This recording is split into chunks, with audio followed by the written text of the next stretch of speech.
Oh, hey.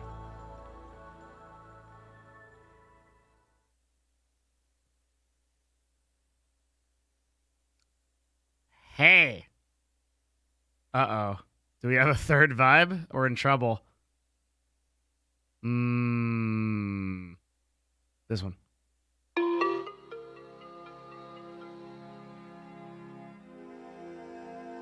Yeah, okay.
I think Sweetanita will be about 30 minutes.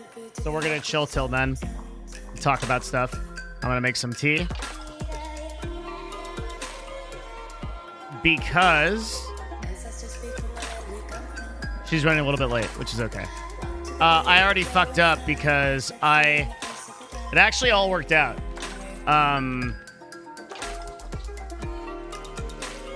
I woke up at like 9 because I thought that 8 p.m. BST was not this time.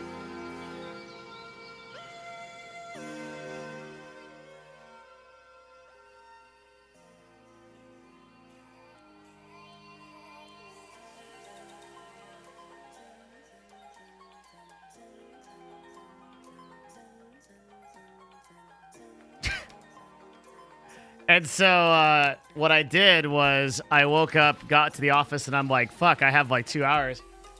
So I started working on like a project, and my mental has been like super bad and just got horrendously worse. I feel like I'm gonna have to make some like really significant changes in my personal life pretty soon. I'm not sure where that's gonna go. And so I just like laid down in my office floor and like took like 30, and man, like I felt like way better. You ever like put on any of those like YouTube channels where like you just type something like relax, chill meditation music or something, and then you just put on your headphones and just zone out? Super big recommend, boys. It's a very good mental synergy thing. There's like some live stuff on YouTube that does it. It's really good.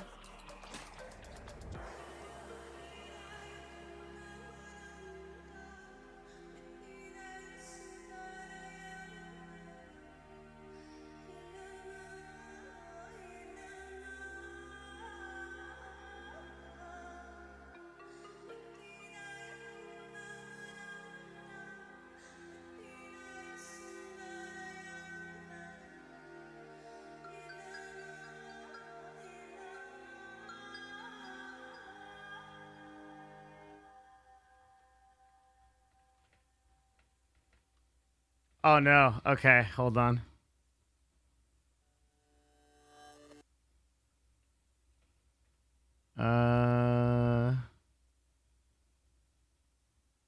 Octillery. Oh, wow. That's a name I haven't seen in a really long time. That's like one of the OGs. That dude's like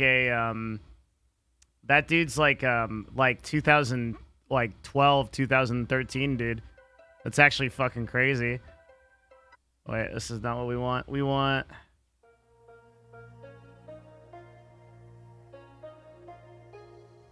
That's a super OG person. It's pretty rare.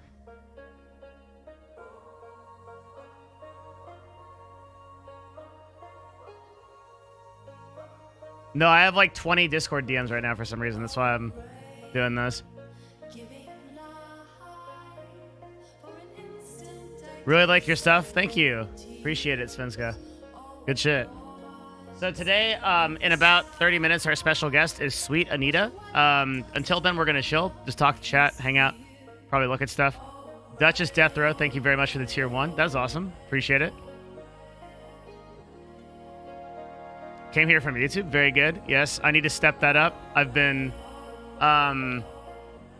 very far behind on my YouTube so far. What's your CPM on YouTube? Is it the same like investing channels? No. My CPM is a little bit is between investing channels and gaming because I don't exactly do financial. So my RPM hits like $3 to $4, which is pretty nice. Because like your normal gaming channel hit like $1 to $2.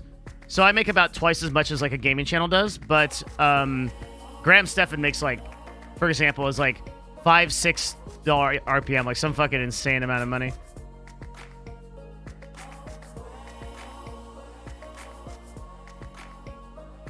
Do you agree that teams operate better under tight budgets, and do you think that excessive funding can sometimes quash innovative and entrepreneurial mindsets? Look at this motherfucker, dude. He's coming in, busting out the fucking Harvard Andy memes, dude. Like, this is a very sophisticated question. So I think that it depends on management. I don't think that excessive funding necessarily begets a bad company.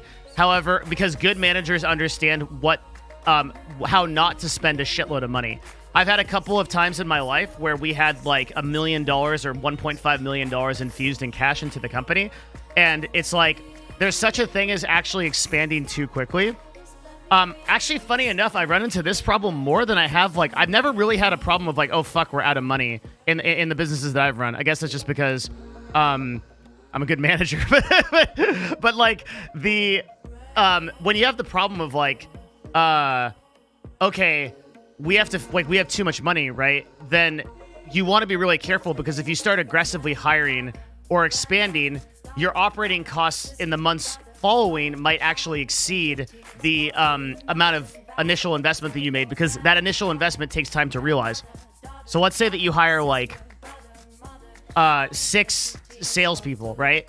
And it takes them some time to get spun up, and they don't. Well, sales is a bad example because sales almost always provides ROI. But let's say you get hired like 6 managers, and their ROI to the company isn't like direct or isn't like defined.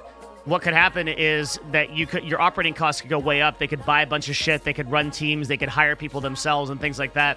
All of a sudden, you're running out of money, even though you had a lot of initial investment because you don't understand. You didn't understand how to pace that. So typically, I'm not the way that I solve that problem is probably not optimal because I think the right answer is like you hang out in like investments and you do other things with the cash. But I just sit on a lot of cash usually. Like we're sitting on a lot of cash in Nerd Fusion right now, where we could be spending, I think, quite a bit of that money on like aggressively hiring. Like we've only hired 2 positions, and we're hiring 2 positions in the last month. We just hired 1, and now I'm going to hire another one, and then we're done. I could hire 6 with the income that I have right now. Well, with the cash, but I don't have the income to support it. It's like similar to like it. The corollary here in real life would be like if you're spending, let's say like you get like a stimulus check, you know, and then like your stimulus check is like $2,000, and everyone's like, oh, like that's fucking awesome. I'm gonna go out and buy this and this and this and this, right? Well, then that money is gone. But if you like put that $2,000 and that makes you like $10 a month, well, then you're like $10 a month richer. And that's like the thinking. I don't know if I'm making any fucking sense. Thank you, VexA1. A lot of subscriptions. L Dizzle, thank you very much as well. Appreciate that. So it's just a way of thinking about like business. It's not a green screen. It's pure cash behind Devin. That's true. It's just a wall of money, and then I chroma key it out.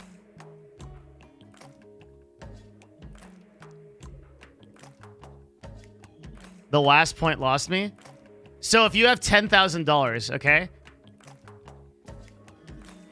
you could either just buy something for that $10,000, like a car or like a down payment on a car or something, or you could like invest it in the S&P 500 and get like a return, right? So the idea is making your money work for more money.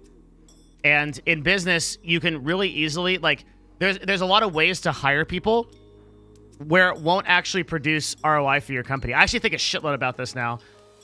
There's a lot of people that work in companies that don't make companies any fucking money.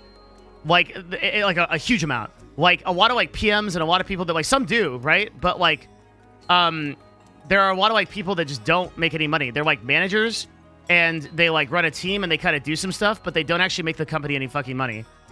And sometimes you got to have, like, gophers or people that do things.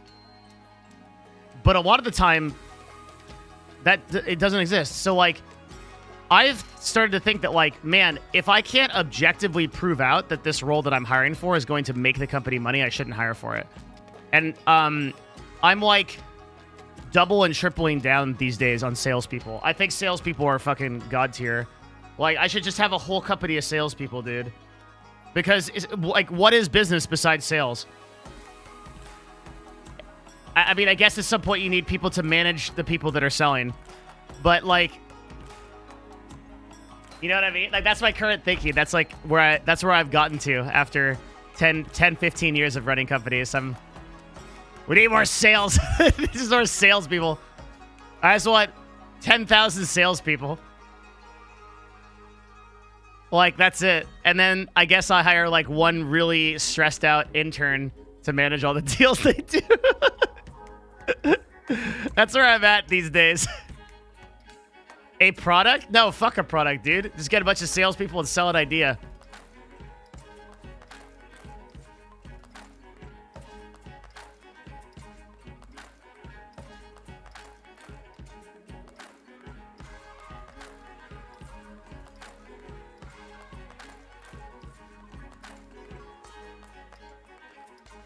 As an African American who's about to start content creation, why do we not hear about more African American people? Man, I don't fucking... You know, that's something I've never figured out. And you're going to get a lot of stupid responses. So I truly don't know the answer to that question. I can tell you pretty reliably why we don't see something like more women. But African Americans are, like, enormously underrepresented in esports and in gaming. And in, like, content creation. I have no idea why. I don't know the answer to that question. I'd be guessing. You'll hear chat give, like, a lot of really stupid opinions. But I don't actually know.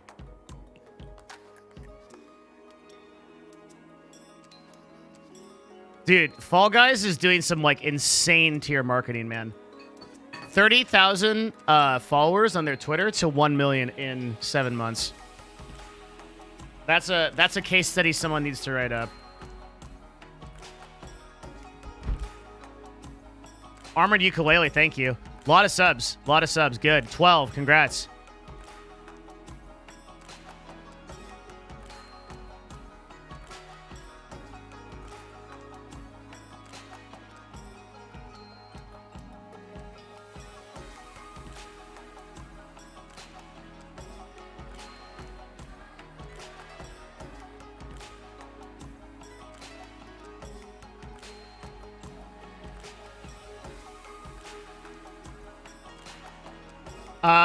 There's like 1,000 million people that I could reach out to. And there's too many. Tim the Tapman has 250k viewers. Marketing.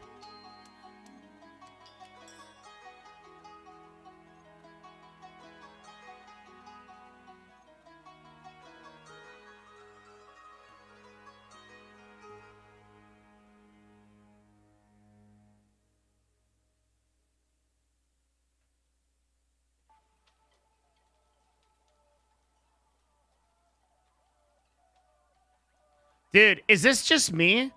I fucking hate people that post repeating GIFs and conversations on Discord. Am I the only person that doesn't like this? You can't stop them. Like, the GIF just repeats over and over again, and I think it's, like, something in my head. People like this, like, they're people that talk in movie theaters. Okay, like, someone that posts a GIF in Discord combo, and it's of one of those short GIFs that repeats every second. It could be any GIF, like someone posts some shitty GIF from, like, The Office. Fuck, I'm trying to think about how to show this. And it's just a GIF that repeats over and over again, but the chat doesn't move fast enough to clear it out. Do people know what I'm talking about? This tilts the fuck out of me. It's like a GIF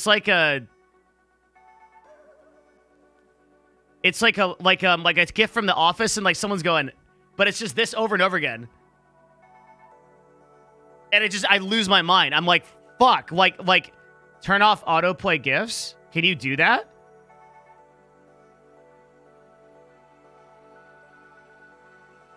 Wait, that would change my life. How? How do you do this?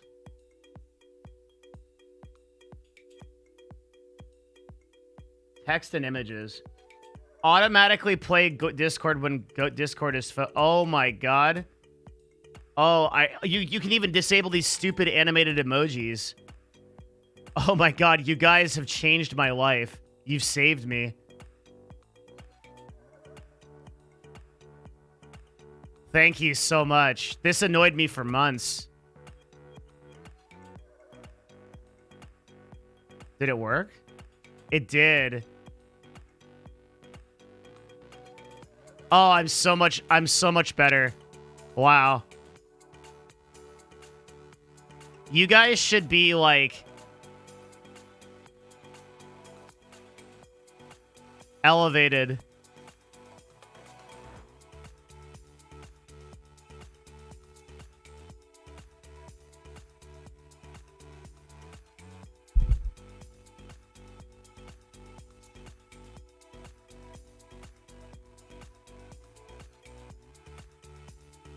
If I was Tim the Tatman, I would never win that fucking game. I would just continuously lose on purpose. And keep that storyline going for like a year.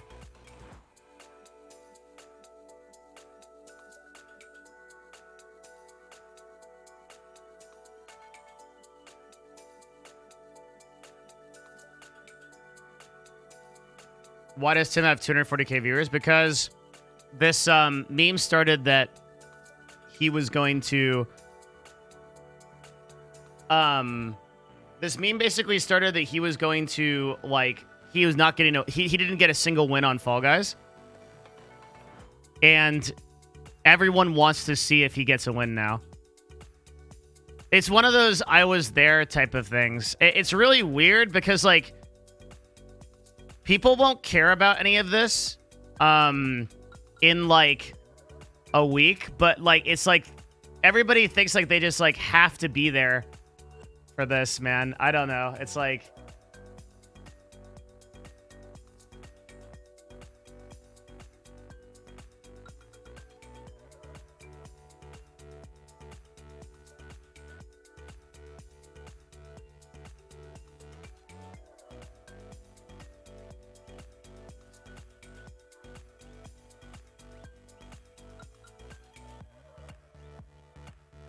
I never understood that it's like hardcore FOMO people. I think it's people that are like really, really in the moment of shit. Like, I don't really get it. Yeah. Hi, I've accepted a job offer finally coming in September. It's a new medical specialty. It's going to be interesting. Remember me when you're a billionaire. Thank you.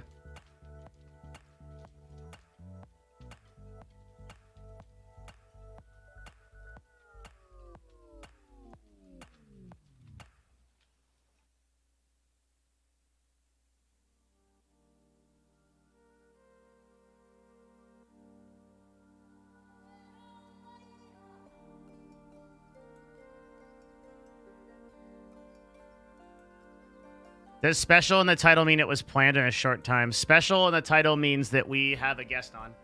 Because normally we don't have guests. I usually have one guest a week. And then otherwise it's like normal streams. Today's guest is Sweetanita. But she'll be on in like 15 minutes, 20 minutes.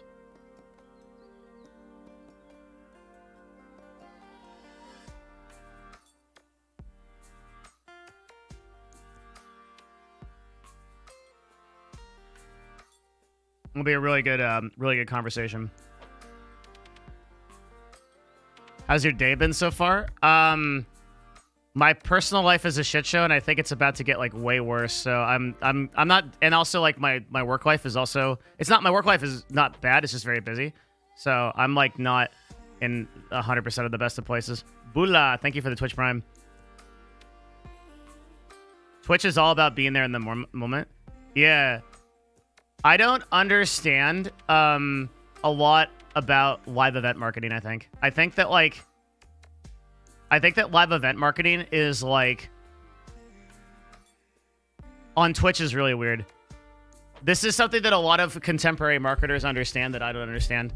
Like the importance of like, I've never seen a big importance in like creating like an event because well, here's my problem, right? This is like a huge weakness of mine in marketing. It's probably the biggest weakness that I have in marketing.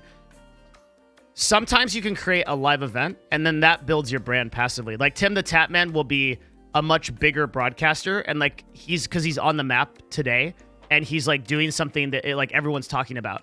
And so like this one day when or like 2 days or whatever, when he actually gets the win, it's over. Everybody leaves and like he goes back down, but his new normal is like higher because he did that. And it's like the same people that run like I never understood why one of the people that I worked with a lot was a girl named Julia. She worked with me at CLG. And when she got to 100 Thieves, she started doing like a lot of like live event marketing. So she would partner with people and she would put on these like really big parties at PAX and stuff like that. And these like are events that like don't have like a really deliberate return on investment. You can't like do some math and figure out how this is going to make your company money, right? But what you can't, but there's some impression that it makes. It's like it's like even like a live event for like 100 people, it could cost like tens of thousands of dollars, but you put it on because it's like the brand presence of it happening, you being there.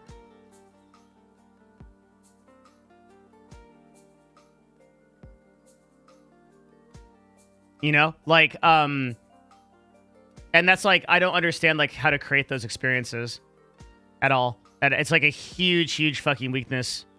I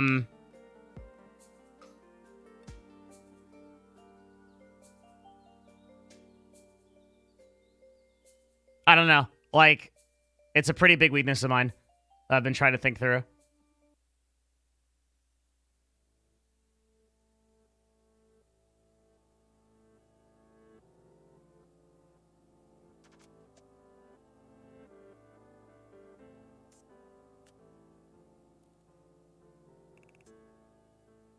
Yeah, the streamers that are really succeeding right now are the ones that are basically making every stream like an event. Like Ludwig, for example, there's like always a reason to be there. And it doesn't like matter how dumb the reason is. It just matters that people believe that there's a reason. So like if I tell you guys like going for the first win in like Pogo Stuck or whatever, and if we do it, I give 500 subs, right? Like it's like the event itself doesn't matter. The reason doesn't matter. Like Tim the Tatman not getting a win is like kind of stupid. It's like a sort of stupid reason to like, I don't know. Like to me, I'm not going to watch that. Like I don't care, right? But one of the hardest things to learn in business and marketing is that what you think about things, what I think about things, and the way that I consume things is not how other people consume things. And there's a huge difference between like how other people can consume content or think about content and how I do so and how everyone does so, right? So like I would never watch Tim the Tatman play Fall Guys and like try to get a win, but 260,000 people will. And so there's a big hole in my mindset and my marketing knowledge if I'm not acknowledging that, right? We get so many follows. What the fuck? Did we get botted? No, these are actually organic. These are natural. Thanks, everyone. Oh.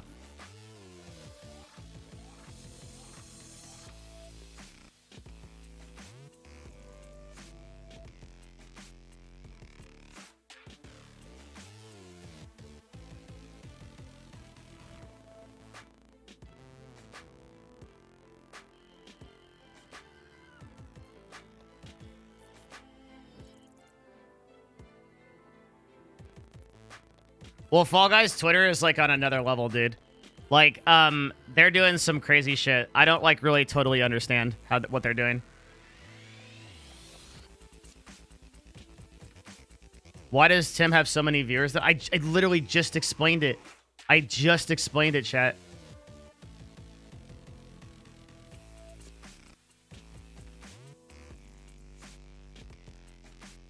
Actually just explained it. The whole thing.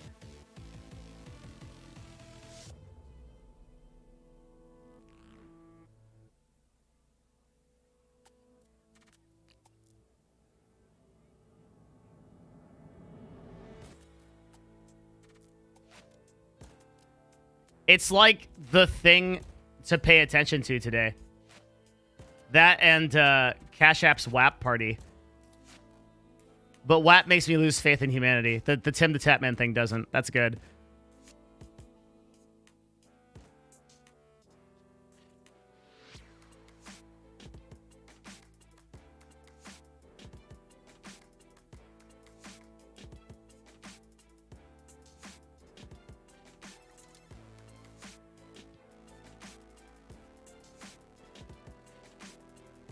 Would you recommend bringing up streaming if asking about a gap in employment during a job interview?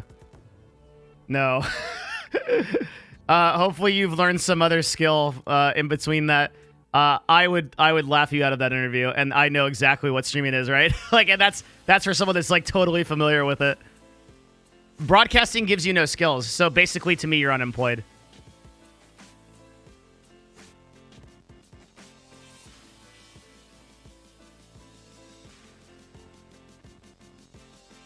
I'm asking how much can an event contribute? How can an event contribute so much to viewership? I know you explained it, but the 285K is still a shit ton of viewers. Oh, okay. You don't have to yell. I understand. All right.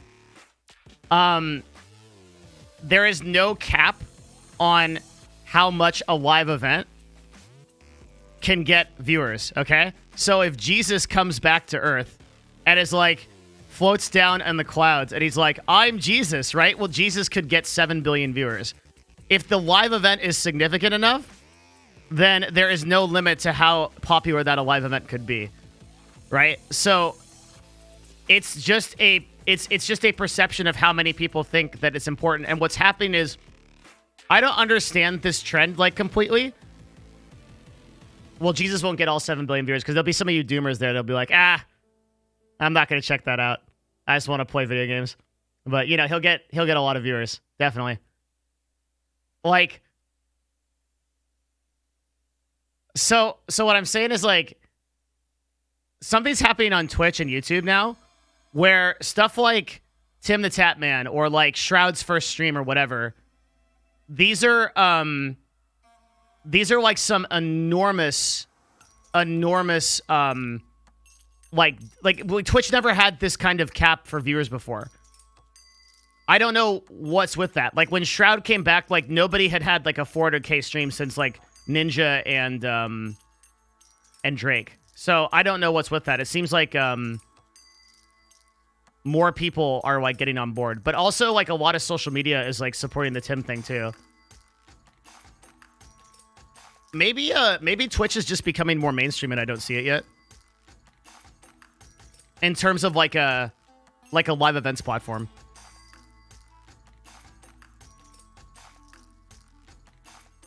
I think Shroud is more popular than Jesus. Definitely not. Definitely not. Jesus just hasn't been around in a while, so you don't say that.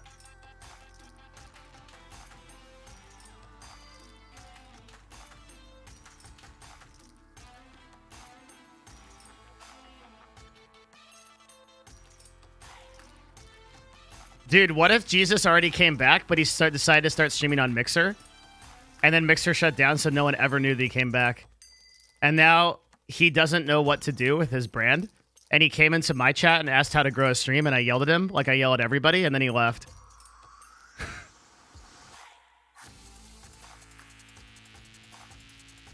Fuck.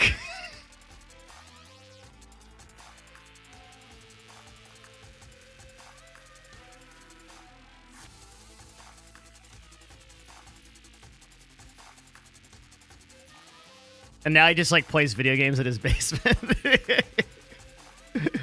He's going nowhere.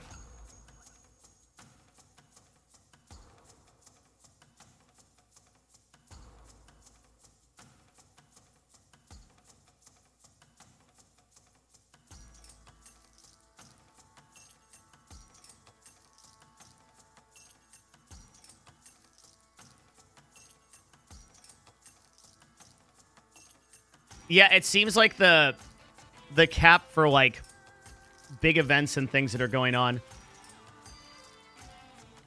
it seems like it's getting bigger and bigger on Twitch.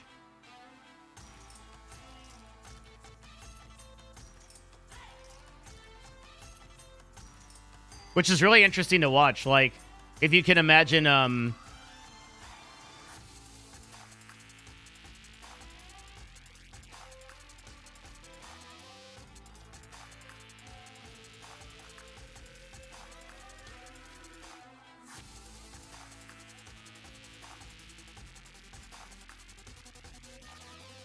like what I'm doing right now is I'm trying to think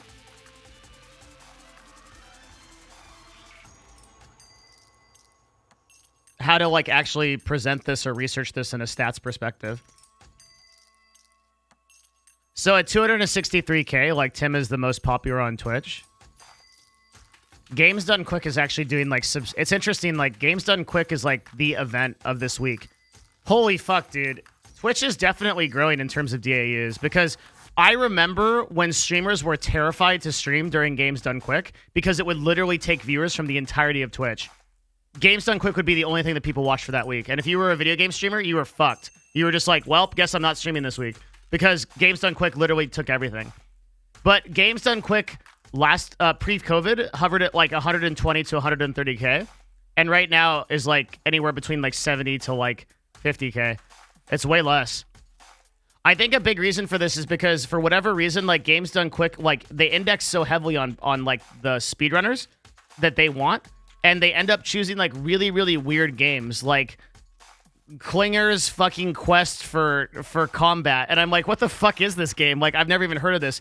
Just play fucking Zelda or Metal Gear Solid or something. Like, they play very, very weird games. So I just like I don't like get into it in the same way. Like I looked at the speedrunning list last night, and I was like, wait, what the fuck is this? Like, none of these games are actually good. Like, they're all, like, really weird. So, like, Tim's, like, dominating the platform, but other broadcasters, like, Asmongold hasn't lost viewership at all. He's just sitting at 50K. This is also, like, an insane amount of viewers to sit at.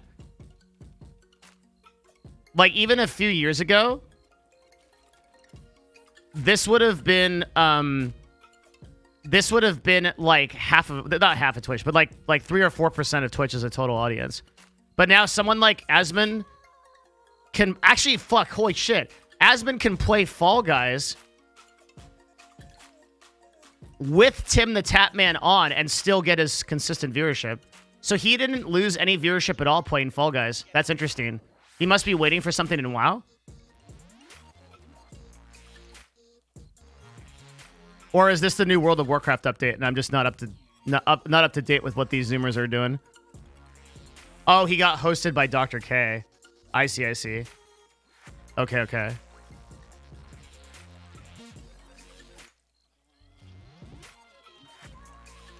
Oh, that makes sense. Okay. He's trying to beat Tim to first win. He should change his title to that. So I guess what's happening to Tim right now is there's just a zillion people in these games that are all trying to stop him from winning. So they just grab him.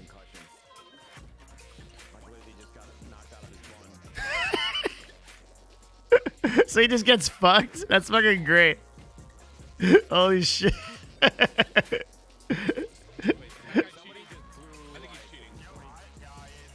I would just throw for like a year, dude. I would throw so hard. Okay, I just got our Discord. Sweetanita will be joining us in just a minute or two. We're ready to go. So I am going to use the bathroom real quick, and then we'll bring Sweetanita on, which will be great.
Okay. Thank you for waiting. Okay. We're gonna call the Sweetanita. Okay. You ready? This is gonna be fun. Hi, thank you for the great streams lately. Oh, thank you, man. Appreciate it. I'm trying. I appreciate the work you do on positivity and gaming. Thank you. Okay, let us begin. It's time for Sweetanita. I'm really looking forward to this. This will be really good. Is she streaming also? I don't know if she knows she can stream. She totally can. I'm also gonna mod her. That way she can deal with you fuckers. Okay. Wait, is this sweet underscore Anita or sweet? I thought it. Of course it's sweet Anita. Hang on. Oh, it is sweet underscore Anita. Oh god, I just modded a random hoser. Okay, hold on.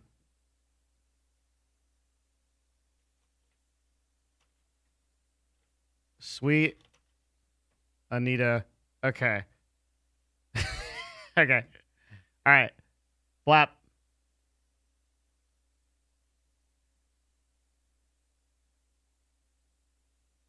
Hello.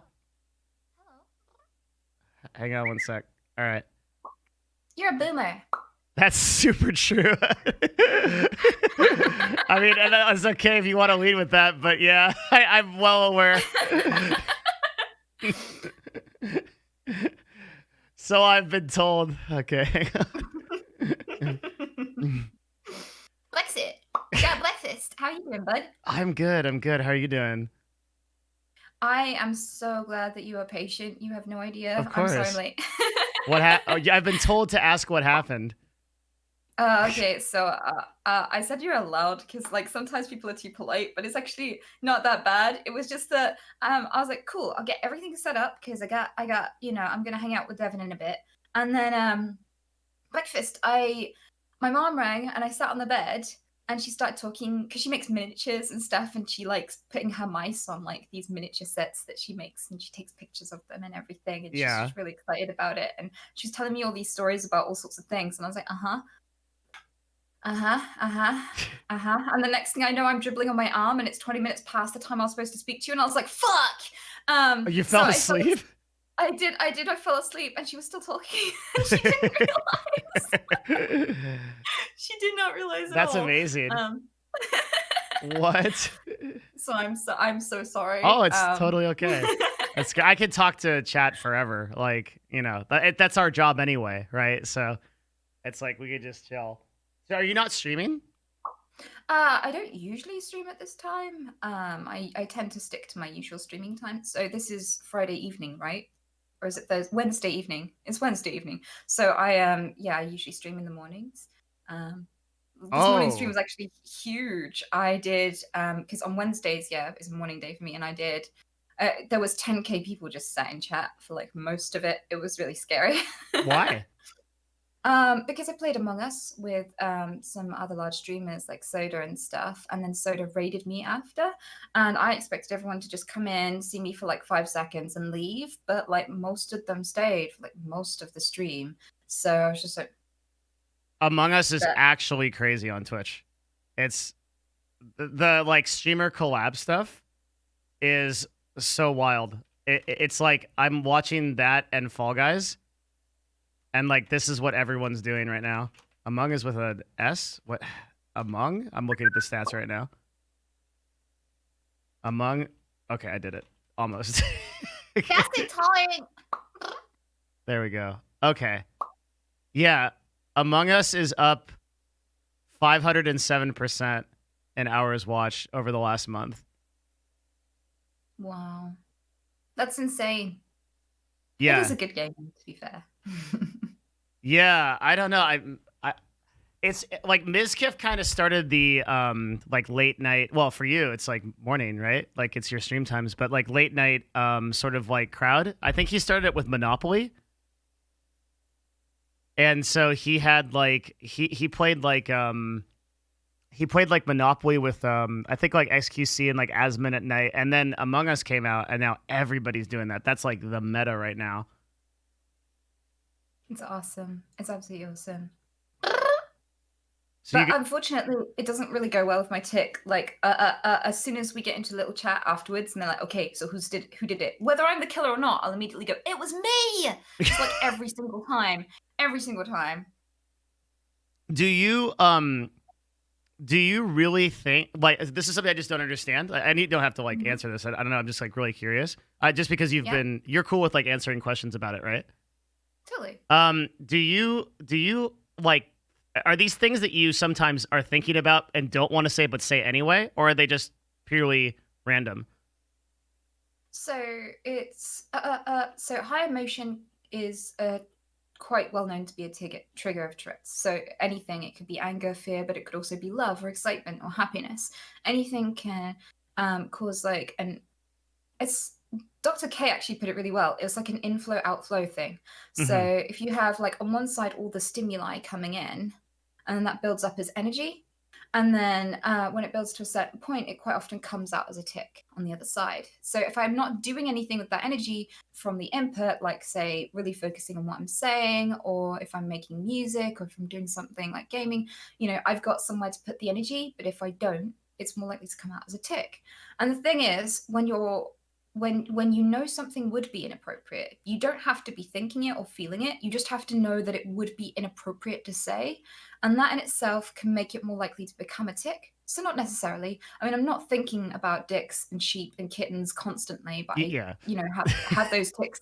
And Yeah, sure. it's the same, yeah, with like inappropriate stuff. It's not necessarily that I'm thinking it and don't want to say it, but that I know it would be wrong to say it in the moment, which makes it more likely to become a tick because I have more emotions surrounding that. Like the minute you know you're not in control of yourself, you start to have things like, oh god, this would be the worst place to say I have a bomb, and then you end up saying it because you have anxiety surrounding saying that phrase. You I don't have see. a bomb, you know. And so that's more likely to influence it, but it's not the only influence, and that's why it can be inappropriate, and it can also just be random words like cheese and kin. Okay, so that's why that happens when you're like, it was me. But doesn't that actually, aren't you like the master of that game then? Because people are, oh, she's just saying that. It can't possibly, right? Like, yeah. So like, it's like you just say like, oh, it was me. Like I'm the imposter, and then everyone's like, oh, she's just saying that. That's just one of the ticks. And then you are the Yeah. imposter. That's what I would do every time if I did that. I'd be like, "It was me," and then they'd be like, and then they like maybe they kill you like one or two times, and you wouldn't be it, and they'd be like, "Fuck." So you're like the best person at that game. Yeah, I quite Yeah, like being an imposter. It's good fun, and nobody seems to think that I could kill as many people as I do sometimes. So yeah, I that's good. love it. This is like some like 5D chess shit. That's it's like That's great. Well, one of the things that people might not know is we've actually talked quite a bit offline before this, which is like rare for me. Normally, like if I'm talking to somebody, I'm like talking to them for the first time, because I feel like I know you now in a good way, Hmm. and Yeah. but there's still a lot I don't know about you. And I think particularly in terms of like how you got started with this career, and like so one of the things that really has interested me about getting to know you is you are so well thought out and well spoken. And Oh, thank you. you really put a lot of time and energy into what you do, like looking for agency representation, right? I've never seen another broadcaster put the kind of time that you do into that effort. But it's also similar in the way that you think about things. So that's why I thought that this might be a really interesting conversation to sort of like break down like how you got there, because the sort of objective of my talks that I do here is like figuring out what makes successful people successful and like what those mindsets are that are consistent. Um, Okay. what like so how did you get started streaming? So it was. I wish I had some answer that would contribute to your data here that would seem useful, but in all honesty, everything about my stream is just an accident. So I played Overwatch specifically because I had a boyfriend a while back, a few years back who played it, and I wasn't interested in it at all. I thought it was an excuse to look at Trace's butt. Like, it just looked like a bunch of butts, and everything else was just a blur, and nothing else I could make sense of. So I was just like, oh, he's just being pervy. I'll just go make myself a cup of tea. And then I was like, we're not spending enough time together, so I'm gonna take an interest in something he does so that we can actually do something together. So I begrudgingly played the butt game. And I was like, oh, this is actually kind of fun. I like this. And I got into it, and I used to take it seriously, and I used to actually play well. Then after me and my ex broke up, I started playing it just after rescue work. I'd have a few drinks, Mhm. and I'd just play it socially, and I wouldn't care about the score, and I'd just get talking to people, and I'd be really chatty. And I started talking to this random guy, and it turned out he was a streamer. He's like, by the way, I have to tell you, after a couple of games, I'm a streamer. You're on my stream right now. And I was like, it's okay, bud. I have no idea what that means. Mhm. So he gave me a link, and his entire chat assumed that I must be a streamer, a soundboard, or a voice actor for Overwatch, because I was having a lot of imitation tics from the actual game. Yeah. But at that time, I was on Push to Talk because it was one of the few platforms. One of the reasons it got so addictive for me was because I could hold down the button and say what I mean, lift up the button, no one saw the Tourette's. And so I actually got to socialize without any misconceptions, assumptions, without people thinking I'm a fun party trick to show off to their friends. None of it. I was just me, and it was so good. So yeah, I loved that, and they didn't realize I had Tourette syndrome, and that was awesome. So when I saw those comments, I was like, well, if they assume that this must be my job, I must passively do the thing that makes you good at this thing. So I'll give it a try. And I never got round to it because I was gaming too much. But I had more friends on Blizzard. I maxed out my friends list. Everyone was like, could you come play with us? Could you come play with us? And I was like, I can't. I have a full team. So I joined Twitch because I was like, fuck it. I can have everyone come and watch for a slot and jump in when I'm free. And I don't have to message anyone. It's great. So it was just social. And I gave it a go socially and never expected it to go anywhere. My camera was a 5-pound camera that had no zoom in or zoom out. It was just a tiny square of my face. It was just like, hello, nose. And it was really low quality. And, people jumped in. I had 20 viewers the first stream. Yeah. And then, like, a couple of weeks in, it was like, it bounced up, and it went up to like a couple of thousand in a very short space of time. Then Kotaku covered me. Then PewDiePie showed me in one of his videos. Then Tech Review did a video on me. And loads of really big people just suddenly paid attention to me at once. And I got this massive, like, I did one of those viral things. And I was like, any minute now, they're going to see how many times I say dick, and they're going to be like, oh, this isn't funny anymore. And they're going to leave because I don't understand streaming. I don't even watch streams. And so many didn't leave. I had 6,000 viewer average until I moved. And then it went down to like 3,000 viewer average after I moved. Because, when you take a big break like that, people do. And that was like a year ago. And it's just slowly kept going up when I thought I'd be back to 20 people again. I thought it'd be me and my mates again. I was just like, any minute now. And I am confused, and this has just been a blunder into a level of success I never thought possible for someone like me, and here I am. Okay, I have so much. I like, okay, because I took down a lot of notes on this. So your path into streaming is literally the exact right way to do it, and that sounds weird because you would think that it's like, the way to become successful at broadcasting is like, all right, I'm going to become super tactical with this. Like, I'm going to have like 20 viewers at this point. These are my KPIs. These are my goals. Like, I'm going to post this marketing on Reddit. I'm going to do these ads and things like that. But what you did was you started your stream because you had a need to start your stream, because you had too many people to interact with on just Overwatch. And so you wanted a place where people could go and play with you and experience that with you because you were out of slots, basically. And you didn't start it at all with the intention of being some S-tier broadcaster, right? Yeah. So you started for like purely the right reasons.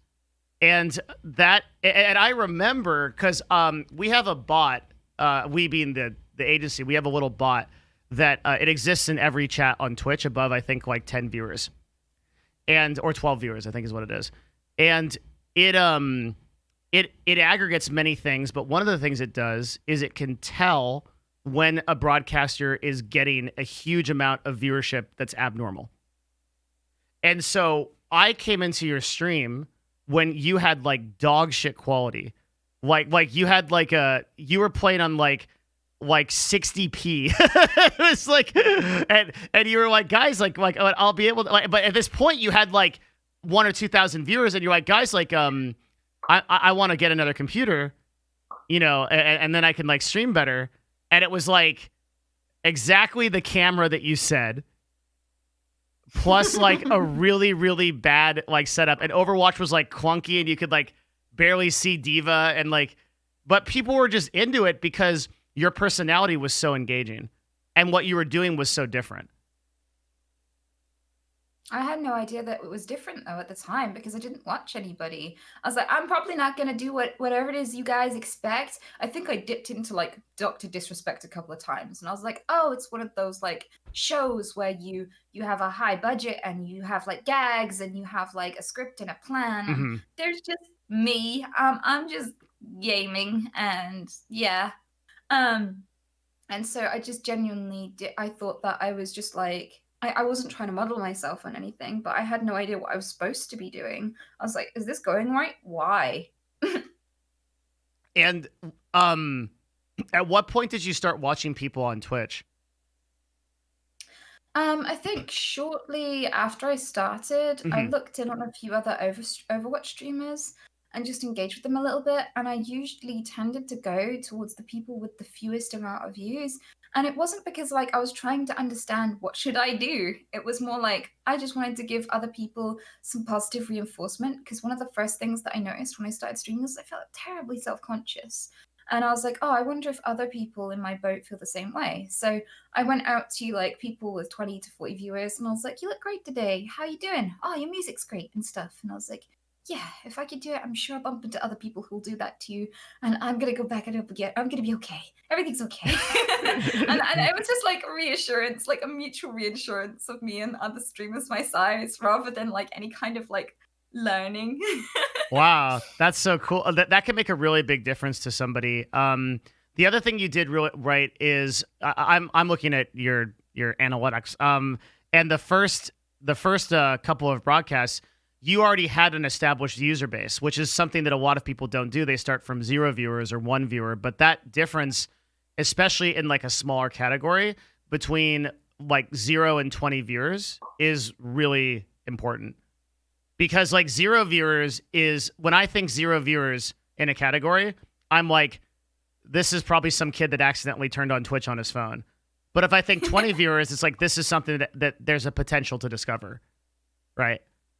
And I'm sorry, yeah, I need a notebook because what's this website you're using? Is this viewable by everyone? yeah, 'Cause yeah, this is cool. yeah. I've This never is seen this before. oh, this is gonna be a fun stream then because I have all kinds of data. We also have like 3 pages. I know you. Anita is the only person that has ever asked for my notes. Because I was taking notes on stuff. I was just taking notes randomly on what she was talking about, just in a conversation. Because I just like doing that to like keep track of things. And then she's like, "Can I see those?" And I'm like, "No one's ever asked me." And then I had to like write them better because I was like, "Oh shit, they're probably like it's like."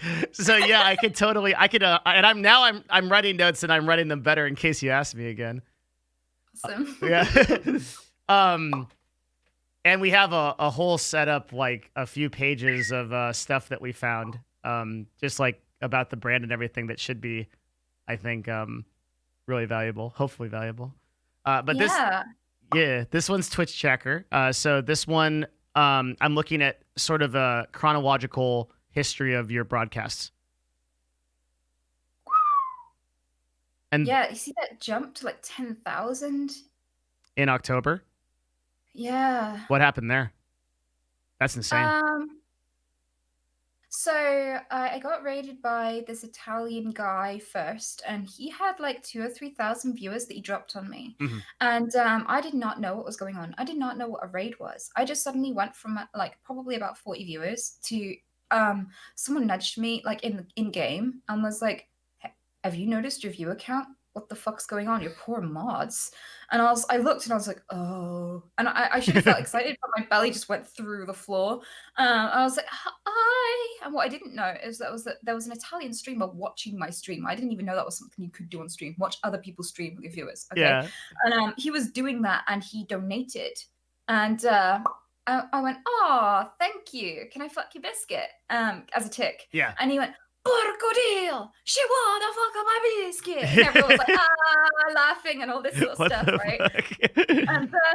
And yeah, loads of people stayed, and I got loads of really inspirational, lovely messages from like Italian guys who were like, I think it's so sweet what you do. You're so good, you know, all this sort of stuff. I don't understand most of what you say, but I like it when you say porco Dio and all this sort of stuff, right? Yeah. And then that gained me a lot of attention for a while, but I kind of scared them off because over the coming months, because a lot of them sent me dick pics. So I made this offhanded joke. It's always a dark side, man. So I up until that point, I hadn't had that many on Twitch. Most of them were for like people on Facebook and stuff. Were you gonna say friends? I'm like, you have weird friends. Like, here's my dick. How you doing today? Your friends don't send you dick pics. What the fuck, man? Yeah, I guess not. Like, I need to up the quality of my friends. I thought I had real relationships, but I guess not. No, only Trainwreck's friends do that. But anyway, I may have made an offhanded comment because I was just poking fun. I didn't mean it seriously, but I was like, since we've got loads of Italian guys in chat, I've gotten a lot of dick pics, and all I've really learned is that I feel pretty sorry for Italian women. And it was a joke. It was a joke. It was a joke, okay? But the Italian viewers just went after that. Ooh. But what? And I was fine with it because if they were there for me to like compliment their penis, I think they were here for all the wrong reasons. Yeah, it's probably not very self-improvement oriented. Yeah. Yeah. So when they caused that spike, it got me a lot more attention. And then from there, Kotaku made this really horrible article. So it was negative publicity that pushed me over the lip and made me what I am today, I guess, in terms of viewership, because I'm by no means the only person with Tourette syndrome on the platform. And there are people with Tourette syndrome who've had a Twitch account and been streaming regularly for many more years than me. Yeah. And they've been prominent. There are people who do documentaries and all sorts that are here. So it wasn't the fact that I have Tourette's, but a lot of people put it down to that. There are plenty of people here with Tourette's, and this didn't happen to them. Yep. So yeah, I when I look back at what made me into such a high viewership streamer, I'd say that Kotaku was the big starter of it. And if I'd been slightly more complimentary of Italian penises, maybe it would have been the Italian viewership for a while. Did Kotaku say that? Like, is that what the article was about? Was about you nailing Italian women? I mean, not nailing Italian women, but like commenting negatively on Italian women. It wasn't Italian women. I felt sorry for them because I was seeing the dick pics. I was like, if this is what you guys are, if these are the choices that Italian women have, I feel bad. Right, yeah. And basically, what happened was a Kotaku lady came to my mods and said, do you doubt her condition? Do you think she plays it up a bit? Do you think she fakes it for views? Have you had any reason to doubt her? Have you seen her medical records? How long have you known her? Have you known her since she began streaming? And how was that? And all this sort of stuff. And it made all my mods really uncomfortable. And they're like, are you cool with this lady? And she did a really nice interview with me. And then at the end, she did a U-turn and was like, can I have your medical records? I was like, no, because then you have my name, my address, and like, I want to keep that to myself because I don't want like loads of weirdos at my door. I care for my mom, so I've got to protect her too. And she was like, well, I'm sorry, but we can't do the article without you giving us your medical records. And I was like, okay, then don't do the article. And she just did not expect that.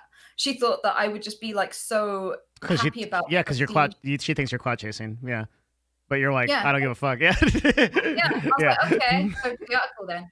And she's like, and she's like, well, the article's going to go up in like 5 minutes. So do you want to give me that stuff? Because I can't, like, after that point, I can't put it up. What can I do? And I was like, okay, just don't put it up then. Like Mhm. a week later, I was sat in a train station after some rescue work. And she was like, oh, are you going to give me that information? I was like, no.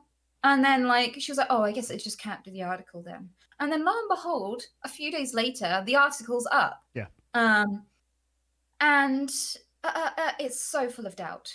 Like it's like, do streamers have to be real to be liked? I mean, look at this girl. I've had an expert in Tourette syndrome have a look at her, and he's like, this isn't how Tourette syndrome works. And she wouldn't tell me her medical stuff, and she wouldn't tell me her name, so I can't verify a thing. And that's kind of curious. And that was kind of like the tone of the entire article, and it got so much viewership. So I got a wave of very, very angry people Mhm. come to my chat who were like, how dare you fake Tourette syndrome? That's so fucked up. And I was like, I'm not. And my tics aren't going to go away, even if you doubt me. So you can hang out with me. But if you don't like my content, you don't have to watch it. And I was just like really passive and I just didn't care.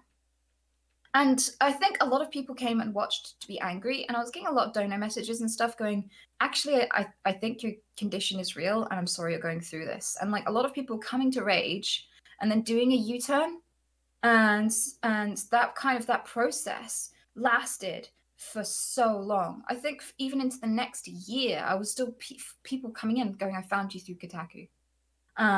So that controversy really did just kickstart everything. I'd had these waves of like popularity. They're very atypical for a small streamer that's only been streaming for a few months. But it was really the Kotaku article that kind of kicked it off. And then people were sending clips of my streams to PewDiePie. He watched one, and Oh. like it just kept, like it just got bigger and bigger and bigger. More and more people jumped in. So yeah, I feel like a lot of people came to me that were very exploitative in the beginning because it was so apparent how naive I was. Mhm. And people were trying to get me to sign contracts that I didn't fully understand and this sort of thing. And I was just like, what's going on?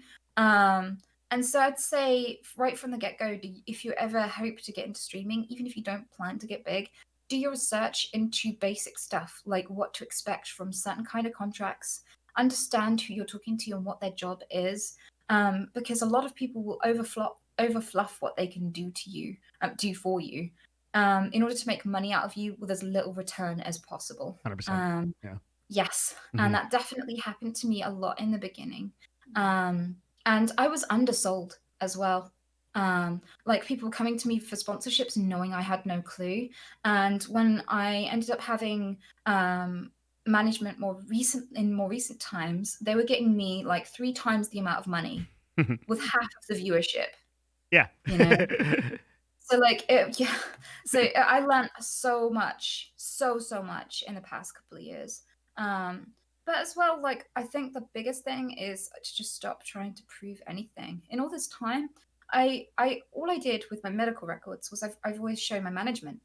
And the reason why I did that was because if any of the sponsors go, oh no, not that girl, she just fakes her Tourette's, that's bad, that's not good. They can go, no, she genuinely has a condition. Mhm. And they can go, we've seen her medical records, we have them, we have a copy, we've seen the evidence. And in the past, like even OPG, they came forward and were like, we can safely say we've seen those. So they had my back, and that was as much as I was willing to do.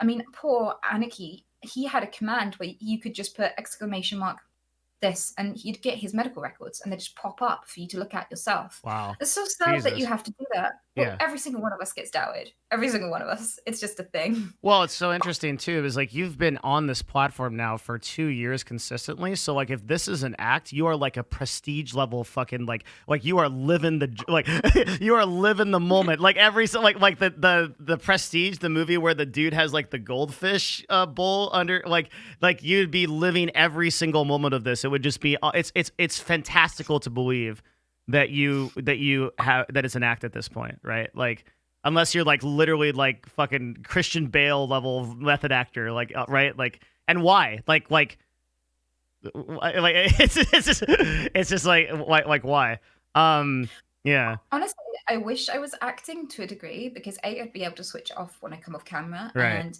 there are coffee stains on pretty much every carpet in this house because I just cannot hold a cup of coffee for shit. And like everything is hard. Mhm. But like as well as that, I wish I had like the sense of humor that my ticks do, because they're quick. Like there are punchlines that just happen, that fall out of me. The way that I mock people as part of my tick is like insanely fast, and there's It no part of is. me that comprehends that. Sometimes I get the joke after I've said it, and Well, that's so weird to me. what interests me is like how so like when we started the call, you just dropped the "you're a boomer" comment, right? Which is interesting because it's not only really witty, but it's also relevant to me because everyone's like, "Oh, you're fucking old," and like, how did that happen? Like that? I don't actually know, because like Yeah, quite often, like if I get a little bit, because I'm waiting for the call and there's like a build up in me that's like you're it's like, like a "Fuck thing this that old guy." happened. So Yeah. quite often, like when a situation changes, I quite often have a tick, and yeah, sometimes they're situational, and I don't get it. I don't know either, and I don't think there's enough information out there on Tourette syndrome yet to understand that specific aspect of That's it. so cool, huh? Mm. I'm so fascinated by neuroscience and how the brain works, and like to me, Tourette's is one of the most interesting looks into the brain and like how it functions, right? Particularly in like regards to like memory and like into like recalling things and like bringing things to the fore and everything. It seems like everybody, the way that because I have a lot of thoughts about this, like from meditation and from classic Buddhism is like this. I know I've mentioned to you before that I'm like really big into Buddhism. If you can imagine like your thoughts as like a stock ticker, right? It's just like kind of going along, and everyone has these thoughts that are just ticking along, and that's why like if you become consciously aware of your thoughts, you can't stop thinking easily, right? You might be able to do it for like a couple of seconds, but another thought will come in, another thought will come in, and it's like you almost have like a direct line to that stock ticker to like expressing it, right? Because everyone's Relax. thinking about random shit all the time, and if you actually just sit down and meditate and like become self-aware, you'll just think about the dumbest shit. It'll be like monkey, cat, thing like that. Oh, person in the salad line that cut me off in third grade. Like fucking like this guy that I'm really mad at right now, like, right? Like this girl I'm into. It'll just be like a bazillion things that you're trying to like control for attention. And most people they can sort of just pass that through, and occasionally you get stuck in one, right? Like, but like for you have like a wire connected to it, and it's like there it is, but not always. So it's like it's so interesting. It's just so fascinating. Well, I kind of feel like if I draw for you like a little, because I think I can feel a thing happening, because like a lot of it is like almost like a brainstorm. We found that nerve damage is it's a damage in the nervous system. It's not just characterized neurologically. It's your Interesting. nervous system doesn't Hmm. operate in a typical way, and this is why you have motor tics. It is interesting if you want to know what a motor tic feels like. If I had like a tic where like my finger was doing this, Hmm. yeah, I would feel it like somewhere here. Like I'd feel like a tap here, and it would feel like someone was pulling on the string that connects my brain to my finger, and I could feel them doing it somewhere else in my body along the line. But the tick is over in the end of my finger, even though I can feel it in the back of my arm. So Whoa. like yeah, and so like I'll feel a tap on my leg, and like it like almost like an electric shock. I don't know if you've had like a minor electric shock from a fence. Oh, It I've goes gotten tased before. Yeah. So really fuck. so I used to train police in submission holds in martial arts because I used to compete and in San Diego, and I got yeah, people are gonna be like, wait, how did you get tased? Like no, this is like I got voluntarily tased. They asked me if I Get out wanted of to the be tased, conflict. and She I doesn't want you. Sorry. She doesn't want you. Sorry. no, it's okay. You don't have to apologize. It's totally cool. I don't mind. Like she I got like voluntarily tased. Like, I didn't know what I was signing up for. I've gotten pepper sprayed too. Same thing. And Wow. holy fuck. Okay, I'm gonna tell you the truth because this is like, I felt like I was gonna be a badass because I've watched like the Batman shit where he just like rips the fucking shit off and just like looks like a badass. So I'm like, yeah, I can take like a tase, like whatever. Like, how bad could it be?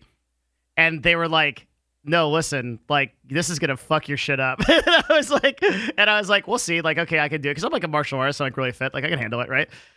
And I got I was ah! Like screaming on the ground. Like it was so painful. Holy shit. It's like Uh, your entire body simultaneously combination stops. Like every muscle in your body just locks up really hard. And then there's just an incredible pain coming out of everything like an aura until it stops. You can't do uh, shit. So yeah, I know what you yeah. mean by the electrical shocks. Yeah. Mm. I mean, I had to get into a field where it was a goat field, and goats are very tenacious, and they will escape the fuck out of anything. They can climb, they are the devil's best friend. They will do whatever the fuck they want, sort of thing. And so when people enclose them in fences, they electrify those fences at a much higher voltage than they would for, say, sheep or whatever, right? And I did not know this, and there was just some random animal in the middle of a field that needed help. So I went to go over the fence, and Oh I shit. blinked and was just thrown. And I was thrown off this fence, and the next thing I know, I'm just quite a far away from it, just rolling down the hill, like just like being bad about rolling like a football down a rocky hill. And when I finally stopped rolling, it's just like, and I had like a hangover from it for like a month. It took so Holy long to shit. recover. Yeah. So that was my like worst experience with it. But That sounds like yeah, well, way worse than getting tased. yeah, I don't even know what that was. I don't know if that's some sort of energy surge, because like I can't imagine you'd want to do that to your livestock. That seems dangerous. Um, Yeah. that's yeah, like a surefire way to lose money. But basically with breakfast with ticks, I can feel myself trying to get to one thought, and it's almost like my brain branches into everything connected along the way of that thought. So like if a thought pattern, like if you get like a chain of neurons that lead to a thought, there are loads of branches along the way where other data is stored that's connected in that region. And that's why Yeah. there are Hmm. tasks where it's like, I can get you to think of a fish and then a vegetable and then a number and then know what you're going to be thinking of next. Hmm. I'll be like, now pick a color. And I'll be like, it's red. And it's because we tend to very typically store information in clusters in very stereotypical places in the brain. Yes. And so, yeah. And sometimes my brain is trying to get to, can I have a cup of tea? And it goes along to, for some reason in that region of my brain, having a tiny dick, seeing a sunset, the smell of rain, and goldfish are all along that chain. And like sometimes I'll get phantom emotions, sometimes I'll get phantom smells, sometimes I'll get phantom thoughts, and sometimes they're just thoughts and they interrupt. Like when you're trying to tell someone your phone number and someone's shouting random numbers and it's constantly interrupting you. Yeah. And other times that thought will verbalize. Um, so it kind of feels like I can feel that to an extent if I sit there and actually listen to my body and what's going on. It almost feels like my brain is just kind of branching instead of going in a straight line towards the thing that I want to express. Um, and that's really frustrating. Are you able to circumvent this like at all via like meditation, or like is there anything that is there any kind of medication, or is there anything that actually like fixes this, or So it's characterized by an overproduction of serotonin and dopamine in the brain. interesting? Those two Hmm. things regulate a lot in your body, including movement and things like that. Yeah. Yeah. So Hmm. we have heightened levels of serotonin and dopamine. So the medication is a dopamine suppressant, Hmm. which can be depressing. I had depression for 13 years. I'm not really interested in risking that again. I found a way to manage my condition. I didn't find a way to manage the pain, the constant dull pain of depression. Yeah. I'm really glad I got out of it, and I found, ways to feel better. But I feel like it's not a rational thing that you could just logic away. So I don't want to end up in that hole again. Um, but also, um, it can cause disruptions with your metabolism. I know people who went on it for a while, felt all kind of like drugged up and dopey and not themselves, didn't like it, came off. It made them gain weight during taking it, and they've never got their metabolism back after stopping, and things like that. So like it's kind of, it leaves permanent marks on you that I don't really want to take on, to try something that pretty much nearly every single person I've ever known with Tourette's has just stopped taking so Hmm. far. I've not had a good review of anyone I know personally, so far I have no reason to try, because it doesn't seem to cure you. It just gives you a different set of problems to navigate. Um, so that's why I don't take the medication, but that's what it typically does. Um, And yeah, I kind of just feel okay with the way I am. I don't feel Well, broken. yeah, that I was actually just about to say that because like one of the things that I really want to focus on is you are actually such a complete individual, totally outside of Tourette's, and I really want to understand this.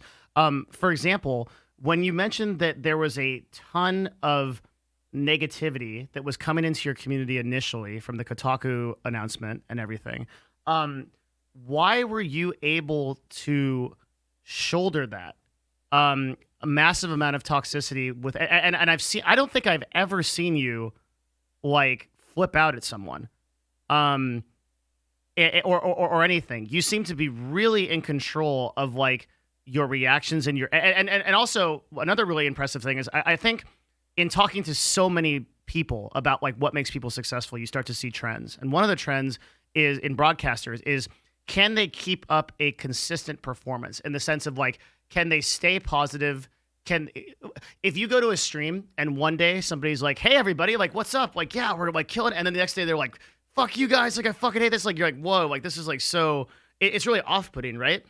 But your broadcast is very consistently positive and just how do you handle your like how do you do this? And maybe it would help to understand like in relative to like some of your worst periods with the most toxicity coming to your chat, you still seem to be like really even keel. I don't understand how you do this.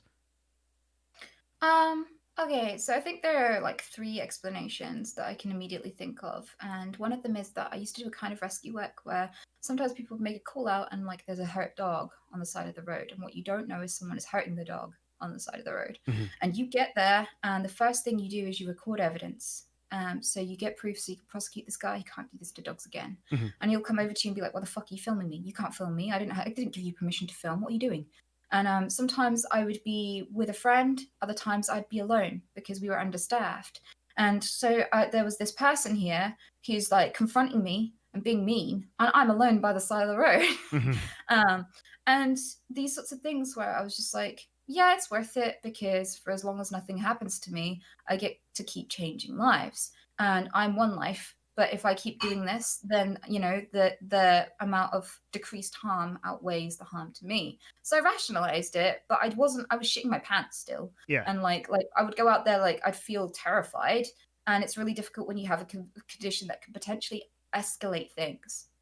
Um but I managed that. I took the evidence, I understood the law. I stood my ground, and I felt a lot braver after having doing these sort of things. Like people tried to run us over and stuff. People really hated I'm sure. like Yeah. people intervening. You know, and yeah, it was really awful. Like the amount of violence that some of us had to go through just because we wanted an animal to stop being in pain. So yeah, I kind of had a little bit of experience like training with confrontation and anger before I started streaming because I'd just broken into this specific kind of rescue work. So I feel like I'm so lucky that I found streaming at this time, just after I developed skills controlling my fear and my initial reaction to negativity. And I'm grateful for another reason too, and that's after doing it for a while, near my work, a guy just stripped off naked, ran into a local shop, and loads of people restrained him. And this random ass dude who wasn't security intervened whilst the security pinned him down and knelt on his neck and immediately whipped out my phone, pushed through the crowd, and put my phone in his face and recorded him. Mhm.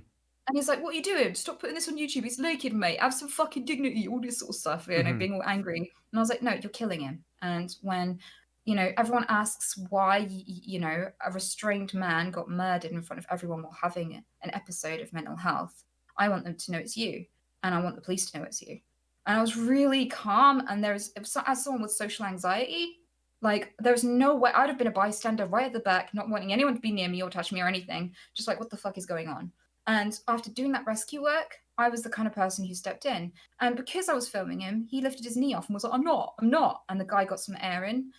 He'd passed out, but I'm pretty sure he'd be dead otherwise. So I'm really glad that I thought of that, because if I'd have just started kicking and screaming, like, let go of him, let Yeah. go of him, Yeah. like I'd have just been a distraction. Right. Mhm. Um, so it taught me how to control myself, be calm, be the one in the right, so that the person in the wrong can get what's coming to them. And yeah, it allowed me to strategize in moments of stress and to learn how to diffuse things. And yeah, that's why I can't recommend enough. Indulge the best side of yourself. Mm. Go get passionate about doing something for others because it brings out parts of you that you won't do for yourself. A lot of us don't value ourselves enough to be everything we have the potential to be. But I do a lot more and I'm capable of a lot more when I'm doing it for somebody else. So yeah, I can't recommend that as a enough as a starting point to just having a better life, being more successful is altruism. Um, Do you feel like that single kind of set of events like set you up to be able to deal with thousands of people like being potentially toxic to you? I feel like there has to be more to it. well, I didn't have a diagnosis. I went to try and get a diagnosis several times throughout my teens. And I was told by doctors, do you hear things? Do you see things that aren't there? Do you think you have magical powers? I was like, no. And they're like, well, it's not schizophrenia. So Mhm. you're probably attention seeking. You'll grow out of it. And I was like, what? And I just felt really ashamed. And I thought that anyone who saw me have a tick was going to think I was attention seeking. Mhm. So it just made me a recluse and afraid and sad. And it didn't help me at all. And I kept going back because I was like, I live alone. I have no friends. And this still happens to me. What is it? And an occupational therapist brought in a doctor who asked me all the same questions, called me an attention seeker. And so in my 20s, I had a few moments where I was like, this is clearly not about anyone else. I need an answer. So I went to the hospital, I got some tests done, they diagnosed it, but they didn't tell me. And so I was 22 when they diagnosed it. I was like 25, 26 when they actually sent me a letter going, by the way, you have Tourette's syndrome. And my life just started from there. But before everything, it got me in trouble at school. I had people in my family who would constantly punish me for having tics. They assumed I was attention seeking and that it was deliberate. I once broke my arm, and my stepmom was like, "It's not broken. It's not broken. She just attention seeks. She's and she shook my broken arm, and it was like all crunchy and stuff. Fuck. Oh, god Yeah, damn. but Whew. I was punished Yeah. every single day for tics, and I couldn't stop, and they just didn't know what to do with me. And so I got nothing but anger. I tried to go to school, and I woke up one day in the medical bay after I'd been beaten unconscious by kids like 4 or 5 years older than me. And like I was like, yeah, I can't do this. There's no point in getting an education if you don't get to grow up and use it. Sure. So Mhm. I went back to home education alone again, and even then, I had a paper out for a little while, and people from my old school would throw rocks at me, and I'd come home bleeding. They'd egg my house and this sort of thing.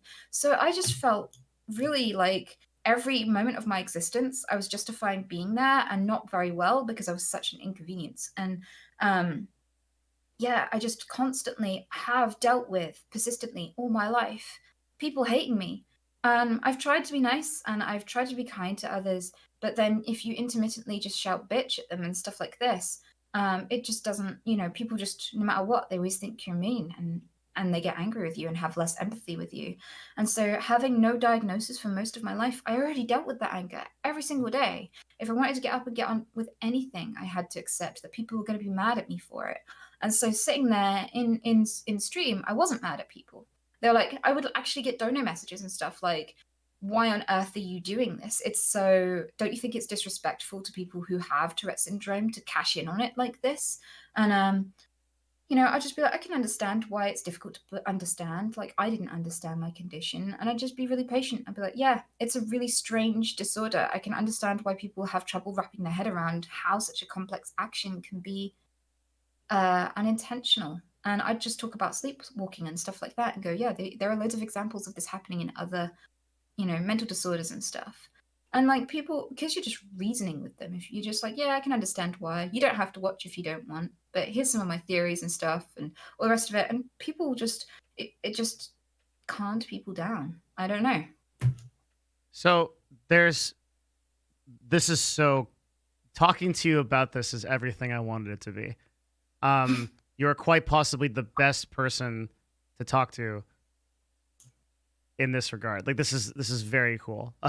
Like there are many people that would internalize those experiences as a reason to absolutely give up or break. And what I'm really curious about you is how you translated these experiences into positivity. Because oftentimes some of the most successful people that you ever meet and you see are people who I think of like stand-up comics. They've had a lot of stand-up comics have had unbelievably terrible childhoods, and they're just awful. But they've managed to translate that into some positivity to bring to the world. It doesn't mean that they don't still feel those things. We learned that with like Robin Williams, right? But they can evoke it for the betterment of people. And I really want to know more about why you took these experiences and ran with them and overcame them versus just not giving up and not or just being a victim, which you were totally justified to do, and being like, the world fucking hates me, everything fucking hates me, like I'm instead, like, you've taken this accountability and you're standing on your own 2 feet. How? Why? Well, it might interest you to say to know that I when I do get rare little bits of free time, I do write stand up. Yeah, okay. Yeah. It's not even an example. Yeah. um, but I breakfast. I think a big part of it, a big turning point when I was little, when I was about 3 or 4. My mom used to take me to a cattle market, and we would see cows and chickens and all sorts of really cool animals there. And I used to still suck a dummy till quite late, and I gave it to a calf, and I was really excited to see him again. But mom was like, "No, calf is dead now, dude. Like, Shit. that's veal." I Yeah. was like, "Oh," like, because my mom just talked to me like a person, not a kid. Yeah. And I'm grateful for it. And another thing I saw was like all these chickens in crates with their legs poking out through the crates, and they'd slam them on the floor, and like it would sever their feet Mhm. and things. I was just like, I would see all these dark things there and just be devastated for them. And I kind of related on an intrinsic level, because it's like my mom was good, but like most of the people in my family just didn't get me, and I felt like a lot of the big people in my life had a lot of influence on my existence, and they were letting me down. And I was sick of, just being completely helpless and relying on people that just used that opportunity to harm me. And I saw that really mirrored in the cattle market so badly. So I come over to these like cages full of live rabbits, and there's this lady with a meat cleaver, and she's chopping their heads off, skinning, cleaning them, hanging them up there. Um, and she terrified me. I had nightmares about her forever, Mhm. right? And so I'm just stood there shaking like, ah, and this is all very stressful. And I lock eyes with this little white bunny, and I'm like, this isn't happening to you. So we got out into the car park, and my mom was like, why is your coat wiggling? And that's how we ended up with my first rabbit. You just stole it? That's fucking metal. Yeah. I was terrified. I had nightmares that the lady with the meat cleaver would come and get me. Yeah. I look back on it now, and I have a sneaking suspicion that I was not exactly the Lord of Stealth, and that she probably knew what I was doing Uh-huh. and just thought it was cute, and that the loss of just like one rabbit was not really going to bother her. Yeah. Um, but whatever happened, like from that point on, I kind of felt like um, with animals, they were people who I really related to, who were also at the mercy of the big people, and Mm. having a reason to understand them and relate to them, kind of channeled my energy into doing something good. And whenever I got to change someone's story, I felt powerful. Whenever it didn't have to be tragic because I could do something, I felt great. I felt like there was a reason for me to exist. I felt bad about existing. I was like, I'm miserable. Why am I creating all this pollution just to suffer? Like, I'm not worth all of the trash I do to the planet to exist. But after I started helping animals, I felt really good about living, because I knew that they wouldn't have gotten to do what they do and live the lives that they had what if I wasn't here. So like it gave me a sense of purpose and a sense of strength and a sense of reasoning to keep existing, to keep trying, and to keep improving my life. Because at the end of the day, it's good that I'm here. And that was a source of strength to keep me developing a tolerance and a callous to all of the negative reactions I was getting. So it helped pull me through, and also the company, because they don't know about what a swear word is. So they've always been cool with me. Mhm. And yeah, I developed skills. I became capable. I became someone that other people came to when they didn't know what to do about an animal. And, I had something to offer the world. And that was really good. And I think that pulled me through the negativity just long enough to become indifferent to it, for it to become background noise instead of like this sharp thing in my foreground. Um, And I created an environment where I had company and I had something positive to look forward to in the day because I had my animals. Like at one point, I had 12 rabbits. You could lay down and you could just swim in bunnies. They were just, I had a bunny room and it was amazing. It was the softest thing that ever happened. And so, like, I had loads of like amazing interactions regardless. And building that life kind of slowly kept me in a place where I could tolerate all of this negativity and, develop the skills to handle it well by the time I got here. Holy shit. Um, have you had any kind of so I guess like correlated to this is like, why are you so smart? Why are you so educated on things like neurology, and a lot of like kind of like random? Do you read? Do you like have you studied like what's the story here? I'm not Fuck asking a off. very good question. Yeah. I understand. I understand what you mean, and I do have an answer. It's Yeah. okay. Okay. So, Cool. like, Yeah. I was home educated for most of my life, but I did dip into like 5 or 6 schools for very short periods of time. And in that time, I noticed these things about conventional education. So when you go in, they force you to wake up at a stupid hour you wouldn't Yeah. normally wake up. Yeah. They Yeah. make you digest shit you don't care about. And when you grow up, you quite often don't use that shit either. Mhm. Like, I do not use algebra. That is not relevant to me in my life whatsoever. I do not care what happened with the Romans. Like, that's not relevant to my life whatsoever. The kind of stuff that they were teaching me was not the kind of stuff that helped me understand the world, my place in it, helped me with my emotional hygiene and my nutrition and things like the things that I would teach a kid are how much nutrients you need, how to get them, how to research sources so that you know when you're being fed true, proven information and when not, Mhm. how to understand your own conventional biases and how they can skew your memories and information so that you question yourself at the right time and seek third party kind of like knowledge when you need it for the right reasons. Rather than being influenced, it can be a foundation. These are the sorts how to do your taxes. These are the sort of skills that are relevant and practicable and really important to carry with you for the rest of your life.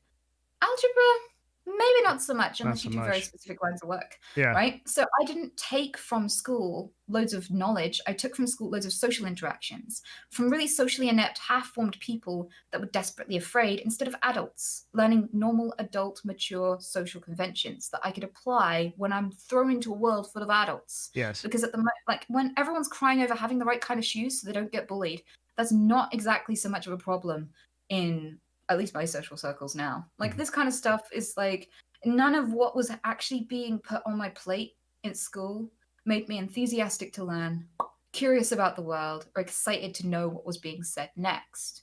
When I went into home education, my home education was basically Mario and TV. My mom was busy, she was studying at uni to become a scientist, she had a lot of science books laying around, and I was a curious bean. So I would pick up stuff because I wanted to know, not because she was trying to make me understand anything.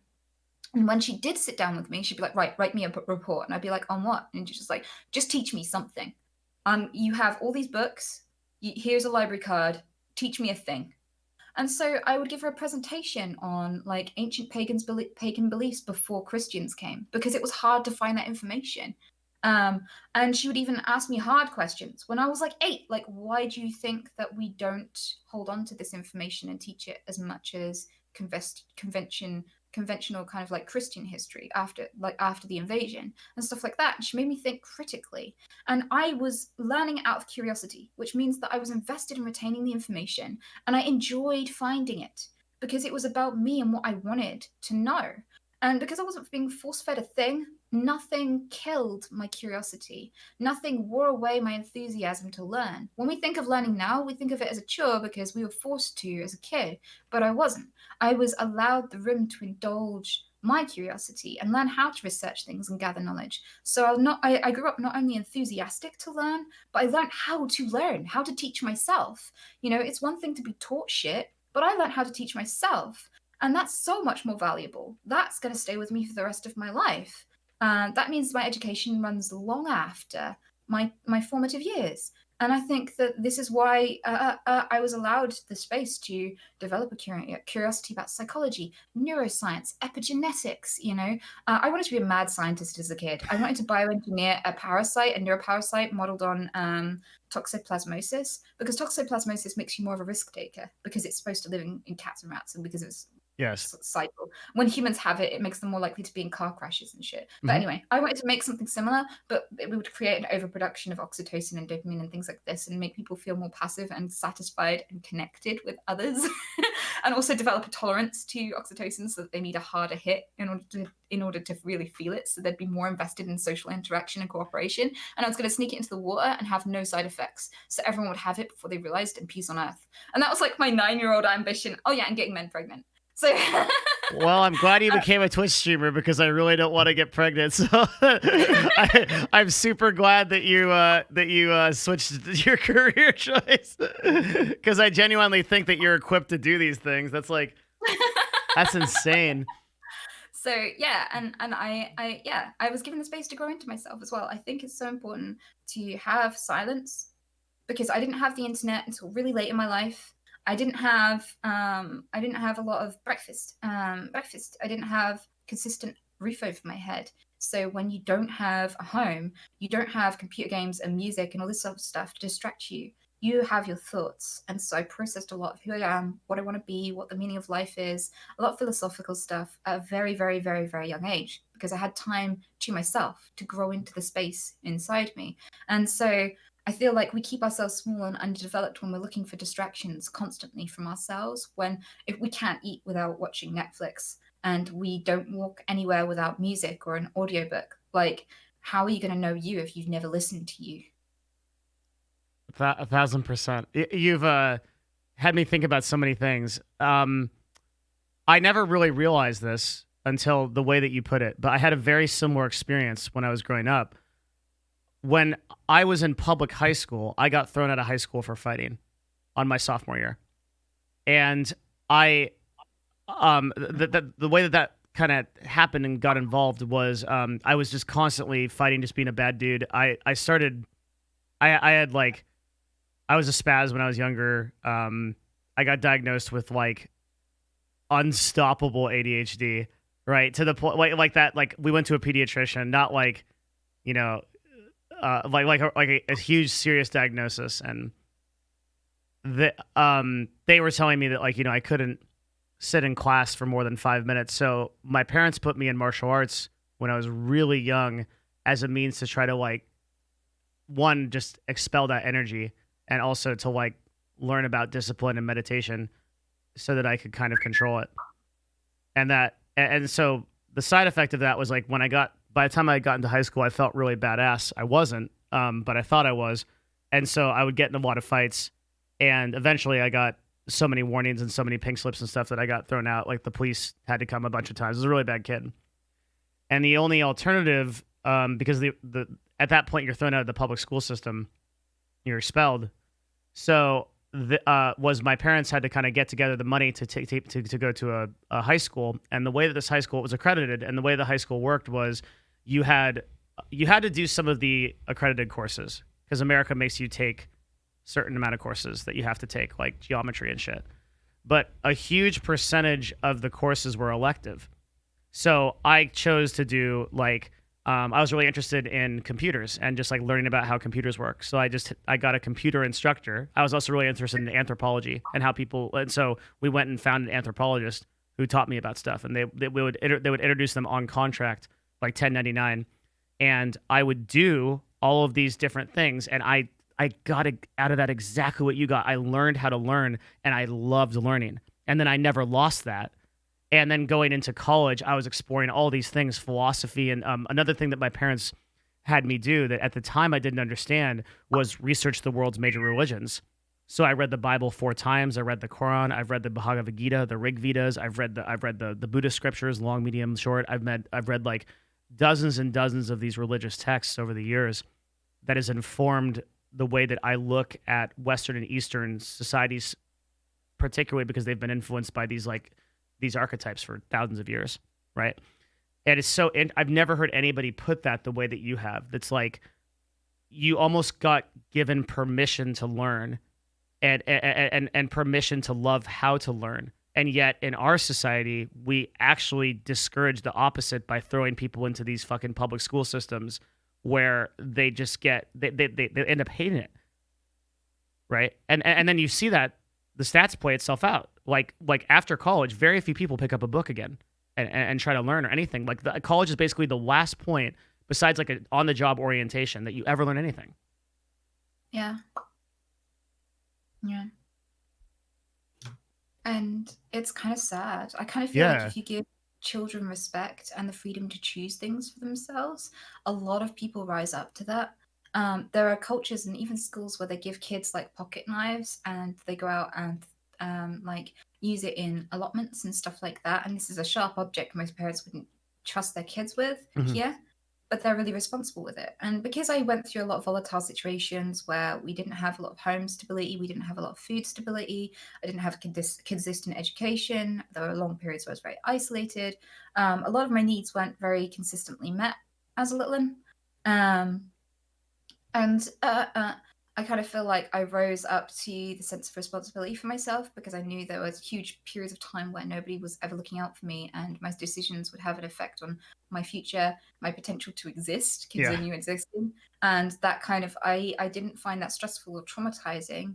I just adjusted to it. I feel like children are strong. They're learning to adapt to the world. And if you give them the entire world to adapt to, they do it a lot faster than an adult. Because if you spend your whole life kind of be led to believe that there's Santa Claus and that mommy will always catch you if you fall and all this sort of stuff, and then you get out of college and you realize that you're on your own, kid, and the world is brutal. And by the way, do some taxes. You don't know how to do those, but if you don't, you'll be in prison. And do the rent and take care of yourself. Have a relationship. You're a parent now. There's no manual or anything. Good luck. And it's like that's a lot harder to adjust to. I know that there are a lot of analogies where you just feel like you're pushed off a cliff when you come out the other end of education and you're just expected to go and be self-sufficient Mhm. after, when they don't teach you anything to be self-efficient. Yeah. That word I just said. So basically, yeah, I kind of feel like I was lucky. I lucked out because a lot of people wouldn't allow a child to see the world that I was privileged enough to see. I wasn't patronized. If I wanted information, I'd get it. No one waited to tell me what sex was, that sort of stuff. And so, yeah, I kind of really appreciate that. And I think that was a huge aspect of why I am who I am and why it's atypical.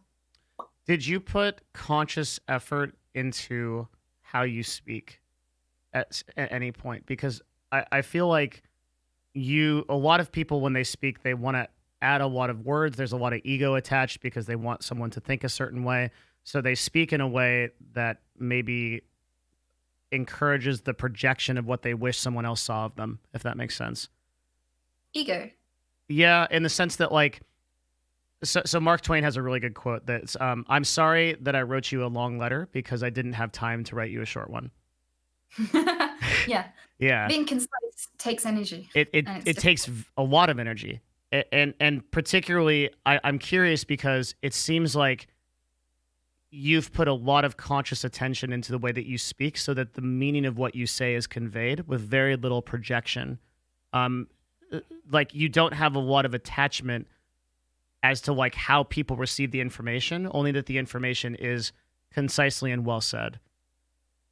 It doesn't surprise me. I have really bad dyslexia. It affects my ability to communicate and read. Mm-hmm. Reading is really hard and really slow for me. I do it anyway, but it's hard. And when I speak, I don't tick as much because it's so hard to talk. Putting a big muddle of words that in my head aren't necessarily in a great order or the right words. Formulating sentences that are efficient and convey meaning is a process and a half. It takes a lot of energy. I feel tired after doing it too long. So I'm thinking hard. It's a big task to me. I think it's probably just overcompensating.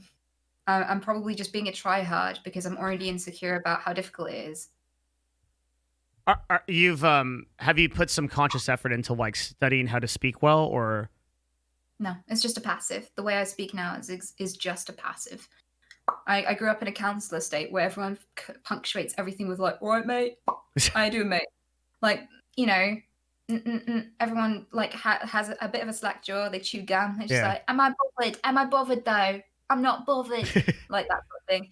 That's how people spoke where I was raised. I have no idea. I think it's in part because I didn't speak to many other people around me. I had the news, I had TV, and I had books. And when I first started socializing, people were like, "Why are you speaking like a book? I don't understand you." Like at uni, full of horny 16-year-old boys, and Yeah. I'm using words that I read that I don't realize people don't commonly use. And I had to tone it down because I was more interested in conveying meaning than impressing people. I wanted people to understand me. I didn't want people to just look confused. So like I adjusted the way I spoke to be the way that most people would convey something in the hopes that I'd be understood. And that's about as much adjustment as I ever made, was just toning down the big words when I hit uni. Wow. So this is just a natural evolution of the process of desiring to be understood. Yeah. And um you don't seem to have a lot of ego about these things. So sort of what I was alluding to, in that I think a lot of people's personalities are informed by the vision that they want other people to see of them. Does that make sense? Whereas you seem to have a pretty clear understanding of what your genuine self is, and if like people kind of either take it or leave it, which I think is like a sign of a very whole human being, right? You're not trying to prove yourself out to other people. What do you think the genesis of that was? So it feels so sweet that people think I'm smart, but I genuinely lack the neurocapacity for duality. Like it's What does such an that all mean? encompassing. Like I so I don't feel like I could have like a fake side to me that I could project to others because it's so taxing to even convey what I really genuinely am. Like I'm sat here and it's taking all of my focus to say things and to, to really, really pay attention to. I have attention deficit too, really Yeah. badly. Hmm. And it's really comorbid with Tourette syndrome. It takes all of my focus to have average conversations. If you add the layer of fake being fake or strategizing how people It's will too much. perceive, it's too Hmm. much. Yeah, literally. Like I've never had the room to even consider that because it's not something that I'm capable of. And it puts me in a vulnerable position because people are stupid and I'm not above that. So one day I'm going to have a bad take. One day I'm going to have a stupid opinion. One day I'm going to get mad. And all of these things are going to be on the internet forever. And there's no glossing over it. If I genuinely feel it, it's there. And so it puts me in a very, very vulnerable position. It's not a cool thing. It doesn't feel cool to me. It feels precarious. um, but everyone has this illusion that I'm super smart, but really I just have very concentrated areas my brain will sit and, do things, and other areas are completely weak. I have no impulse control. So I find it really, really difficult to do things like if I have lots of really good food after a big food shop, I'll eat all the best food in a day. Like I don't have like there's things like that, and I just genuinely can't picture being fake because I just don't have like the thing that you need to do that. And also the ticks would give it away because the minute it becomes inappropriate to say something, or the minute it would be not conducive with my aims and goals, like if I wanted to convince you of a certain personality for me. Hmm. Maybe I wanted to convince you that I'm really hyper feminine and a super girly girl, um, and that I love Candy Crush or whatever, right? And I just couldn't because my tics would give it away constantly because it would become the wrong thing to say. Mm. I'd have anxiety about saying it. I'd end up saying it. So I have like this thing that keeps me in check, but also my brain just isn't the kind of brain that has A, the interest, and B, the capacity. It's too complicated a task for me. But I'll add an extra bit, like my philosophy, I think even if I had the kind of brain that could, I wouldn't. Because I've learned that I've seen really perfect people who manage social situations awesomely, who are very kind, who are very popular, very beautiful.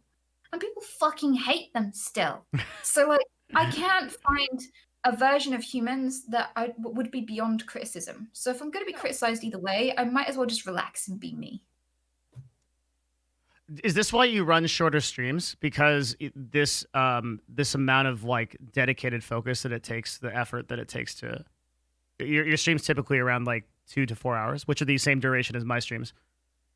And for the same reason is like I run a show that is very oftentimes takes me a lot of prep, and I am totally focused in on it. Right? I never play video games. I'm always like hyper focused on like I want to say fuck it. Like I think it's deep conversation, and that takes an enormous amount of fucking effort.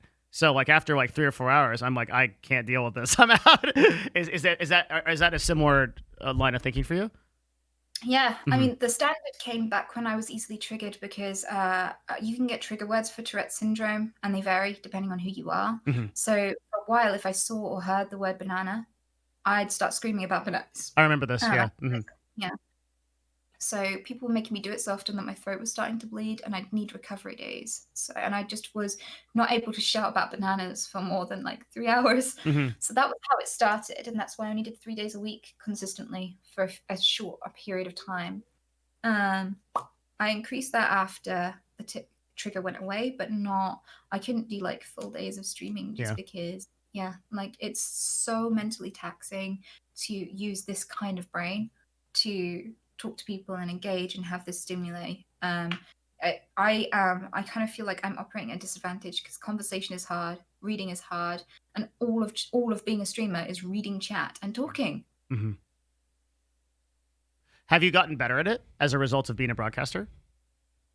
Is this a skill that can improve? Well, you're streaming more, right? Like so like if I look at your stats, you're very consistent. Almost every day, you're on for about 3 or 4 hours. You're more consistent than a lot of broadcasters that are in the top 1,000. Well, I guess that might be a sign of market improvement, which is awesome. Yeah. I kind of have some serious doubts about my neuroplasticity because of the dyslexia. It makes it hard to learn new games, and I quite often forget how to play them very easily. And I'm usually relearning the controls every day. I could play a game every day and still have to relearn the controls for a couple of games. So I'm cautious to say that I could necessarily get better because I'm not entirely confident my brain knows how to, improve in that aspect. I still don't remember how to write the letter B the right way around. Like it's potluck whether it'll be that way or that way. So and that's after like so many years writing. So I don't know whether or not I'll improve, but I'm glad that so far this has been enough. Yeah, it's interesting because one of the things that I think a lot of people think about Twitch broadcasting is that like you need to spend an incredible amount of hours on it to be successful. But when I look at people like you, it shows that you don't, right? Like you can run a top tier, and this is actually in one of our previous conversations. I remember putting into perspective, like I think you didn't even realize where you were at on Twitch, right? That you're literally one of the top broadcasters on the entire platform, right?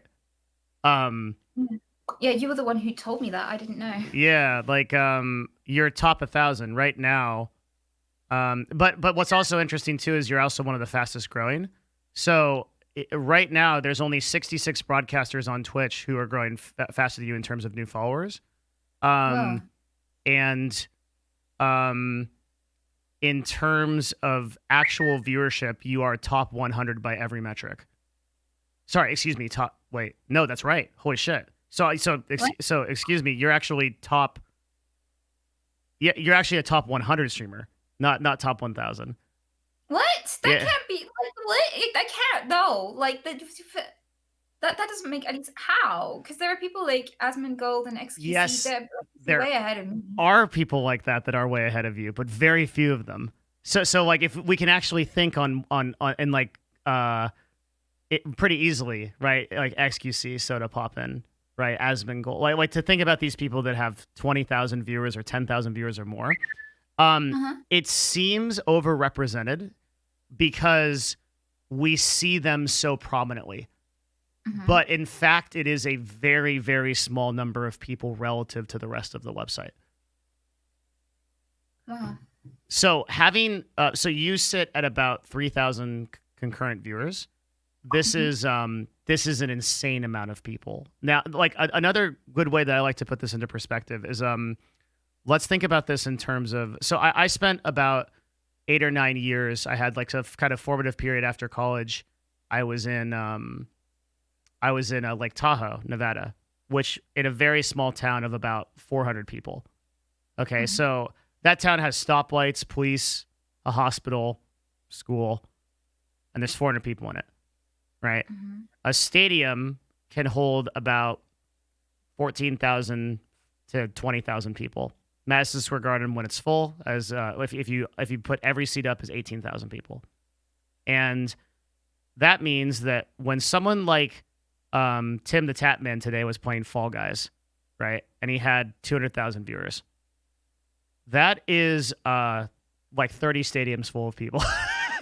Okay, and it's exactly the same interaction. It's live right now, right? It's literally 30 stadiums of people watching someone do something. It's exactly the same transition. So you every time you start your stream, you have a what would be considered like a convention of like people getting together to watch it. It's hard to understand that until you put it in the perspective of like real life. You're bigger than most towns. And also another way that I look at it, right, is like let's look at the composition of a town, right? So if you have 3,000 people in a town, most of them are going to be good, hardworking individuals that go to work every day and like do their shit, okay? But a few of them are going to be like the guy that waves his dick at traffic screaming, right? And in the same way on Twitch, that's why it's like people tend to focus on like that one person that's like, look, that fuck the chat, and it's like, oh, that's the guy that waves that like. But you pass that guy every day on your way to work. He's just waving his dick at traffic. It's what he does, right? Like that's his thing. Out of the other like 3,000 people that are there, you're good, right? Like, but in perspective, like you're running a small suburb of people or large suburb, right? Wow. Yeah, I and really need to get the game in order because I don't plan my content at all. that's fine though. Like you don't need to. A lot of the time you just come on and chat and like I mean what you're doing is exactly what people want to see. And I have some questions about like what do you want to be doing? What we'll get to, I think, like about like what do you want to be doing and maybe you have some I wouldn't put it past you to have some goals about it, but like um yeah, like putting it in perspective, I was surprised that you didn't realize like where you were at in terms of the rest of Twitch. I don't think it's a bad thing to not know that, but It's it not really yeah. what I think of day to day is just trying really hard to consistently get sleep, to make sure I have fed everyone, like all of my animals, to make sure that basic tasks are met and I get the Twitch stuff done. And I don't always succeed. Like I'm very very busy and I don't always sleep. I recently I've gotten so busy that I'm not finding time to sleep, and I get sleep like twice a week sometimes, and I it's want just to talk getting about really that. Yeah. Why do you 'cause think that you work so hard? What is the impetus behind putting this cuz you legitimately work. And I was thinking cuz it's like a lot of people say they work hard but they don't really. They spend a lot of time in like dead time. But I think if you said I worked 20 hours today, I would believe you. Um because I think you're put together enough to like make that like to self-assess that. So if you're really working that hard, like what first of all, Mhm. why? And yeah. And second of all, is that your like objective? Like, do you want to continue? Can I ask like real quick before we get into that? Do you tell people how old you are? I always did and was completely open about it. I'd even talk openly about my earnings and stuff before I came to Twitch, Yeah. and now I realize why people don't. So like I got interviewed by a few people for TV. They're like, Hmm. "Oh, we've heard of you. We think you'd be really cool as like some gag on this reality TV show." And I'm like, "Oh," but like, they're like, "How old are you again?" And I'm about 30, and they're like, "30? Well, it was cool talking to you." So like and I kind of realized that it doesn't matter what you look like, that number means something to people. That's why I don't tell And people how old I am. Yes, it's the same thing. and I didn't know this Hmm. until I hit 30. Like you're privileged when you're young in your 20s of realizing not realizing ageism. Yeah. until you actually age. Yes. Um, Mhm. so like leaving it at people's guess and going, whatever number you think I am, hopefully it's younger than I am, because if you knew how old I am, you might think about me differently, Mhm. even though there's absolutely no difference. And as people get older, they're just as clueless, they're just as fumbly, Mhm. they make just as many mistakes. There is no adulthood. Adulthood is a lie. We're all lost. And yet, Holy shit, that's metal. Yeah, you're right. Yeah, just the way you said that. Adulthood is a lie. We're all lost. Everyone's fucked. It's over. Yeah, global warming will consume the earth. The glaciers are melting. There's protests in the street. Shit's burning down. We're all fucked. Like, I love it. and people call me positive. Mhm.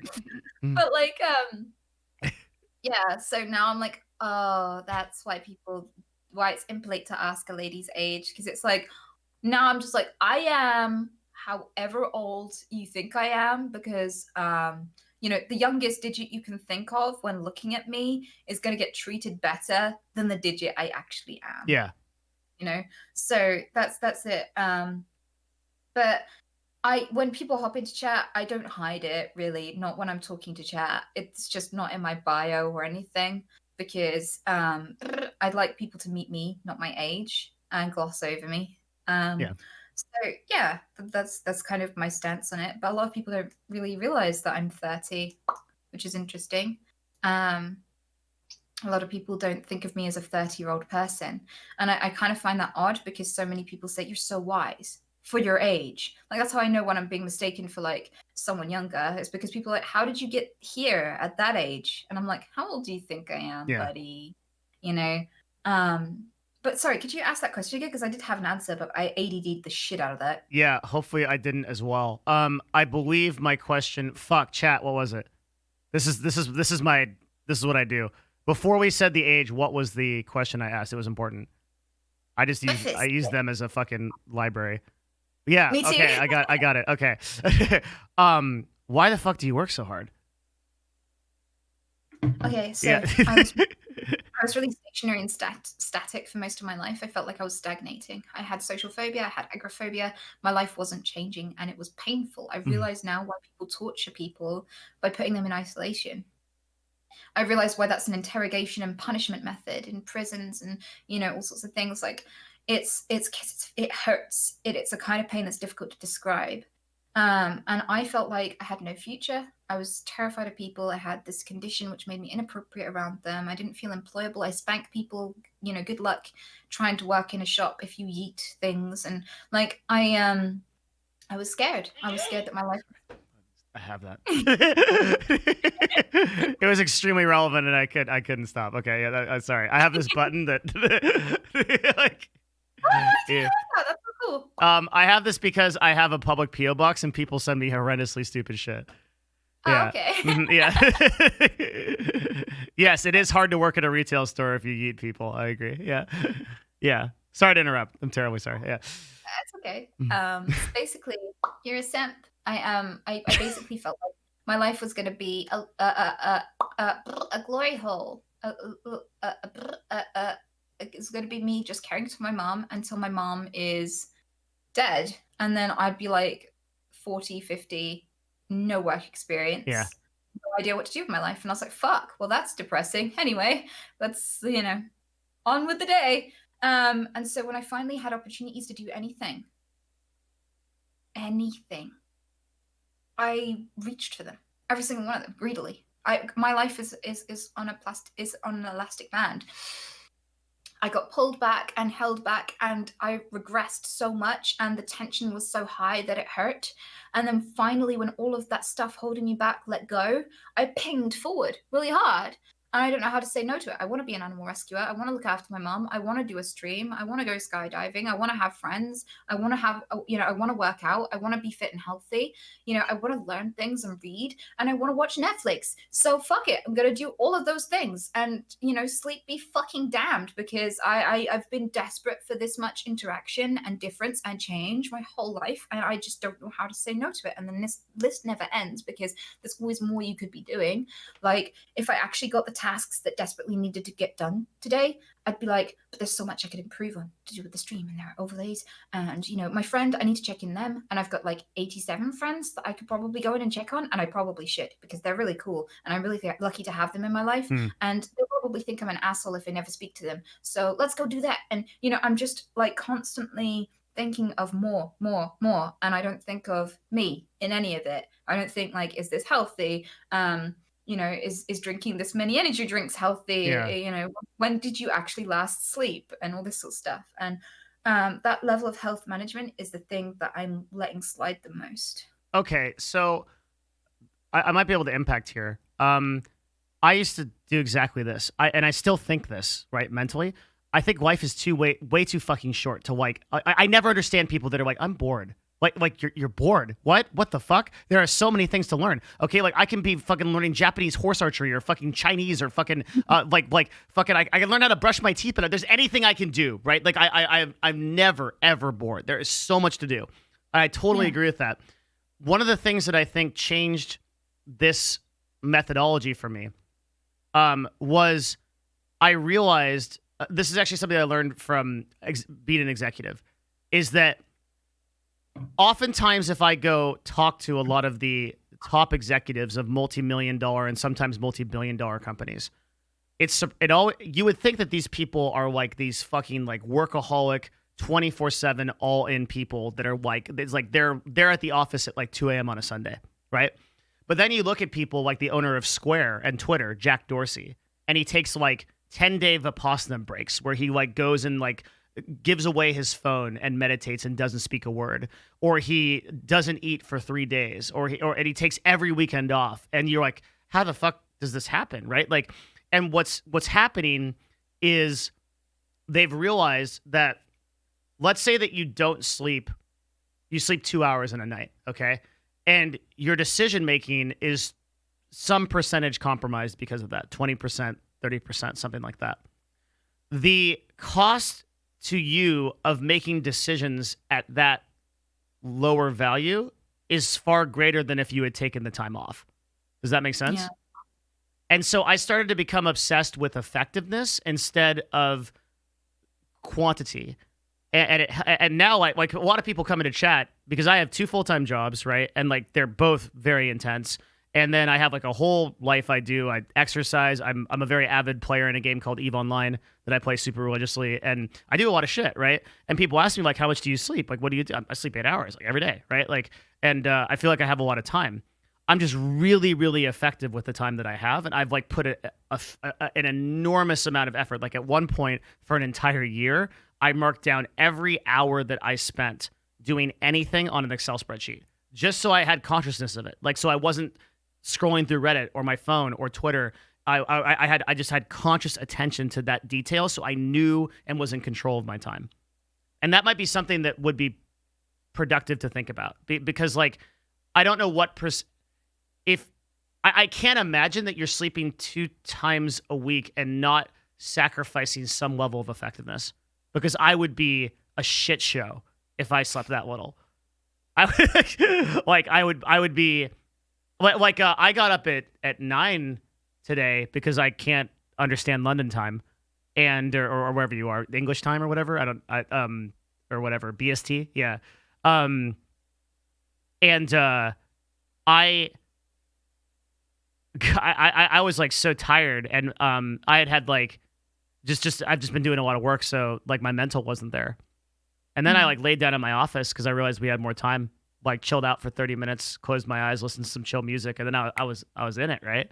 But I took that time versus like I could have done an extra project, like filled out another RFP, but I knew that I was going to be more effective for this conversation and for like my future if I did it that way. You know what I mean? Yeah. Well, thank you for taking the time for me today. Then I should be really thanking awesome. you. Like you're particularly in regards to like how much effort that this takes for you. I'm going to be here anyway. I run a 3 to 4 hour broadcast every day. The time offline is more valuable. But for you, like this is like a real effort for you, and I really appreciate it. Like seriously. Well, to be honest, like the way I see it is, when I have social interactions, I use them as an excuse to stop and sit. Ah. I Mhm. so like if a friend comes over, I won't scurry around constantly working. And it's the only time I actually just genuinely just stop because like I'm better at doing things when I'm doing them to someone else, even when it's self-care. Mhm. So like if someone's around, I'm not gonna sit there and make them watch me do the dishes and, clean out their animal cages and, go and trim all the grass with a pair of scissors because I'm a nutcase and I don't have bugs, so Yeah. I will trim my grass with scissors. Wait, are you um, serious? yeah, so I do Are anything you a from inside. Jainist? That's kind of like a title, but like, do you know what I mean by that? I know what Jainism is, Yeah. but I wouldn't really necessarily put any kind of label. I wouldn't lump myself in a group of other Sure, I people. didn't mean to I label it. I knew that would happen, but like it was just a very easy way to come to the same conclusion. You don't hurt animals. You don't hurt living things. You might operate in a certain way that doesn't. Yeah, Yeah. I live by a philosophy of do the least harm. Okay. Sorry, I've got some guy who's like constantly messaging right now. I'm just gonna go ahead and mute you. There we go. So basically, breakfast. I kind of feel like I am my impact, Yeah, and dude, 1,000%. I live that philosophy. 100%. I say that all the time. I love what you just said. yeah, I kind of feel as well like I define people by how they treat those more vulnerable than themselves. I think that gives Mm. you a huge clue as to who someone genuinely is. I mean, you hear it all the time. Like people are like, take a guy on the date and then see how he treats the waiter, that sort of thing. There are Mm. so many people like you can judge a society by how they treat their elderly and their animals, these sorts of things, because it's so fucking true. People are who they are when there's no consequences. Yeah. So like you see people's true side when they come on the internet and they get a fake username and suddenly they can be anything Hmm. and they decide to be a twat. Like that's you. That's you when the mask is lifted. Yeah. And I would like to be the kind of person who has a positive impact, regardless of whether there are consequences for me or anything to gain. I would like to consistently be the kind of person who is good when it's hard and also to not be bad when it's easy. I see. And as well, because I lived at the mercy of people who made the wrong choice. And it really showed me what it is to be the hidden victim of somebody else's choices. Because other people have a bias and they play it down, but you see it firsthand. And that gave me a really huge education in what it is to be the one who suffers unfair consequences for things out of your control. Hmm. But also, I just value life. I have this philosophy I talk a lot about on stream where it's like I've been dead for most of the existence of the universe. I'll be dead for, The the rest of most of it. the existence Yeah. after it. Yeah. And in a short blip, I get to experience stuff. And I was Mhm. put together in exactly the right way to know what cheesecake tastes like. And, like this is all fucking awesome and amazing. Yeah. And I feel so fucking lucky. Um, and as well, like every other being around me is a unique universe because they're experiencing all the same shit I am, but with a completely different set of senses. Mhm. And so, even though we have the same world, their world is totally unique to them. And that's Yes. wonderful. And it only exists as long as they do. And I have a deep, profound appreciation for any sentient life that gets to live and experience stuff. And as far as I know, so far, there's no evidence to suggest they'll ever get any other existence. This is all they get, and I don't want to be the reason it's cut short. So, especially with little animals that only get a few days to live, it's like if someone's really poor, it would be all the more reason not to steal from them. If someone only gets a few days of life, it's all the more reason not to take it from them or to make it shit. Um, so yeah, I have a deep, profound respect for little animals and little lives, and a deep curiosity about all the beauty. Because if we went to another planet, we would really admire and get excited about so much biodiversity. But we fucking shit all over it because it's right on our Because it's right doorstep. here. Yeah. If we put it on another planet and said, yeah, there are literally hundreds of thousands of different species, we'd cream in our pants. But because it's here, we like mine it to death for gold and Yeah. shit. And there's gold, infinite amount of gold in the universe, but this is the only place we know of with life. Life is rarer than fucking diamonds. Diamonds are carbon shit. They're a byproduct of carbon. There's entire And we're meteors made of them. Yeah. Mm. Yeah. and we're killing for fucking diamonds. Like the irony of that is just it just boggles me, right? So yeah, I kind of feel like it's I wouldn't call it Jainism. I just call Mm. it like appreciation. Do you ever think about these sort of like evolutionary logical fallacies that we get? Like, one like basically they're evolutionary things that have evolved for some sort of reason for us to behave in a certain way, but they beget these weaknesses. So, for example, the idea of things becoming familiar to us and thus they sort of like decline in value. So it's like you said, we would be amazed if there was like a new wolf creature and we were like, and it was on another planet, and it was like, oh my god, this is like the woo wolf, and it's like look at how different it is, and it's so amazing, it's new. But like the wolves we have in our parks, like, fuck those wolves, like we're gonna dump some nuclear waste here, like, you know what? And it's because we've established that familiarity. This is like an evolutionary sort of hiccup, right? And we have a bunch of these. Like another one is like fear of public speaking, right? Which comes from I think comes from, this is in a book called Sapiens. There's a stipulation that we're really afraid of public speaking because the only time that we had to do public speaking in the past was like if you're in a tribe of people and you're up for trial as to why you should or should not be thrown out of the tribe. You have to present your case. And that's a fucking extremely terrifying thing because for isolation in that time period meant absolute death. You're not going to be able to survive unless you have a tribe supporting you.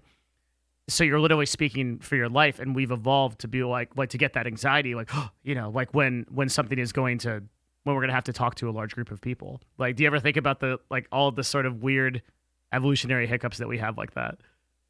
Yeah, Yeah. especially when it comes to things like confirmation bias. Yeah. It's Hmm. hard to be a logical, reasonable human being, and I contend with the self-doubt of knowing just how profoundly our brain just cannot remember shit and distorts memories, and that data is not reliable in our own heads, Yeah. and that even questions, like people will skew a question to the way that specifically is most relevant and beneficial to them. And that means that even before you've started answering question, you've already distorted the fucking question. Right. Right. So Yeah. like, yeah, I kind of I feel I do research this sort of stuff, especially when it comes to like love, sex, relationships, the Hmm. meaning of life, all sorts of things. I kind of feel like I take quite a holistic approach to information, and I tie together things that people don't often make connections between. Um, and yeah, it takes me to some interesting places. Memory is a weird one. Mm, You like memory is like your exactly like you said, like your perception is distorted as soon as that input is like through the experience and the it's in there, right? And like it's immediately been like every interaction that we have, the way that we are speaking, there could have been any number of misinterpretations. And then like when we think about what will be the conclusion, what will we remember about this conversation a month from now? Probably like next to nothing, right? There will just be sort of like an emotional imprint as a result of it, and like it'll be good or bad. It kind of like, and it's like everything kind of gets distilled down to like ooga booga. It's kind of it's like it's like, oh, good conversation or oh, bad conversation. You know, yeah, at the end of the day, like we just like we slot that in. This is one of the reasons, coincidentally, that I wanted to start doing YouTube because I want these things to exist. I want these things to be somewhere. I was like, I have to like when I'm 50 years old, how fucking awesome would it be to go back 20 years and be like, oh shit, like that's what I was. I was that being, right? Because you live in a consistent series of yous. You can go look at like old family footage of you being like 4 years old, and you're like, that was me, but that is you in that instance of time, and you're just a series of and like you're in Euclidean time going from A to B in the sense that like you're aging, you're existing in these different states, but you also existed in that state, right? Like you were as real. That was as real to you at one time as this moment is now. mhm. That's just some really crazy shit, right? like because like yeah. I mean, the most concise way I can convey that to people is people don't remember what you say; they remember how you made them feel. Yes, it's the And emotional impact. And yeah, I say that a lot in lots of contexts. In the context of social anxiety, it's really important because people are so obsessed with themselves and how they're doing at the interaction. They're not actually connecting with someone and having a real interaction. yes. A lot of anxiety is self obsession and overvaluing. your success at menial tasks no one's going to remember. Like getting the conversation right, carrying it a certain way, saying the right thing at the right moment, having the right answer. And none of that matters. The fact that you feel tense and scared matters because people mirror how you stand and how you feel. And if you're uncomfortable, you're bringing that to the conversation, and Mhm. that's what they're going to leave with, not really what you said. And so, yeah, I feel like that's a huge and invisible part of social anxiety is you self-obsess about doing it right so much that it doesn't matter what you say. You've already fucked up because it's Yeah. the stress that's the problem, not who you are or how you talk or anything, even half as much. And you Um, paralyze yourself by thinking about this, right? And so like another good example of this is like a lot of people, they worry about like, oh my god, like I'm gonna fail this test, and there's such an enormous amount of anxiety and stress that is generated in that moment, and yet it's not going to matter at all. Like that's it's never going to make any kind of meaningful impact on your life, pretty much no matter what. There's a good check you can do mentally on this, that you can say, okay, in 5 years will this matter, right?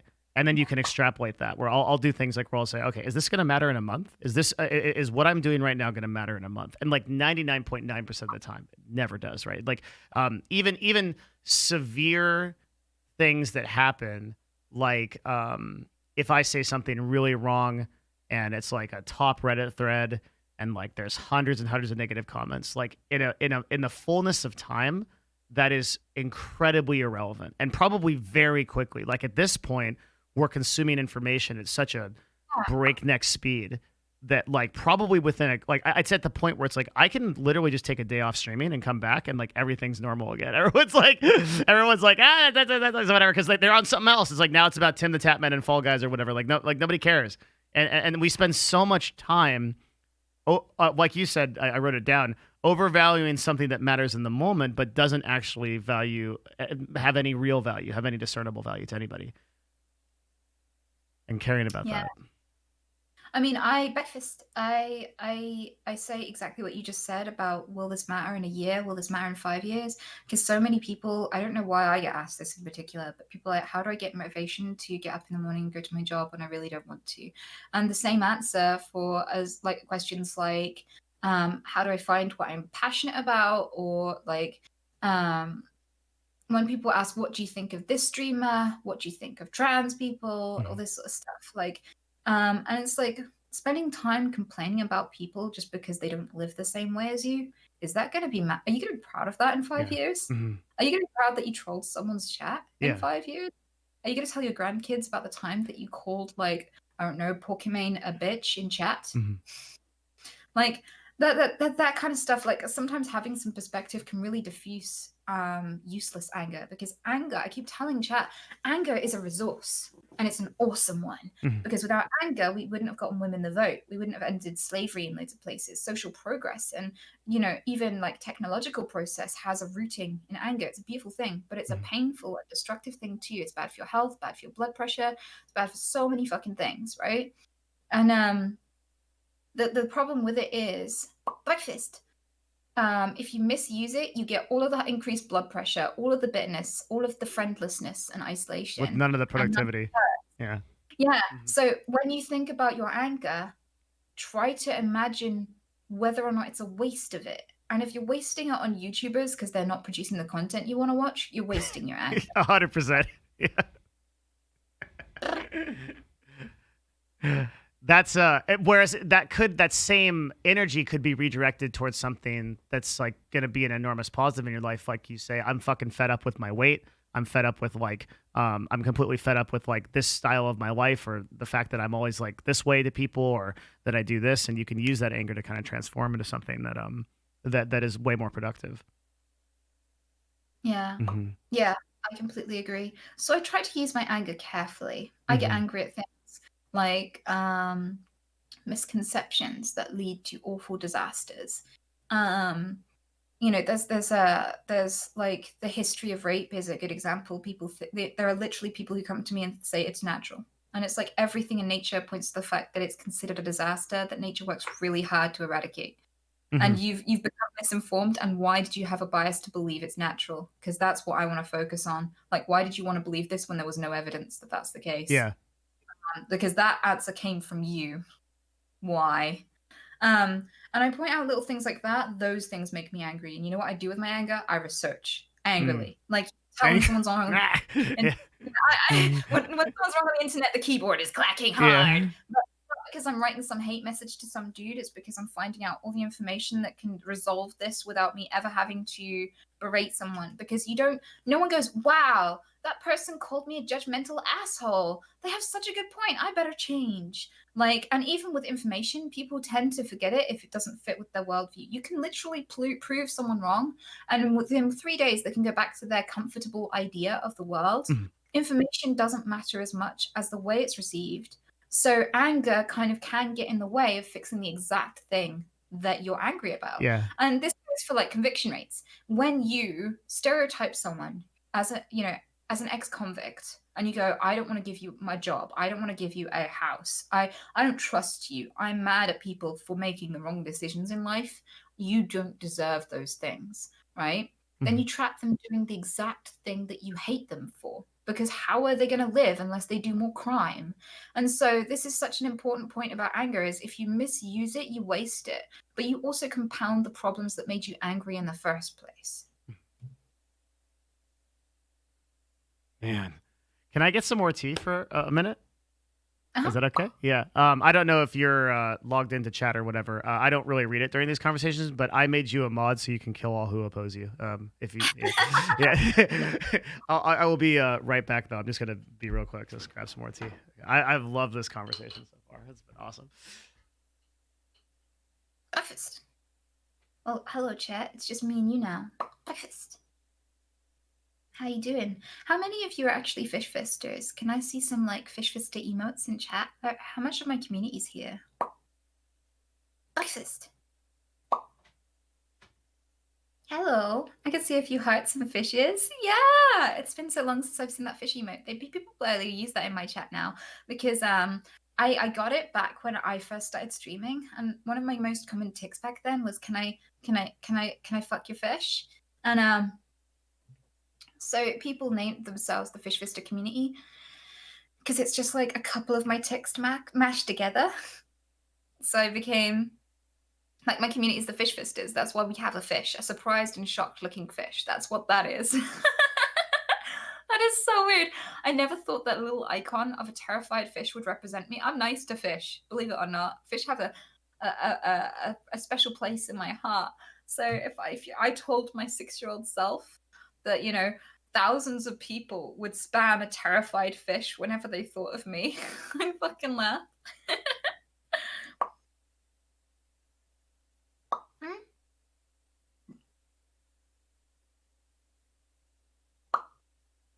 Breakfast.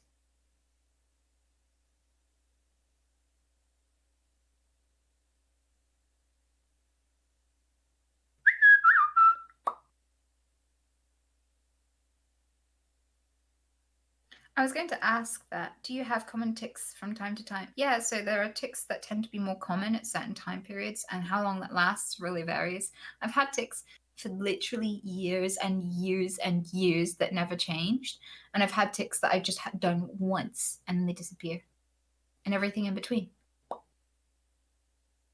I like breakfast.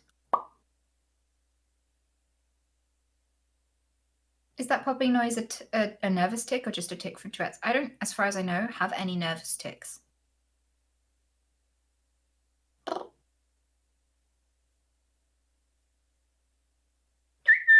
How was the heat wave? So it really, I have giant African land snails. They're fucking huge. They're like the size of my head, and they've been loving the heat wave. I was really worried about them because they were not adjusting to living with me at all, and they weren't happy. And one of them died, and I was like, I'm a failure.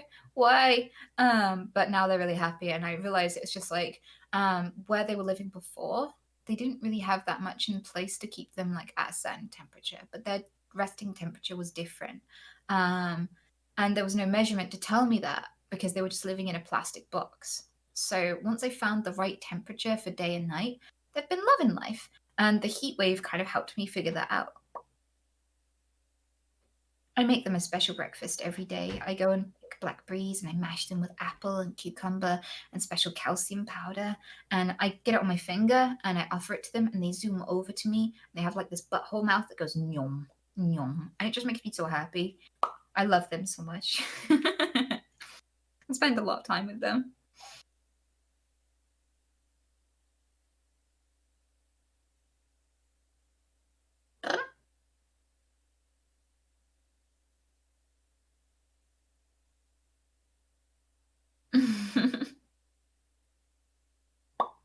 Do you like breakfast? Really good conversation. Thank you. That's really sweet. I'm glad you're enjoying it, guys. I really like Devin. He's a sweet guy. You can tell he's really thought life through. It's really nice. I didn't expect to have so much in common with him either.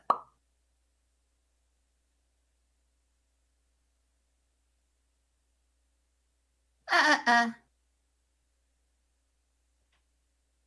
Your tics just gradually go away. So for a lot of people with Tourette syndrome, it goes up and down in frequency. It's hard to tell if it'll never come back, even if it just goes rare for a little bit. So I don't know, and it's different for everyone. Hello. Hey, thank you. So I for waiting. I do like drink like 2 gallons of not that much. I drink like a gallon of water a day. I'm always peeing, so and tea too. So it's on top of it. Yeah, I used to love tea until I started living the life I do now, and now I just drink coffee medicinally. I don't even like coffee, but I would just drink it to stay conscious. But I used to be massive on tea. I liked white tea with mint. That was my go-to. Do you have you ever tried green tea? Yes. What do you think of it? It's quite bitter, but if you have it with lemon and ginger, it's nice.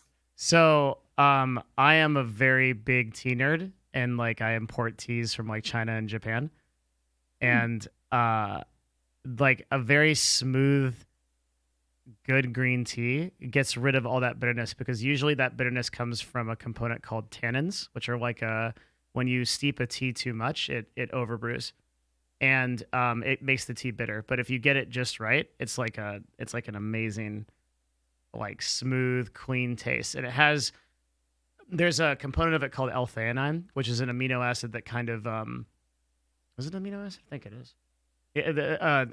May or may not be. I'm not sure on that. Some scientists in chat will know. It's a compound that yeah, it is. Okay, it's a compound that sort of evens out the effects of caffeine. So like whereas coffee, you're just like right because like, it just like spikes you up. You get that spike with green tea, but emotionally you kind of like even out. It's a really cool feeling. Nice. Keeps you balanced. That's very good to know. Yeah, I haven't gotten big into coffee because I drink a lot of green tea and I also like really like the health benefits of it too. Yes, Yeah. I used to be health oriented until I found Twitch. did that put a stop to it or what happened? Yeah, so like when I was in my 20s, I had the time, and so I would research all of the different nutrients and how best to get them, what food combinations allows you the maximum absorption. Like I found out. That's the shit that I do. Yeah, because I wanna understand how my body works and operate it properly. So I learned a lot about nutrition, things like proteins and stuff like that. So many people are like, "Where'd you get your protein?" And I'm like, "Do you know how much protein you need?" And they're like, "No." And I'm like, "Why are you worried about my levels then?" I'm like, oh, shouldn't you be asking you that question? Yeah. Are you very health focused? I used to be, yeah, like I said, I used to go running all the time. I used to drink green tea and white tea and things like that. I used to, like my favorite food was broccoli and hummus and toast and things like that. And I never used to buy takeout or anything. Yeah. And then I found Twitch and I didn't have as much time and everything was just convenient speed. And, I've kind of let that slip to a certain degree and I want to get back into it. So my next step is like getting help to reach the next level. So I need new management. That's going to be a start. But I'm thinking about getting a PA as well. But I feel a certain level of guilt for handing over my problems in life to somebody else and just going just you're paying them. I know. Yeah. And like I got contacted like this PA company and they're like, so what do you need? Because we have like cleaners and stuff. Do you want them to live with you? Can they work remotely? They really want people to work for me remotely. And it's like, nah, I'm good. And they're like, we have security guards and we have people who will organize your business. And we've got like business security guards who protect you and fight the bad people away whilst they organize your emails and plan your God appointments. damn. And so we've got combinations of the two. So like you could have a cleaner slash security guard or whatever, and they can come and live with you depending on your budget. And all of this is like scary. Yeah, it's And hardcore. yeah, and like I'm one of these people that doesn't really spend on myself. Um, and I don't usually decorate and things like this. This is the most decorated room. All the rest of Very my walls are decorated. bare. Yeah. Yeah. I like the But artwork. like thank you. Hmm. Um, but everywhere else in the house there are no pictures on the wall. There's no furniture. There's only the bare necessities to make the animals happy. They've got loads of toys and stuff. And I got round to I got round to buying a bed at one point, but not until a year after I moved here. I had a Yeah. mattress on the floor. So basically, I don't know if I probably do need to live in PA, but at the same time, like that's a task in itself because I don't want anyone else to have to live here. Yeah. So I'd have to make this actually habitable like a grown up.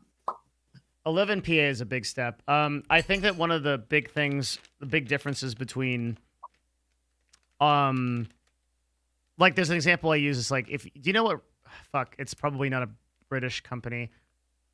Do you know what Roto-Rooter is? Okay. Roto-Rooter is like a franchised plumbing company. It's just like they're, or like Best Buy. You know what Best Buy is? Yeah, that's in Britain. Okay. Okay, good. Okay, you know what Geek Squad is? Fuck. Okay. Geek Squad is a group that's employed by Best Buy that will come to your house and fix your computer. Okay. So I always think about what, when I was, my second company that I ever ran was a computer company, a computer repair company.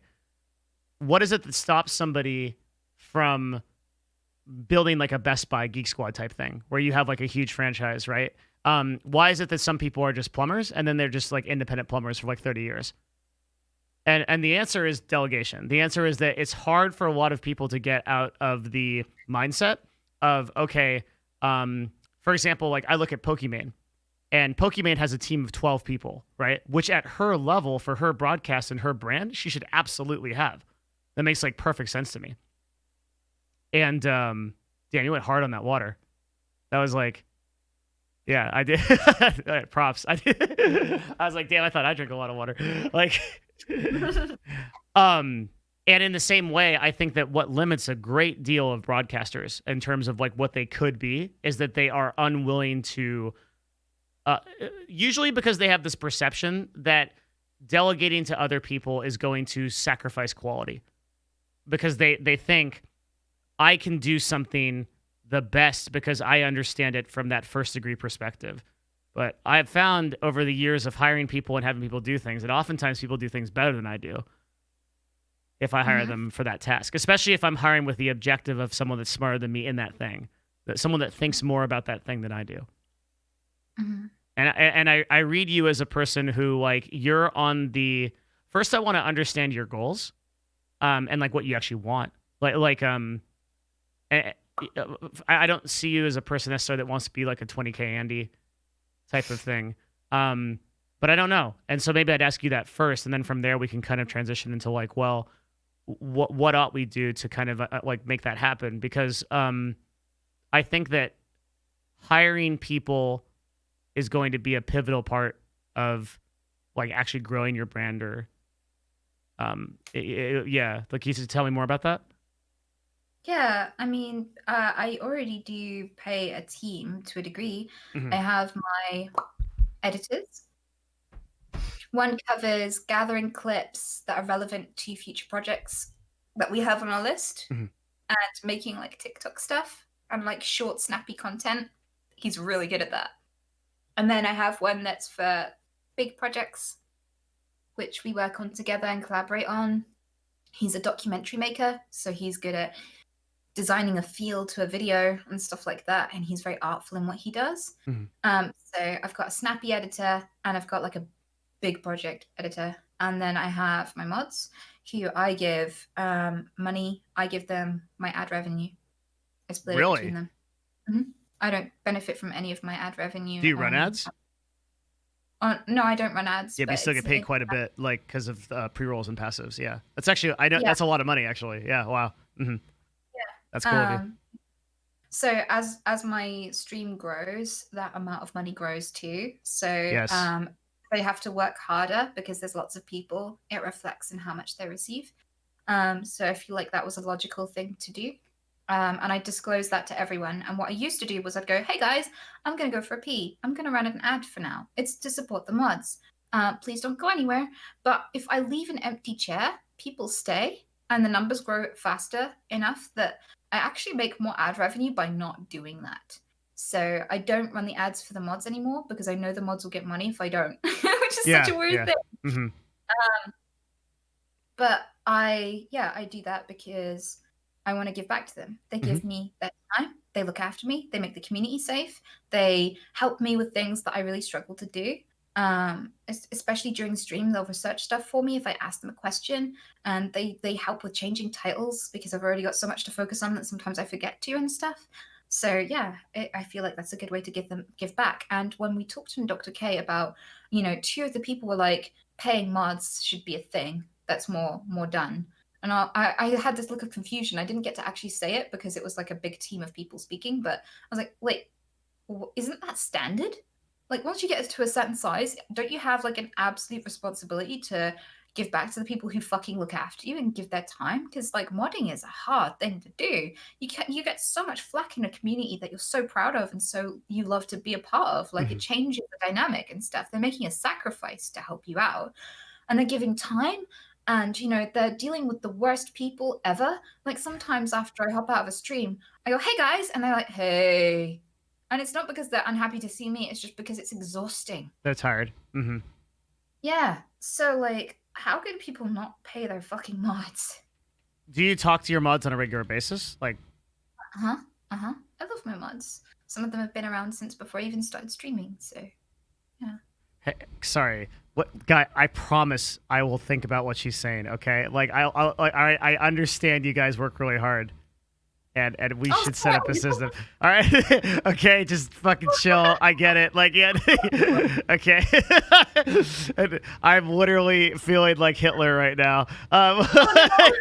Like, I'm like actually just like.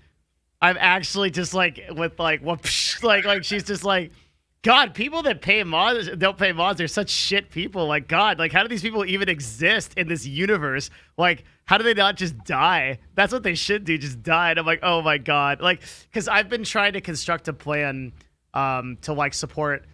I have two arms of I support like my YouTube and everybody there, but I have two relatively recent arms. Like one is a research team that is like working really hard to like put stuff together, like for someone like you, or just random stuff. And I've been trying to figure out how to get them.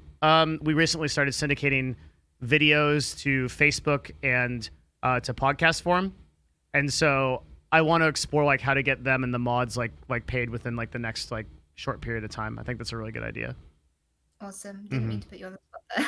It's okay. I need to do it, so it's good to have the it's good to have that energy. Yeah.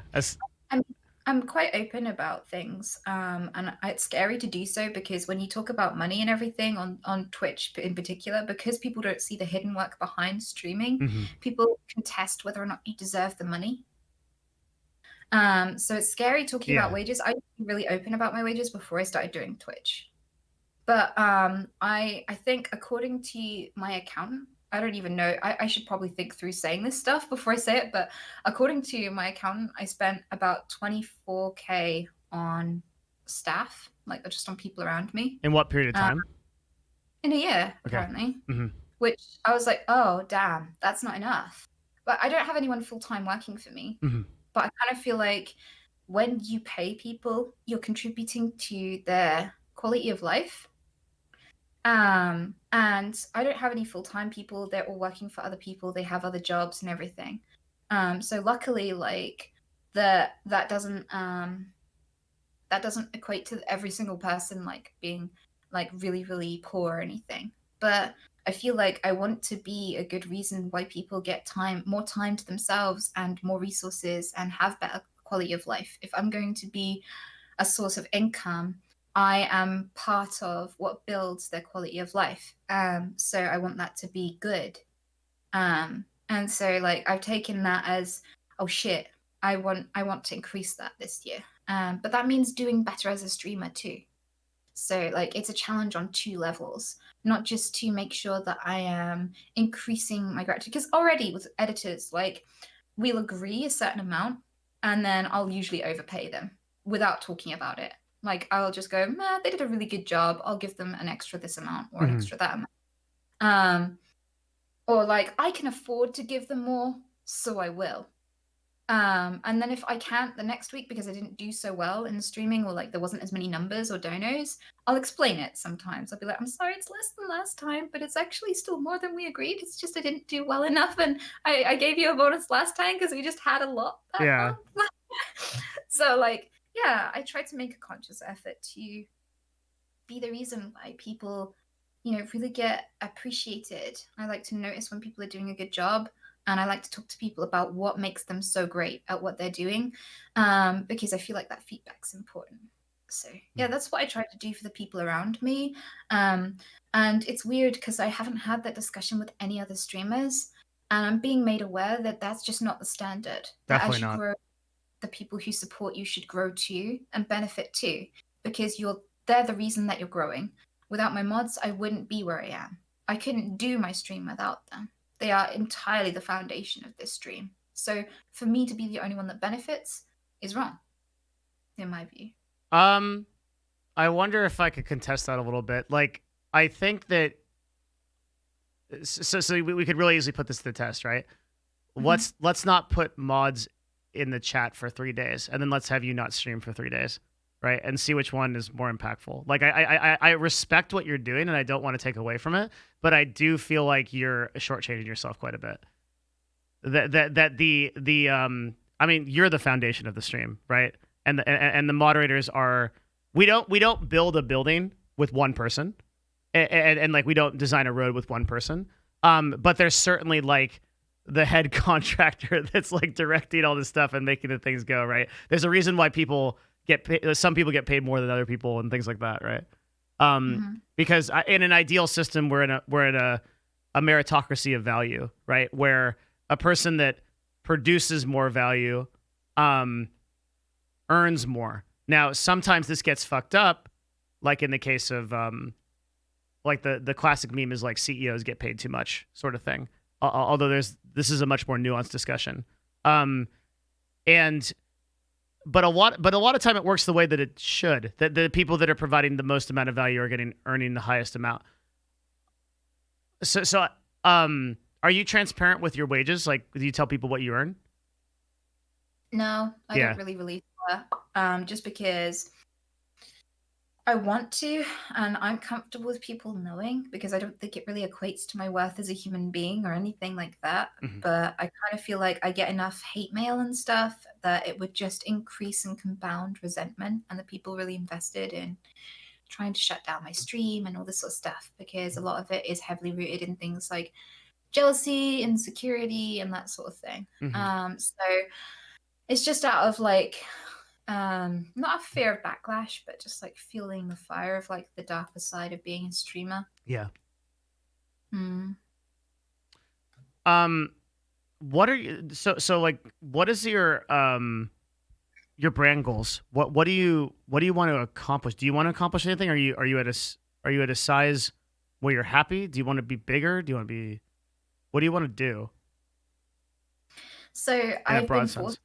to Sorry. think about that because I'm applying to so many, well, not applying to management, but like I'm listening to so many managers who want to like support me. Yes. And they're like, what are your goals? Because immediately that gives them some starting point for making promises.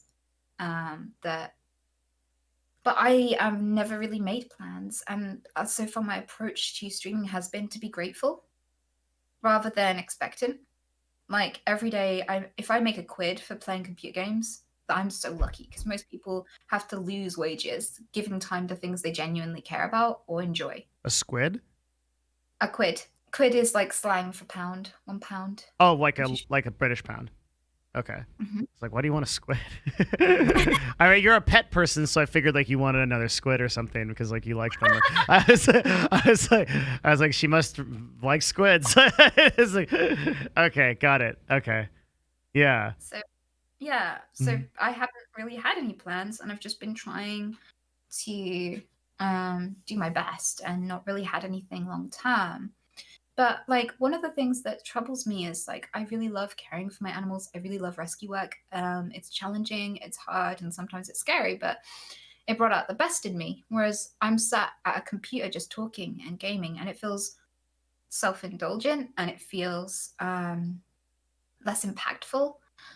And I have to keep reminding myself that, I am impacting people and people are sending me messages every day to suggest that, I am making a difference and it's okay to be here. But it's a hard thing to resolve. So I think one of the things that I want to do is I want to do more charity. Mm. I only raised 22K last year for charity. And that was just from 2 streams. And I feel like that's woefully inadequate for the position I'm in because potentially I could be raising so much fucking more. So the only reason why I didn't wasn't because I'm not passionate about it, because of lack of planning. So having like set charities that I can plan throughout the year, work up to, promote, get people invested in, explain why it makes a difference, that sort of thing, generate more income, make a difference. For people who plant trees, or people who design human relative models for animal research and stuff to replace animal research and things like that, so that we have more relevant results and kill fewer animals. That's a cool project. I could get on board with that. There's so many cool things that I would love to help grow and establish that I have the power to influence, and I'm just not. So that's something I just desperately want to improve. I think another one is to have some actual free time. Yeah. Because I feel like my personal growth is stunted and I don't want to become narcissistic, because there's a lot of positive reinforcement and a lot of status applied to what I am right now, which is dumb. I don't feel like I am doing the most important stuff in the world. I feel like there are people doing really cool shit who nobody knows who the fuck they are, and that's kind of a travesty. So like I feel a little bit of guilt about that, and I want some space and time to stop and read and research and participate and do things that I used to do and volunteer and go back to the homeless shelter stuff I was doing and stuff like that. So that's another thing. So I want to make more of a difference than I'm making, is like really like the forefront of what's bugging me about streaming right now. I have a lot of streamer guilt because I used to be doing stuff that made me feel really good about being alive. And now I'm like buried in this toxic gamer culture where if I dare to have a boyfriend or criticize their favorite computer game, there'll be bomb threats. And that's a really hard place to feel good about living. Yeah. And it's a hard place to feel good about participating sometimes, because entertaining these people doesn't always feel good. Sometimes there are people who are like the stereotype gamer bro who just come to laugh the next time I say something inappropriate. And that doesn't feel as good as going out there and making sure that an animal got to live, and knowing that they'll have another 6 years of life because of what you did. It's not the same. And I miss it. How do you want to restructure what you're doing to allow for that kind of time? I don't know. I guess what you said about delegating is a big part of that. Yes. And to an extent, that means having a certain degree of consistent success, which means putting more thought into my content, so that it's not just volatile and completely at the mercy of like how I feel on the day. So I guess there's that as a starting point. Anything else? From there, I have no clue. Okay. So if we were to like, so right now you spend pretty much 3 or 4 hours a day on your live show, and some percentage of that kind of like do you spend a lot of sort of ancillary time in your community, Discord, chat, things like that? Do you feel like that takes a lot of time, or is it mainly just I the live component? I try to, but I don't as much as I want to. Um, and the thing is, so I spend like 3 or 4 hours streaming, then up to an hour in the mod meeting after discussing things. You know, there are people to navigate, security issues, content issues, that sort of thing. I also like to listen to their feedback about anything that I might do to help them make things safer, whatever, you know. So we do some strategizing. And then after that, I check in on my mom, take care of her and her stuff, check in on the animals, take care of them and that stuff. And the animals can take anything between half an hour on some days to like 3 or 4 hours on other days, Wow. depending on what he's doing. Yeah. How many Um, animals do you have? the lowest amount I've ever had. So that would be 3 bunnies, 2 giant African land snails, 2 giant Papua New Guinea stick insects, and 4 mice, which isn't that bad. I used to have like 200 animals at one point, and I spent my entire existence just cleaning out cages. So You have a I've really, stick. Is it a stick bug? You have a stick bug? yeah, You stick know that, like the insects. meme. No, There's a there's meme that I really like. You show someone a video, and this is gonna sound so stupid. You show someone to someone that like, cause like describing this meme is so, like when you describe memes, they just sound way dumber than they are. You show someone a video and it cuts to a stick bug that's doing a dance, and it says oh, they were you've clear. you've been Yeah, stick bugged. Yeah, that's the entire meme. Yeah, is that what you have? You have a stick bug? yeah, Two but stick he bugs. doesn't look like the one in that video. They're both ladies, and they're actually huge. So if one was to sit on my face, because one has crawled on my face while I've been talking, she'd be like from here to here. So they're about this big. Holy shit! They're about the length of my forearm. Can it like? Is it Can it fuck you up? Like, is it dangerous? No. No, they're designed to look dangerous. They look like they have like a little scorpion tail and stuff, but they're not at all. They don't hurt you. They just eat brambles and chill. And their defense mechanism is to fool you into thinking they're dangerous or to look like a stick. And if you accidentally poke them or something, they'll just fall to the ground like a broken off twig. What is it called? A giant Papua New Guinea stick insect. Pop stick insect. Why did? Okay, so out of all of the things that you could have, why do you have a giant Papua New Guinea stick? This thing is fucking terrifying. Holy shit! Fuck this thing. This thing is fucking nuts. Oh yeah, yeah, that's her. That's what they look like. That's what my 2 girls Yeah, look I'm like. out. That thing is that I would turn 360 degrees and walk away, man. That thing looks like it would fuck you up. If that thing sat on my face, I'd be done. Like Yeah, that. she sat on my face on stream. It was funny. Why do you does it just wander around your house? Oh, no, they have an enclosure. Okay. Yeah. I'm actually gonna a bigger one soon. But so the first Papua New Guinea stick insect I got was actually a male, and the males look slightly different to that. The females have like a long pincer on their ass that looks like a scorpion's tail, but the males have a blunt bum and thorns on their legs, and they will try to like snip you with their legs if you piss them off. And I found him one day whilst I was moving from my last house. And my removal men said to me, "Hey, look at this!" And they showed me this big bug, this enormous bug on Mhm. the wall. And they're like, "What is it? Do you think it's a scorpion?" And they expected me to be freaked out because I'm a little lady. And I was like, "Oh, hello!" And I ticked, "Hello, Muffin," because I called everything a muffin at that point. Mhm. And so he was Muffins, my first stick insect, and he used to sit and watch movies on my shoulder with me. Um, and then he died, and I missed him. I had him for like 2 years.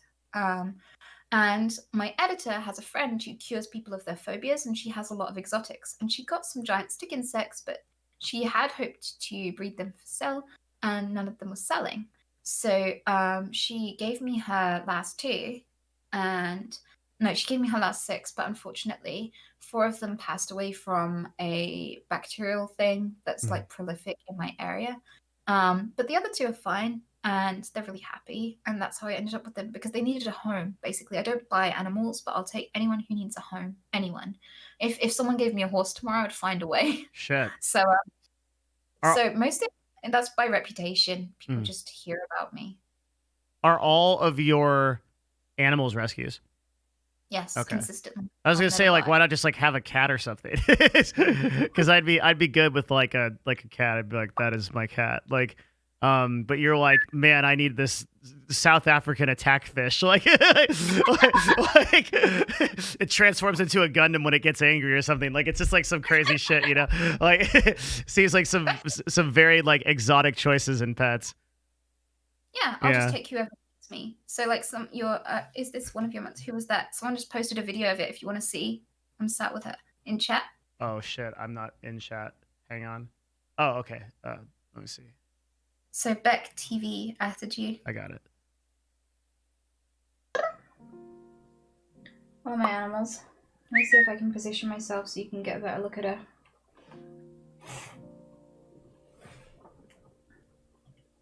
There you go.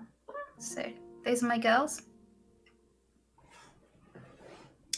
And that was when they were still nymphs, so they were still growing back then. They Yeah. were still very. Yeah, I love animals. One of them I've always loved on my birds. back hasn't actually reached her final form yet in this, so they're still small. So you can see her.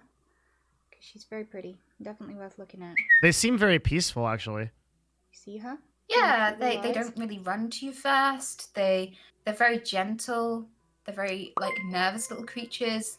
They look all big and scary, but they're actually just really, really chill. You can tell which one is which one. Yeah, I can. Yeah. Some of them lost their limbs, like one or two of them before they arrived, and they grew back like shorter and things. Like there's one of them had like a damaged antenna and stuff. So yeah, I do know the difference between them. I see. Okay. Otherwise, they look very similar. Yeah. That's so. It's just very interesting. So why would it take like 3 hours to like? Did the bunny like? I would assume it's like a relative level of maintenance, but do bunnies like need more bunnying? You're talking to a guy that doesn't. I try very hard to reduce the amount of like possible obligations I have to a very bare minimum in my personal life. And like because my professional life is so insanely busy, right? So I have no idea how to bunny. So first thing I do every morning is I go and check in on everyone. So I wake up and next to my bed there are the giant snails. So I look over, have you left your shell? Have you gone to eat food? Are you okay? And usually during the day they've tucked themselves into their respective plant pots. They have sideways plant pots and they'll dock in them beside each other. They have their two little houses. So everything's cool with them. I'll go and check on the stick insects, see if they need more brambles, more leaves to eat and things like that. They usually eat a lot, so they'll usually need new stuff every single day. Mm-hmm. Then I'll go down to Anya. She's she'll be the first rabbit I check, and I'll be like, do you have enough food? I'll change her water. I'll scoop out some of her poops in the corner of her cage. If she needs cleaning out, I'll clean out her cage. It'll take probably about 30 minutes. And then I'll hoover because the sawdust gets everywhere. I'll check her butt to make sure she doesn't have fly strike. I'll check her mouth to make sure her teeth are aligned and she doesn't need any help with those because that can get out of hand really fast.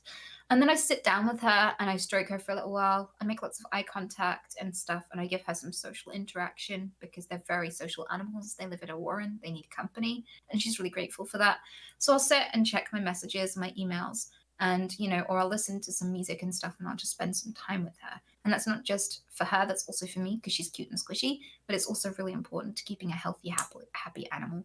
And then I'll go down to Peter and I'll do the same with checking him over, checking his cage, giving him company. We'll have a little chat. How you doing, bud? And then I'll go out into the back garden and I'll pick blackberries. I'll trim roses. I'll trim some brambles. I'll trim some grass and some herbs. I think I have 5 different herbs growing out of there. I'll bring it in, wash it all, and distribute it according to their needs. So, like, the stick insects get the brambles, the blackberries go to the snails. I'll mush it up with some calcium powder, some apple and carrot, and feed them that. Wash them, like their bodies need a wash and everything. Make sure they're okay. Check their temperature settings and everything's working properly. I'll spray everyone. Like the bugs need a humid environment of a certain temperature, and the snails need like spraying about twice a day with water in, not directly on them, but in the enclosure to keep it moist and the soil moist because their substrate is soil. Then sometimes I'll check through the soil for eggs because they even if they live alone, they can mate with themselves and produce eggs. And you can end up with like 10 million snails if you don't catch that soon enough. And then everyone's good, and I can start my day. Okay, that's a lot. I have a single plant in my house that is a bamboo stalk, and I have to put water in it every 2 weeks. Yeah. Sounds It's pretty intense. Sometimes I got to make sure that it's still there. Yeah, that's the only living thing in my apartment, and even that stresses me out. It's an incredible amount of attention to detail. I'm sure most people don't take care of their kids as well as you take care of your animals. Well, the thing is, like, I'm responsible for their entire existence. I want to be the reason they have a good life. And a lot of people don't take a lot of stuff into consideration. I mean, I rescued Peter because I knew that Anya was lonely because her partner died. Usually they live in twos, and she had a husband called Nudge, and he was really lovely, and they loved each other. Peter's really savage and doesn't get on with her, and no amount of conventional pair bonding seems to make them like each other. So now I just have two separate buns. And they seem okay with that, but that means that I have to fill in that gap socially for them and make sure that they don't feel lonely, because loneliness is as bad for your health as actually neglecting them in other ways to do with food and shit. Mhm. So yeah, I take it seriously because I'm the exact and only distinction between a good and a bad life for them. So if I'm going to take them on, I have a responsibility to make it a good life. One of these things that I see that's really consistent across your mindset is, do you feel like you have an obligation to the rest of the world of any kind? I use that word intentionally, like obligation being the key word. I don't know. I think I have to think about that one for a minute. So it's probably a good time for me to quickly go shoot off and go for a pee. So I'll be right back. Let's do it. Okay. All right, catch you in a sec.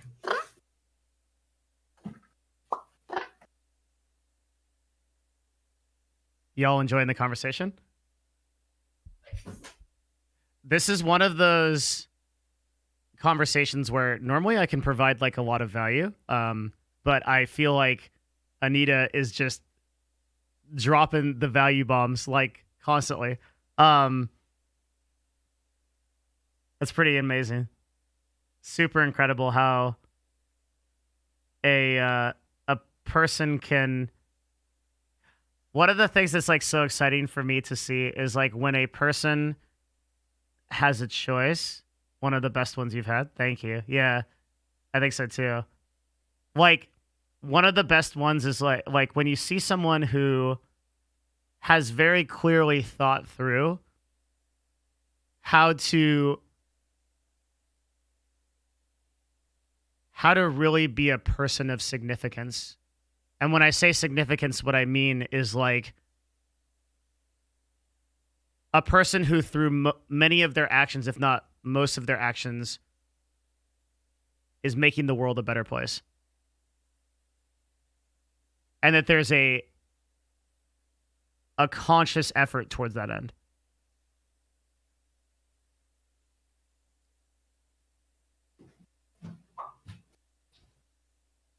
It's always really interesting to look at people that think about things that way. Because it seems like out of people that choose to like live in this world for whatever reason, there's so few people that actually do that. Hi. Hi. That was incredibly fast. Thanks. Yeah, thank you. Yeah, great compliment. Women pee faster than men. I've learned that over the years.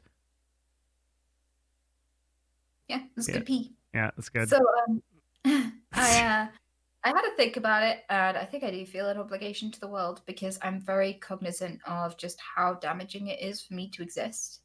I kind of feel like I produce a lot of trash. When I die, people aren't going to remember my name for very long after I pass. Mhm.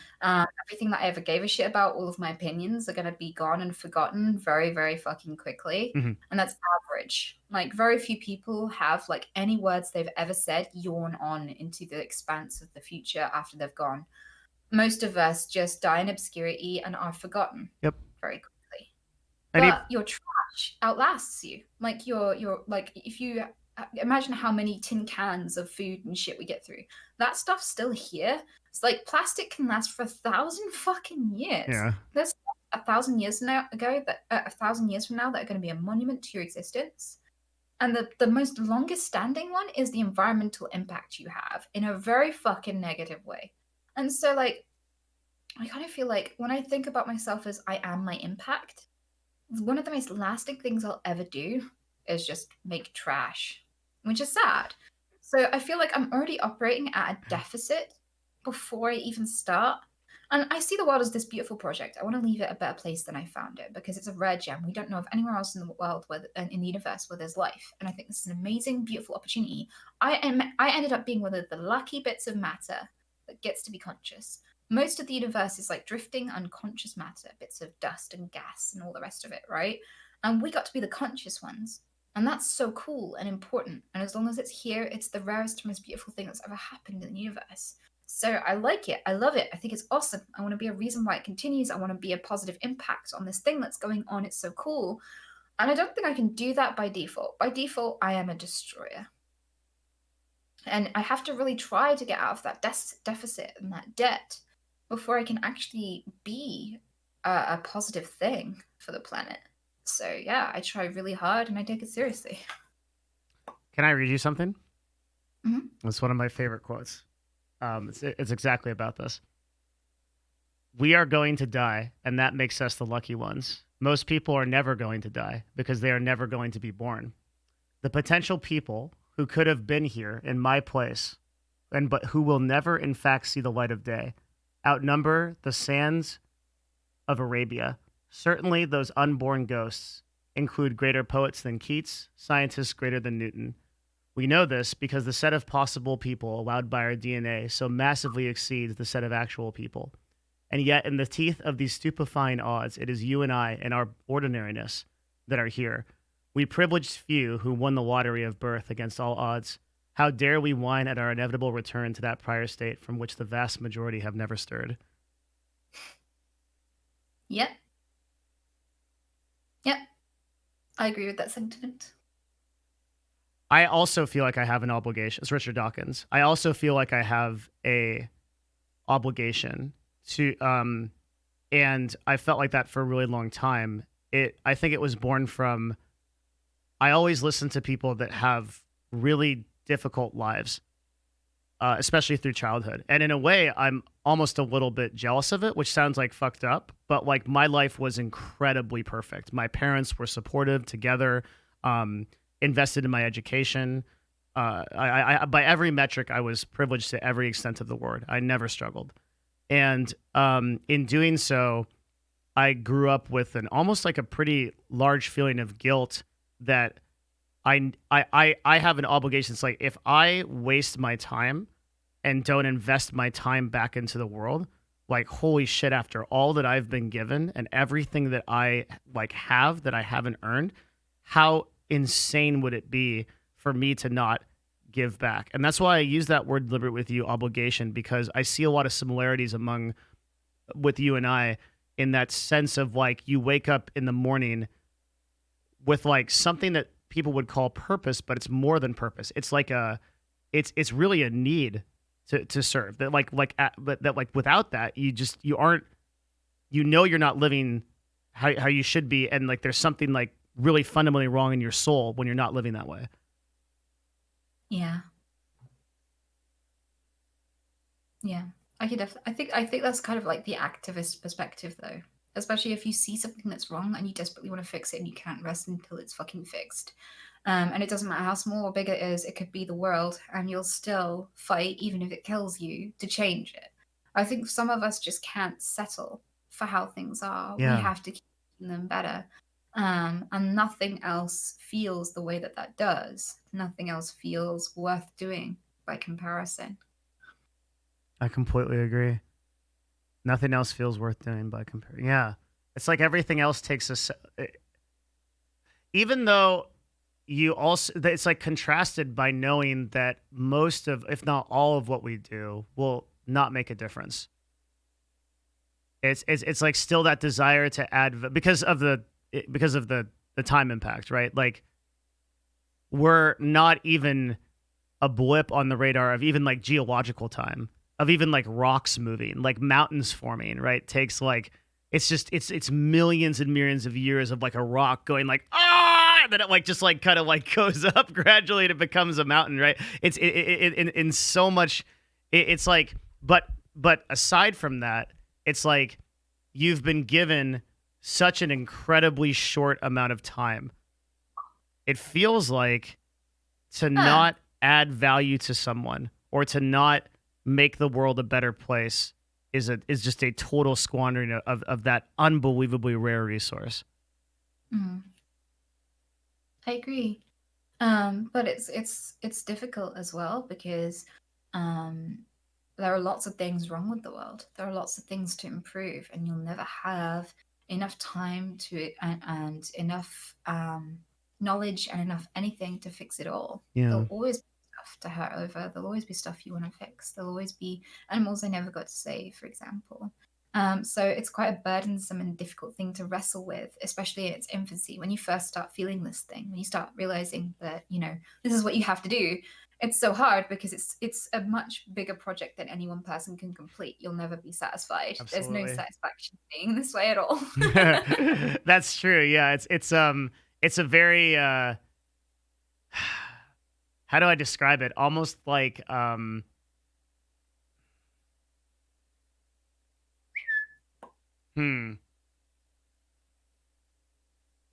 Breakfast. It's like a sense of being hungry and never being full.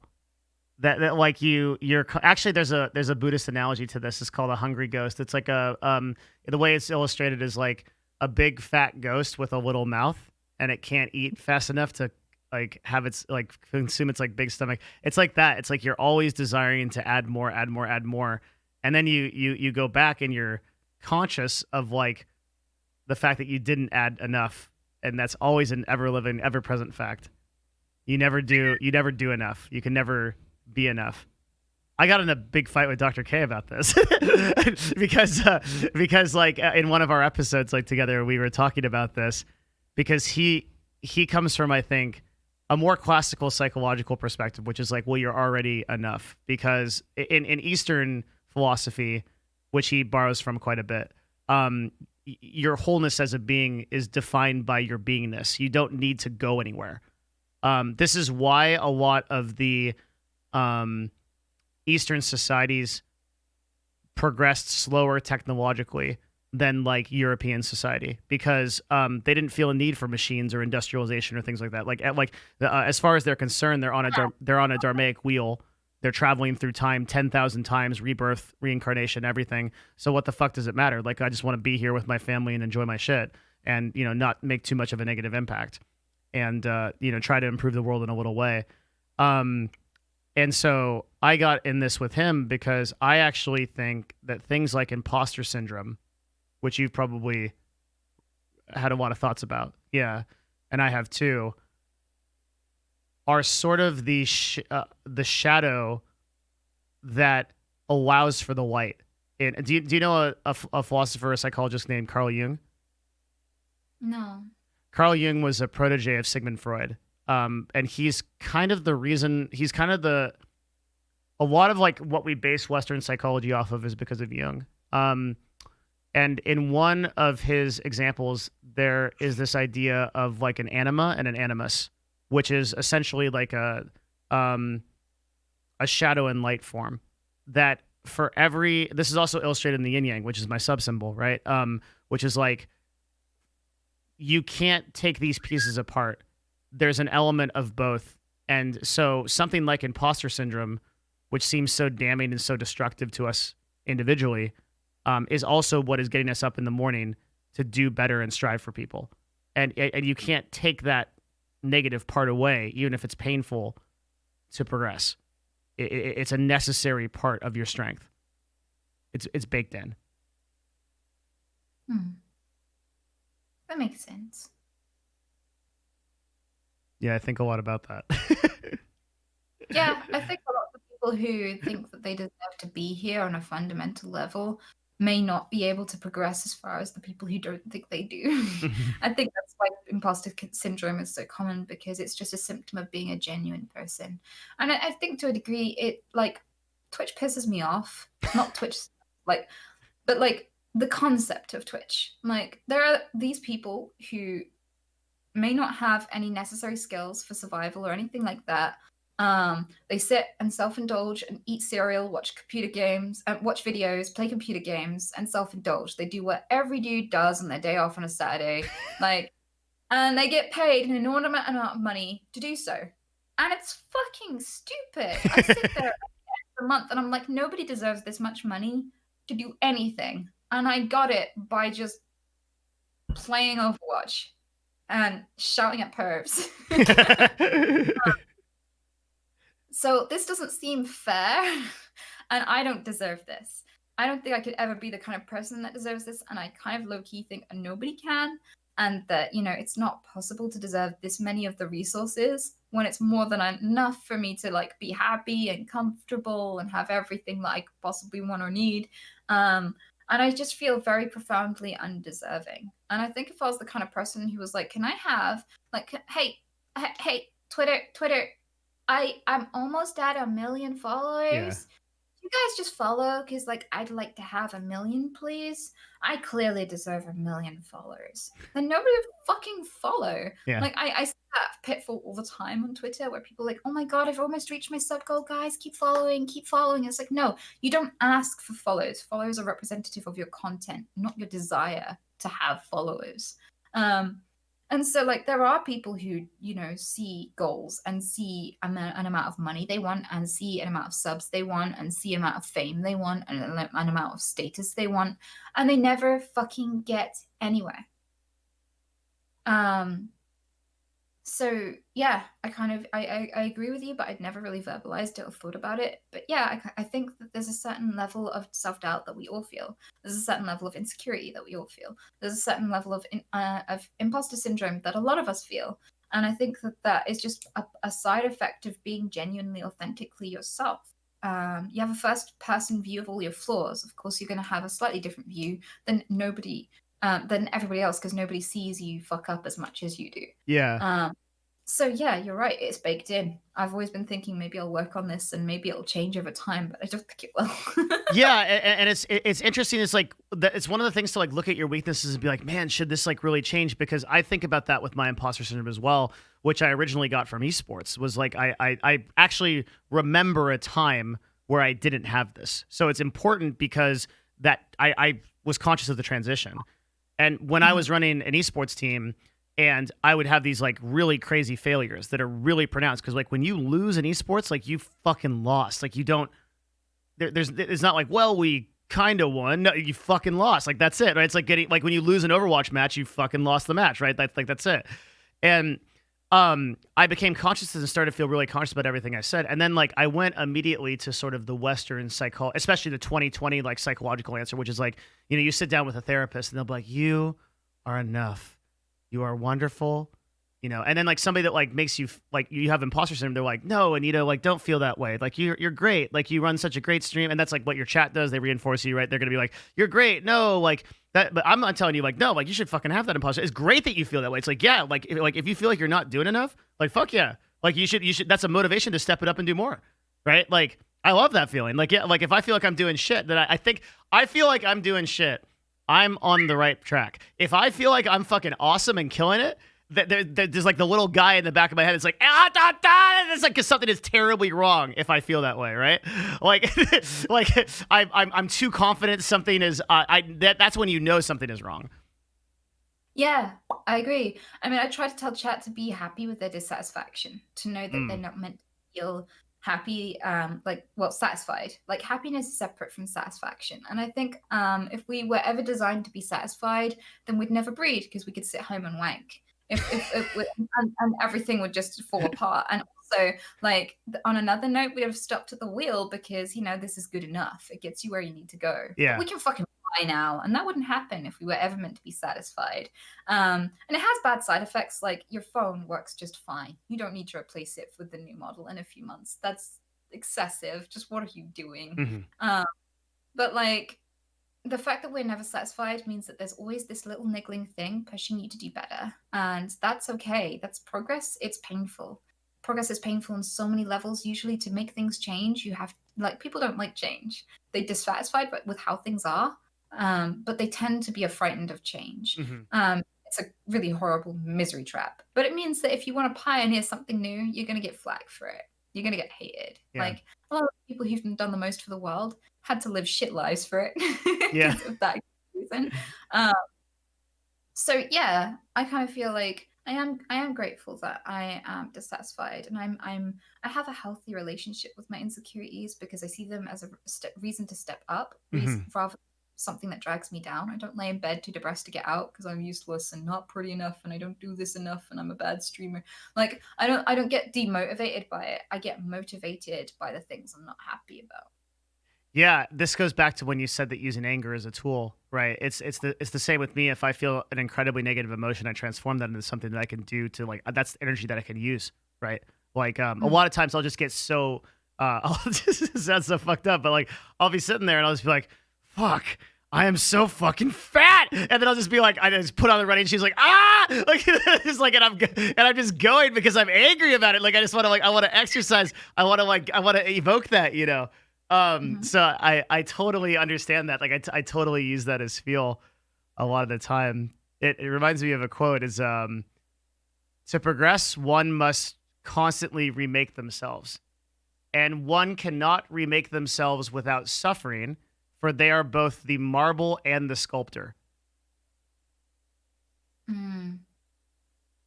Fuck. Yeah. Yeah. Oh, I mean, yeah.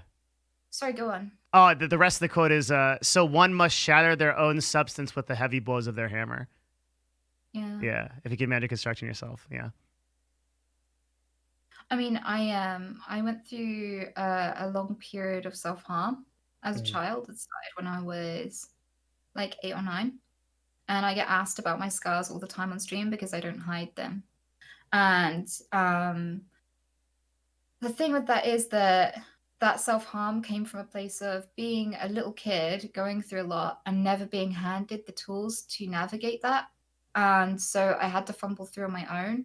And after a lot of research, I found out that a lot of animals self-harm, like parrots rip out their feathers, orcas in captivity will grind their chins off on the bottom of the tiny swimming pools they're trapped in. A combination of feeling trapped and bored and being in like depressing situation, those three things will quite often cause self-harm in animals. And that I have this theory that it causes a dopamine spike and a spike in endorphins, because pain does that. And that your body is self-medicating because it has a depletion in very essential neurochemicals that are required for sleep, to eat, to mate, to survive. Just basically all of your basic functions are controlled by certain levels of these chemicals. And so it doesn't create, it's a very temporary fix that doesn't actually fix the problem. And I don't recommend it because you just end up with a lot more judgment and a lot more, that which is something else to contend with as well, for such a temporary and brief release.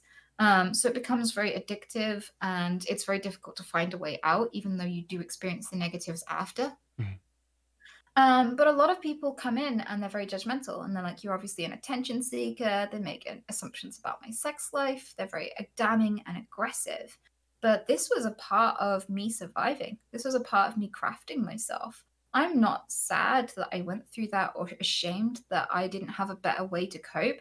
I'm so fucking grateful and happy that I ever coped at all. Like Dr. K said it, but every single therapist I've ever had said it too. They've straight away gone, "How are you not more fucked up?" I saw You that. know? Yeah.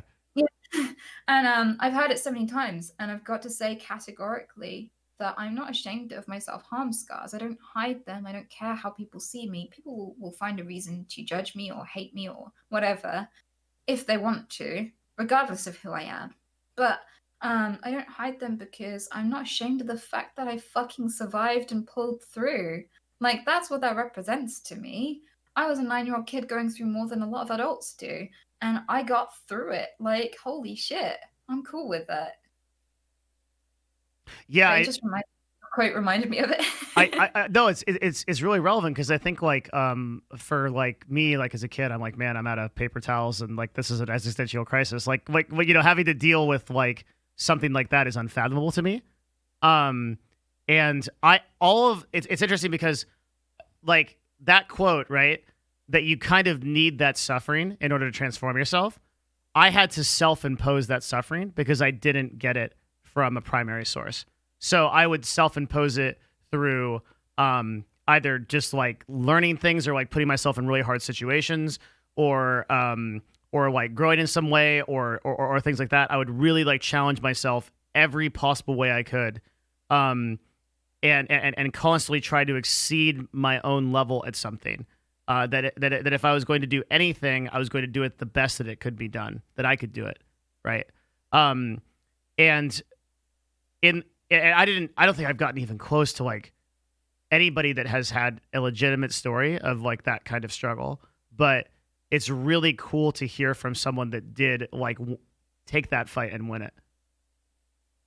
You know, it's like one of the neatest things. Yeah. I feel like a good way to experience hardship without it almost being masochistic is to be altruistic. Because like a lot came out of me that I didn't know I was capable of when I was doing it for an animal or a person. There are a few examples for people too. And the thing with that is that like I climbed cliffs to get to animals, and then I'd play pass the parcel on a cliff face with another person, just like climbing a little bit higher, passing the bird, climbing a little higher, passing the bird back, you know, all that sort of stuff. And there's no way I'd do that voluntarily just for fun or whatever. I'd be a wimp. I'd be so squishy right now if I hadn't gotten out for the sake of them. So you draw yourself into these hard situations if you have to for somebody else sometimes. And you know, at the end of the day, it's not to prove yourself. It's not for some, you know, self-development or anything. It's literally for the best reason. You get to indulge the best of yourself while challenging yourself and going through hard things. Like, I think it's a really great reason to suffer. 100%. How are you doing on time? I want to be conscious of your time. I know you've got. I'm really lucky today because this is my like big sleep day, so I'm okay because my main task today is to actually get some sleep because I've got an evening stream tomorrow, so Okay. I can actually. So we're good. Okay, I don't want to keep you from your sleep either because I know you don't do it that often. I feel like we've had a huge talk though, and it's insightful, and I really appreciate it. I appreciate you.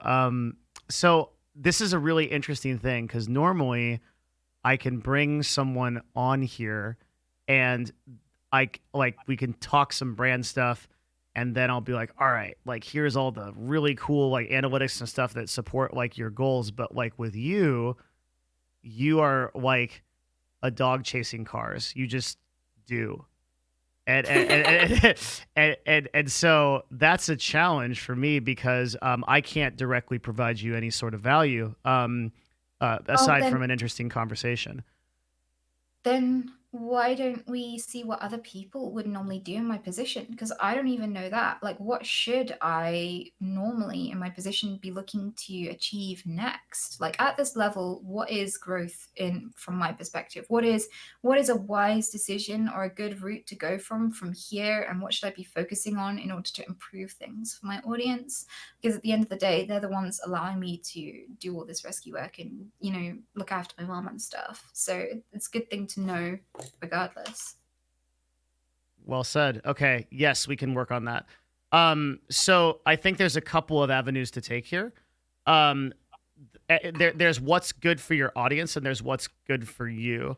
In terms of what's good for you, I think the number one thing I'm gonna call it the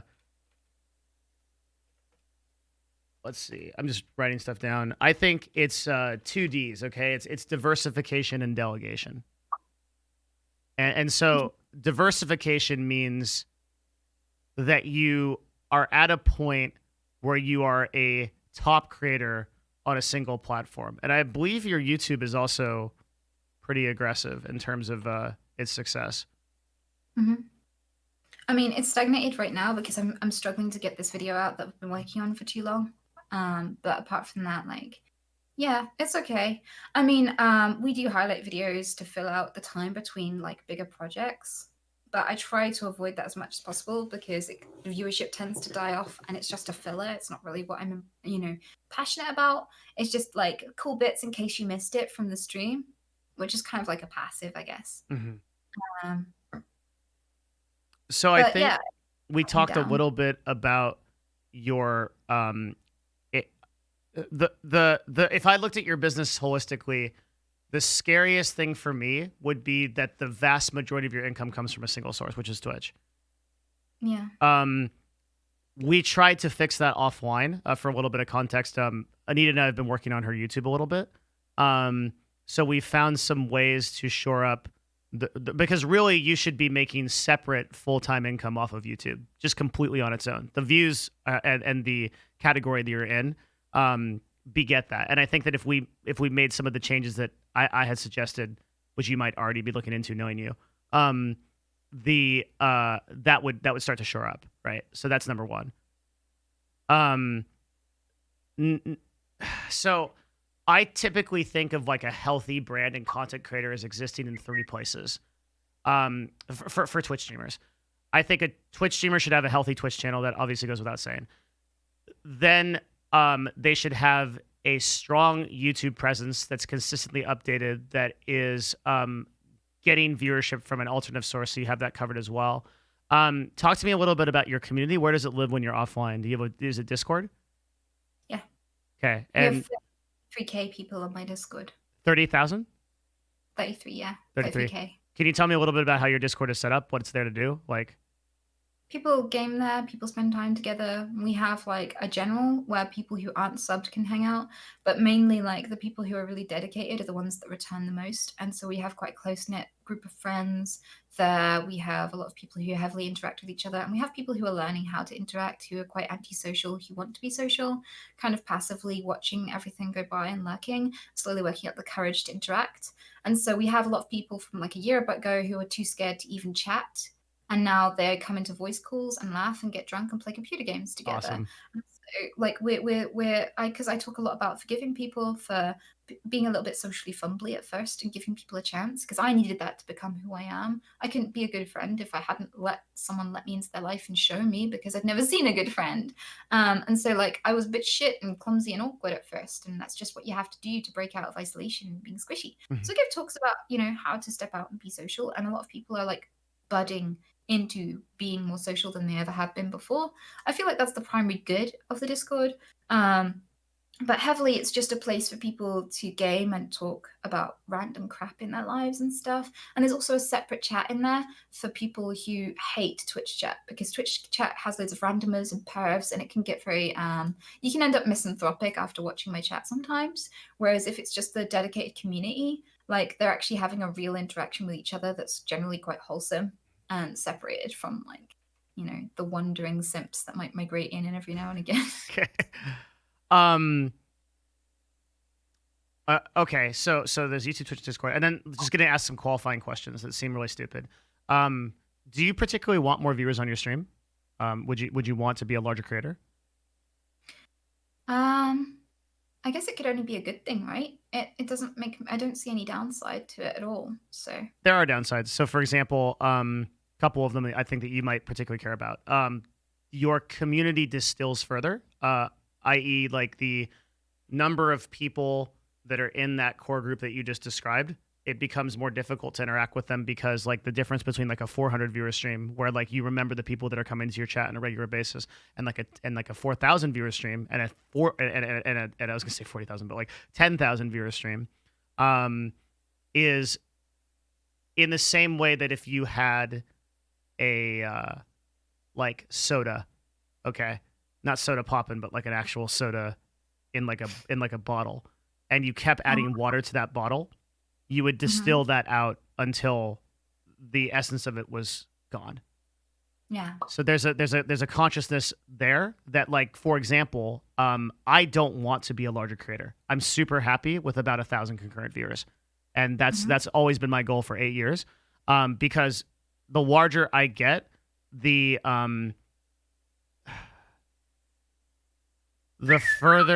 further I stray from like what I'm doing and why I'm here.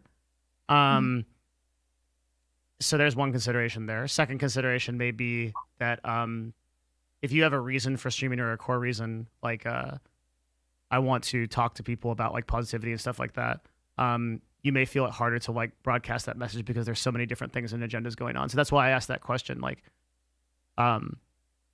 is this something you want to work for, to like go to like to move to like 7K? If I'd say like first probably like goalpost would be like 5K consistently, 7K consistently, 10K consistently. I think well, there's a lot to weigh up there, but I think with the community issue, a lot of that ends up being resolved by the VIPs. Like when I remember someone frequently and consistently, and they're a really positive person in the community, I VIP them. And there are VIP channels. So we can maintain that familiarity of names I know and people I know that I directly interact with. And those guys are highlighted in my chat, and they also highlighted in games that I can play with my chat as well. And the criteria for becoming one of those people is really varied, but generally it's just like cool people in the community that I want to be able to directly interact with and react to, regardless of my size. So I think there are ways to get around that. And I love my VIPs. They're like really good examples for the community, and they show people like this is goodness. This is, this is how to be a good friend. This is, this sort of stuff. And this is what we really recognize and congratulate in our community. So I think there are ways to get around that, even if it gets bigger, because, the people who just follow have a place to interact that will be different from the place where dedicated long-term subs are. And then even then, like a smaller core community of people that are very familiar with me directly and like are very much closer is still possible, I think, in a larger group of people. Okay. So what I'm trying to do is I'm trying to get a feel of like, on a scale of 0 to 10, how important is growing viewership to you?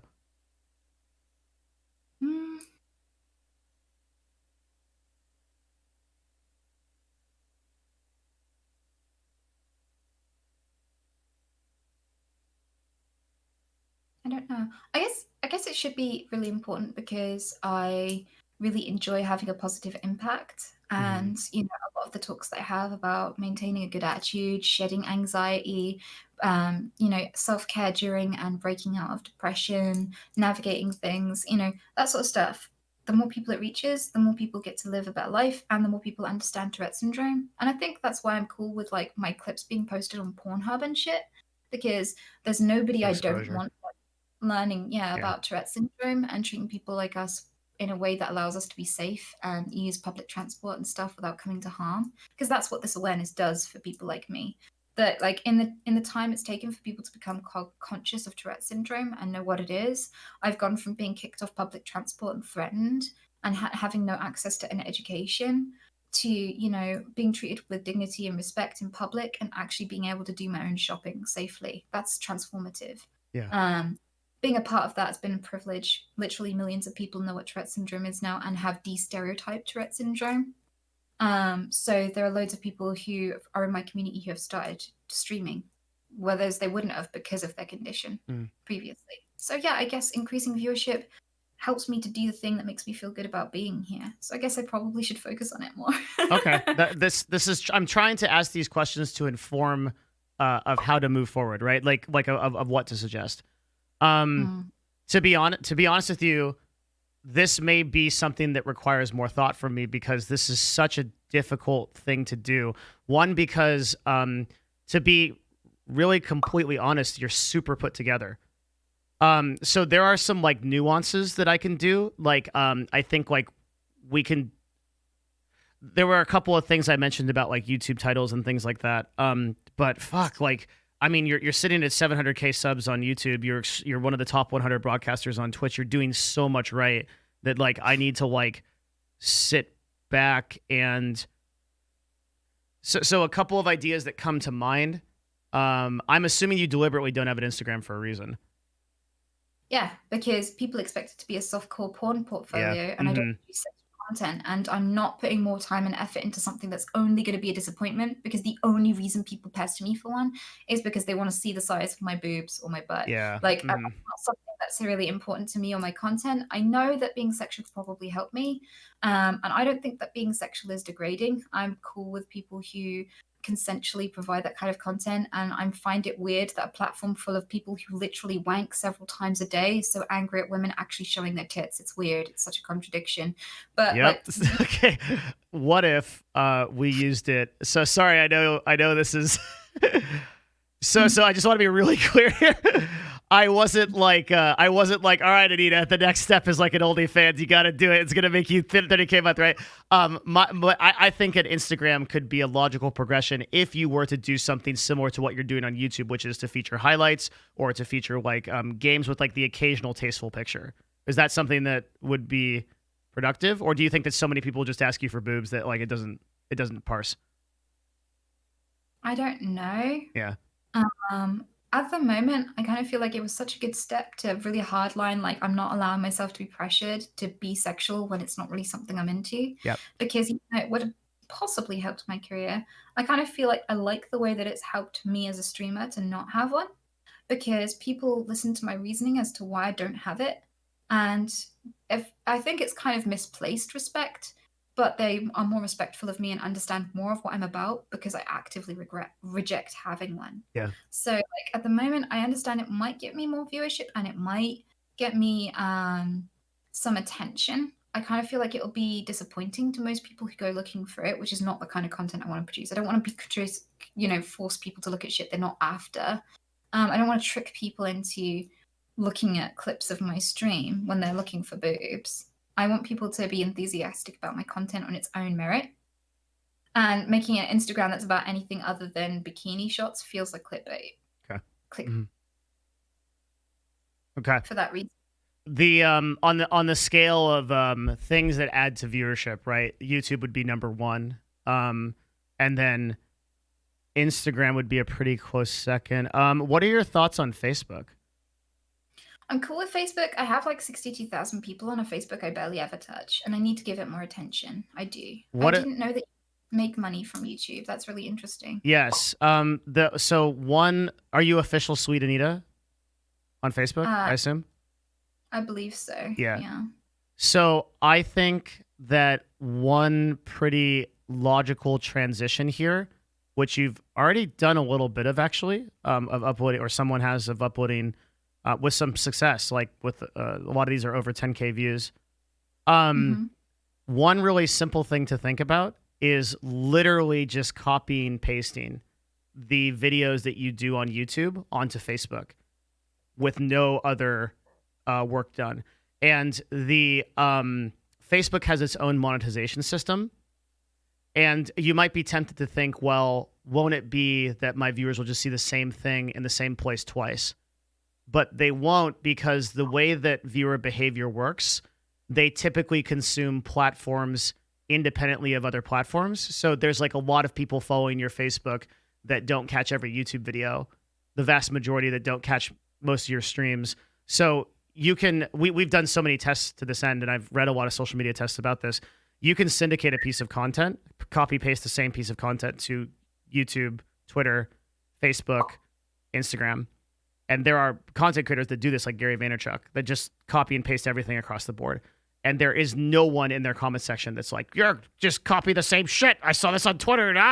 Because like the way that they consume a platform is like, we think of it because we see all of our content because we're doing it. But someone else is like, oh, I'm checking my phone for 3 minutes. I'll scroll through Twitter. Oh, I'm taking a shit. I'll go look at YouTube. Oh, I'm doing right. And so they don't see that same thing. So you could one-to-one your videos and all of the video content you do to Facebook, and people would dig it. A lot of new people would be introduced, and it's low impact. It wouldn't really change your brand at all. And you can monetize it because the Facebook Partner Program actually is very aggressive in terms of CPMs for people on Facebook, because very few people are producing content for it. Ads pay a lot of money. Yeah. Oh, okay. I didn't know that. Because like I love ad revenue. Once I did a yeah, me too. Yeah.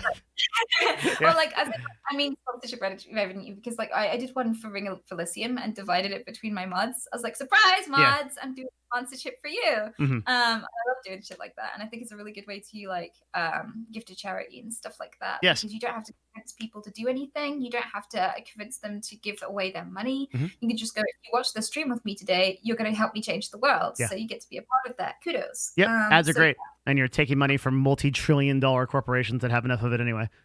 Fuck them. Yep. They're all sick. Yeah, my thoughts exactly. Yeah. Put my content on Facebook. Have you heard of Imgur? Oh yeah.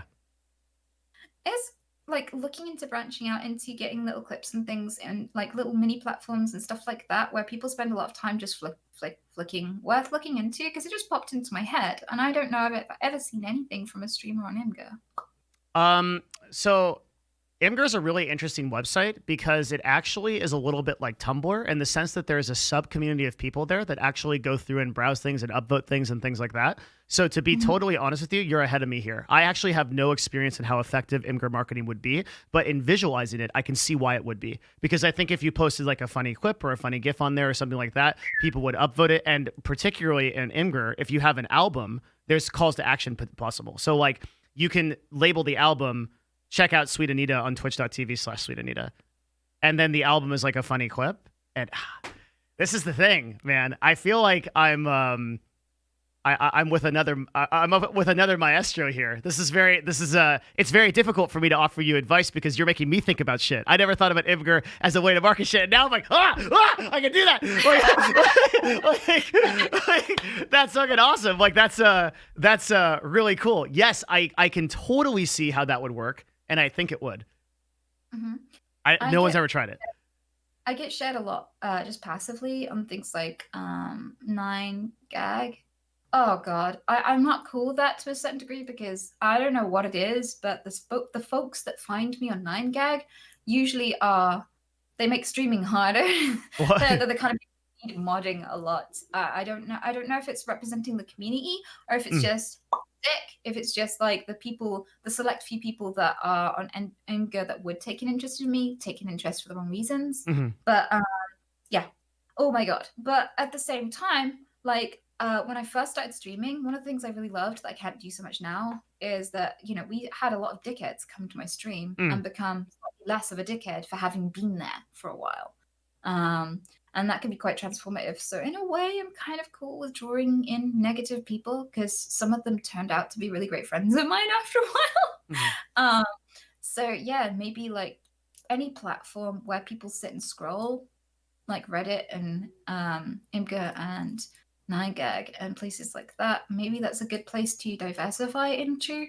It's just hard because I don't have a lot of time for download, upload, and, you know, kind of distributing my content in places. It's not something I'm fantastic at yet. You shouldn't be doing it, but the thing is, so I work with a broadcaster named Arcadum, and Arcadum is like a Dungeons and Dragons DM. And this guy is insanely fucking busy. Streams 250 hours a month. He runs 8 living campaigns. He has like fucking 34 players, right? So the way that I think about doing work with him is he needs to not be involved in that process if at all possible. And that's what I think about you is I also work with another broadcaster named Amaranth who also suffers from this problem where I tell Amaranth to do something like, yeah, like you should really improve like this. And then she's like, cool. Now instead of sleeping 3 hours a night, I can sleep 2.5 and I can get that done. I'm like, no. Like, you know? And I feel like that might happen with you is like, so this is why I'm thinking of something like Facebook, which is like the content already exists. You don't have to do anything different. Right. You said that you already have somebody on staff that is doing short form clips, funny clips or funny little shorts or things like that you can then use for future projects. That stuff can get syndicated to Instagram for very little work by somebody else. That would be, and it would be no extra time on you, right? So I think we can think about things like Facebook and Imgur in the context of things that don't add to your workload. Yeah. And maybe are things that even your current staff can do. Yeah, I agree. And it would give me an excuse to just pay them more instead of go looking for someone new. Yes. Yeah, it would. Yeah. 100%. So I can't. I finally feel like I added a tiny bit of value in this conversation. Was you're No, talking about some like galaxy brain shit, like. I appreciate it because like it's Mhm. so hard to get. I get cornered into producing the same content over and over again, and I'm sick of it. People Mhm. asking the same questions about Tourette's or managing hardship that I've had 1,000 times over, and I don't grow. I don't get inspiration to talk about new things unless I talk to new people and have genuinely engaging conversations. And you have made me think about new stuff. You've got me excited about some topics and stuff, and that's awesome because I can carry that into my content. You don't you may not see it, but you're helping me and my content exponentially just by sitting and having like a really genuine, awesome conversation. Just that in itself is amazing. Thank you. That's one of the nicest things that anyone's ever said to me. That's super. It's super cool. Like I feel the same, and I think one of the struggles. I talk to a lot of top tier YouTubers, and one of the struggles that they get into that Twitch streamers actually kind of get a pass on is that there's a YouTuber named MatPat, and he makes these like game theory videos. So it's like, what would happen if all the people in Undertale were evil, or like, he just like does these like he does movie ones too. So he'll do like, what if the Matrix was real, or like, is Neo really the one? And so these videos are really popular on YouTube, but like after a while he was like, fuck, like all I do is talk about games and movies, and like I'm not like, my content, just like you said, is like this. And it's one of the hardest things for a YouTuber. And I know I'm going to run into this eventually, where it's like my YouTube is very heavily indexed into like industry stuff, talking about the marketing and business and what's going on in the game industry, that if I ever wanted to like do different types of YouTube content, I'd be very hard pressed to make that transition. So in the same way, what MatPat did was he decided he was going to build a channel called Food Theory, where he would branch out and make videos about like interesting facts about food. Like, did you know that pineapples like can fly at 100 miles an hour? Like some like fucking dumb shit. I don't know what, but some dumb stuff like that. And in thus doing, he was able to expand his content, because I think that we constantly have to guard, like you and I constantly have to guard as creators against that staleness. Like fuck, I'm rote. I'm doing the same thing every day, because humanity, like as human beings, we have that creative energy, that impetus that's like, need to do something different, need to do something more, need to vary it. But your audience doesn't consume content at the rate that you do. So you feel like you're saying the same thing over and over again. I have these days, Anita, where I'm like someone comes in and is like, how do I grow a small Twitch stream? And I'm like, Yeah. make YouTube videos. It's just like the same thing over and over again. And so like some days you get off of that and you're like, fuck, like, and like my community memes me about it, because I'm answering that question like a bazillion times a day. And how you vary that content is a really challenging thing. And I think diversifying platforms, which is why I suggested it, could be a very good angle. Yeah, I agree with you. And one of the things I want to be doing next, I couldn't because of the COVID, and that really stifled me and my next steps, which was really frustrating. But hopefully I can get that implemented very soon too, because I feel like it would really help me. But definitely security PA ninja might be necessary before that started. So yeah, some considerations to be made, but yeah, all in the progress. And I think one of the things I've benefited from tremendously is like little moments like these, where I just get to talk to really interesting people that just help me bring new insight and get me thinking about things in a new direction. Because like this will amount to like a skit I'll write about in my stand-up file like 3 months from now, and it will end up being like stuff that helps me think about new ways to encourage people to do good and things like that. So yeah, it's profoundly helpful even before all of the really insightful advice and stuff. I mean, you've told me things about my content I didn't know, which is awesome. And you're helping me to feel really appreciative of the place that I am, even though it kind of gives me a little bit of cognitive dissonance because it's not ASCII work. Yeah. I think that's really good. That's super good. I think the second thing is the delegation aspect of it, which is a very easy way to start, is like not going out and being like, all right, I'm now taking applications for like a 12-person team, but instead being like, okay, how can I utilize my team to make everything more effective, because you've mentioned before, like, that's sort of a justification for paying people more.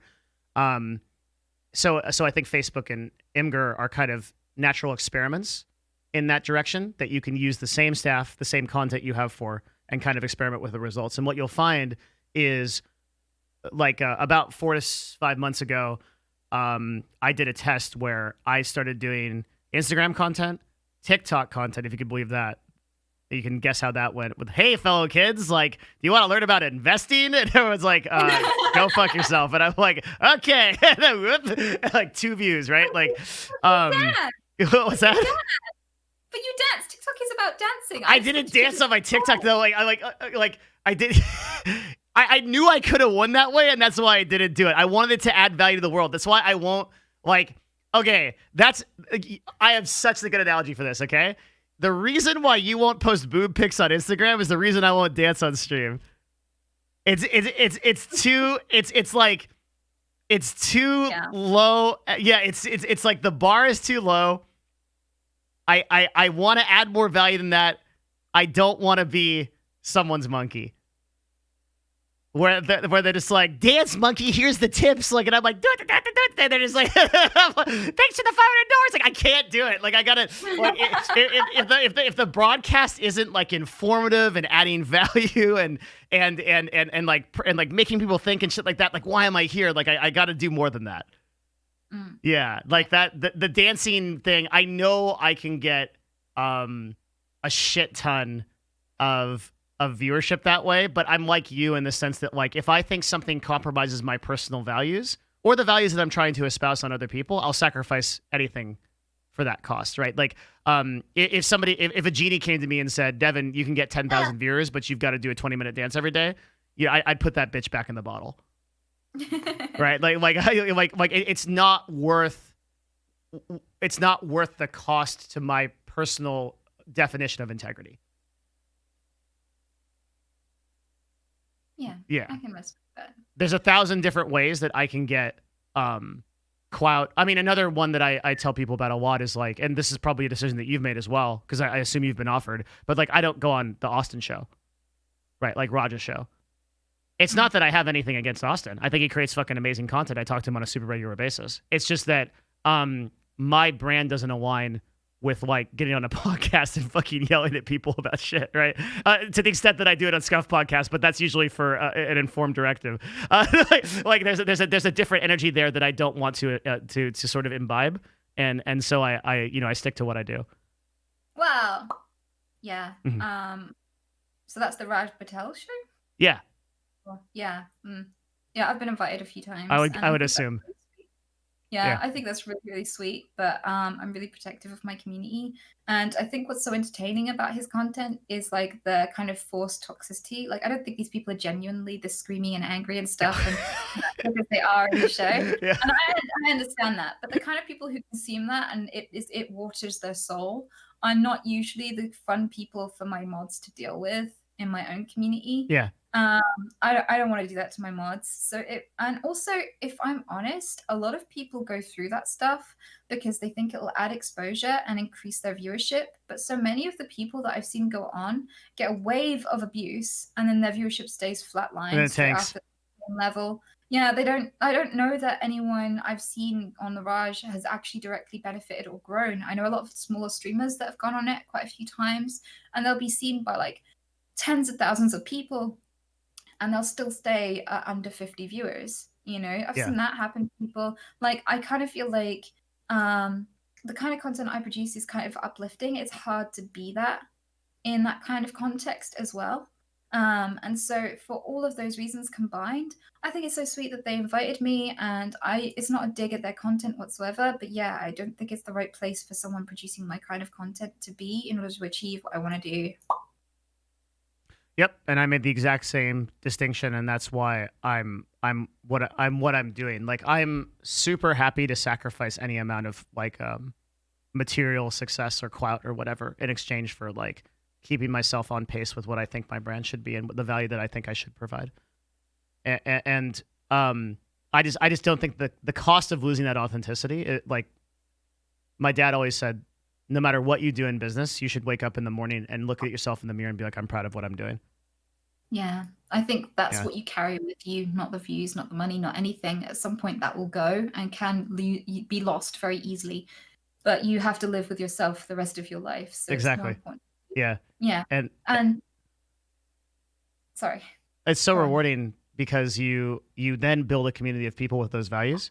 And so like one of my favorite things to do now is like I have like a really big streamer come into the chat that's like cultivated one of those like Spurg communities, and like everyone's like posting like thoughtful shit, and they're like, oh, what the fuck? And I'm like, yeah, like we worked really hard on this. There's fewer of us, but like everybody here is like not a fucking cucumber. Like they're like a thoughtful being that has like spent some time like working on themselves. And occasionally you get that drive by. It's like like we just kind of like casually shift that guy to the side, like brush him into the closet, shut the door, like up, and then but like mostly it's like a chat of like very thoughtful and like good comments or jokes or like people that are fun, people that I want to be around, right? Like, yeah.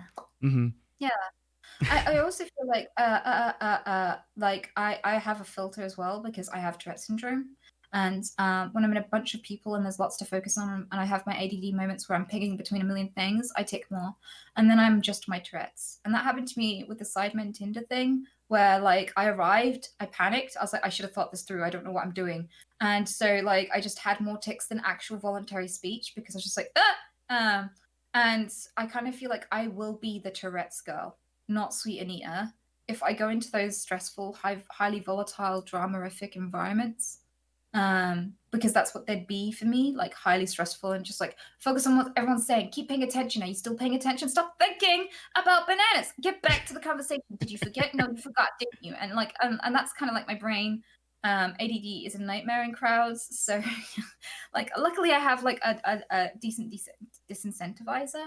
But also, I think the minute you start playing up to something very visibly, like the way you behave on one stream is different to your own or whatever, you drop that authenticity, and so there's the risk of even if I didn't do that, even if I still remained my exact authentic self in a situation like that, because I tick more, it would still look to the viewer as though I put on the ticks for publicity, Yeah. and then tone it down in my own time. And that makes it look fake and directs more hate at people like me. And I have to take that into consideration when I choose my environments, because people stereotype us and they don't understand how Tourette's works. So I could get a lot of hate, and I can inadvertently stereotype a lot of other people with Tourette syndrome as fakers just by putting myself in the wrong environments. And having contrasting reactions to stimuli can be really hurtful to Tourette's awareness, sadly. Yeah, you put more time into evaluating if this was a correct environment for you to come on than anyone else ever did. Anita and I have talked for hours and before this, and like I've never had that situation where I was like, hey, like like this is kind of like what I think about and what I do. I would really like to talk to you about this because like I think it would be really high value. And like most people are like either like yeah, it sounds good, like I've heard of you, or no. And you were like well, we're going to talk first, dude. Like, I need to know, like, what you're all about. And I was like, damn, no one's ever done that before. Like, like, we actually, like, got on a call and, like, really talked about things and ended up having, like, a really, like, I think we've had a series of really powerful conversations. And it's impressive that you are that aware of, like, where you put yourself, because you are cognizant of not only your own environment that you create on your stream, but also the environment that you create by going to other places. Yeah. Yeah. It's a big responsibility, and it's taxing though, because like I hate being considered a representative or an ambassador for people with Tourette syndrome, and I don't really take that too seriously in most accounts. I wouldn't be able to wax Bryce's balls for a YouTube video if I wanted to be like a pristine little NSFW like ambassador. I wouldn't be able to drink from the bottle and make drunk relationship advice at like 3 a.m. if I was going to be like a Tourette's ambassador. But I still, wherever possible, I'm respectful of other people with Tourette's by considering how my content will affect them, because it will. I'm one of the most visible people with Tourette syndrome in the world. And that's true. Actually, you might be like the most visible. I don't know. I think there's a German guy who might be more than me. Okay. At the very least. But regardless, I kind of feel like the way that people perceive me will translate to people's actual real day-to-day lives. If I'm stereotyped as a faker and things like that, then people will doubt other people even more so. I mean, we all come under doubt when we have severe coprolalia. It's a hard thing to understand. But yeah, so where I place myself is about finding people who'll help me have a good impact and won't drag that down. And I definitely think, yeah, I'm really glad that, you reached out because everything about your content is really great, Thank and you. I'm really glad you're part of it.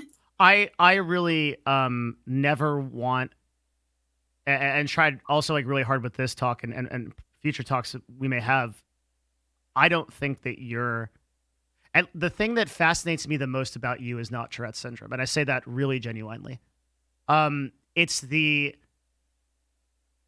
part of your struggle has been it, and in that sense, it's interesting. But you've also had this like really well fleshed out life around that Tourette's syndrome, the struggles that you went through as a child, your desire to rescue animals, your trouble with your parents, your trouble with getting bullied in school, that could have very possibly and probably should have, by all accounts, which is why a lot of psychiatrists pointed out, messed you up or broken you. But you formulated that into this like incredibly positive and well put together person. That to me is like way more interesting than the Tourette syndrome. The Tourette syndrome is interesting from a neurological standpoint because I just like scientifically it's just kind of an interesting thing. But one of the biggest struggles for female broadcasters on this website that I've thought about a lot and talked to is like, fuck, it frustrates me so much that a female creator always has to overcome the barrier of I'm a female creator before they can be taken at for all the things that they're actually worth, right? And we're seeing this happen with Pokey, which is it's just endlessly frustrating to me that it's like the problems that Pokey has, you could translate to a male creator of the same size, and people would be like, yeah, like it's like if it's like. If Pokey's like, I landed a hot boyfriend, everyone's like, but if someone that's like 10K viewers, that's a male, it's like, I landed a hot girlfriend. They're like, yeah, bro, get after it. Wah, yeah. It's that kind of thing. And you've doubled that because you are not only a female creator, but you've also had trust. You have these two barriers you have to come over before people actually see the wholeness that is you. And I think that what's kind of cool about this, the positive silver lining here, is, I mean, you've now been streaming since June 2018. And at this point, you're so established that I think that a lot of people can look past these sort of things that they think are you and actually see you for the whole authentic personality that you are. I hope so. I really do. And I hope that there's something positive to be found there. But it puts a lot of fear up me. And there's a really sweet thing for you to say. And I really like it's very difficult and it's a weird thing to say. And this is gonna bear with me. But it's so rare to be seen, even though my job is to literally be viewed. It's so rare for someone to actually empathize with my position rather than make passing judgments in 30 seconds and things like that. And there are so many confounding factors to people seeing me. For example, yeah, you're right. Like people stereotype my condition. People also can't look past the fact that I'm a woman and I get asked my bra size all the time and stupid shit like that. But there's also the added factor of people perceive victims as perfect. Like, in order to empathize with someone, you have to consider them flawless. If they've ever fucked up or upset anyone in their life or hurt anyone in their life, they can't be a victim. It's why in cases where people have been sexually assaulted or whatever, they ask if you had lots of sex. Because if you're a slut, then you can't be, that can't happen to you. Yeah. Or maybe you brought it on yourself. And so, like, the only victim that's a good victim is one that's pristine, never done anything wrong themselves. Mm-hmm. And that's just an impositive. That's not an actual standard that humans can live up to. Like, by that standard, none of us have ever been the victim of anything, don't deserve any empathy when we go through hardship, because we've all fucked up and hurt someone at some point. That's stupid. 100%. But that means that I'm not seen, because the minute people see me as a victim of my circumstances or a disabled girl, they start going, you're so sweet, you're so lovely, and I find myself having little bouts of like almost like childish, throw my toys out of the pram. No, I can be not wholesome. Shut up. Look at that guy. I'm gonna roast him for asking for my bra size. Oh, check this out. I can be mean. Like, I'm a human. I'm multi-dimensional. I'm not just a victim of my circumstances. I have like lots to me. I even made a whole video called Anita's Had Enough, and it was just me roasting people for like 10 minutes. And still people go, she's so sweet and perfect and innocent, and she's never done a bad thing, and she's so pure. She's such a pure soul. Like, humans aren't pure. Yeah. None of us are fucking pure. And like, I'm so grateful for like people like you who've taken the time to say lovely things like that, because I'm not seen on this platform, despite the fact that I have hundreds of thousands of viewers every month. I think you're getting seen more.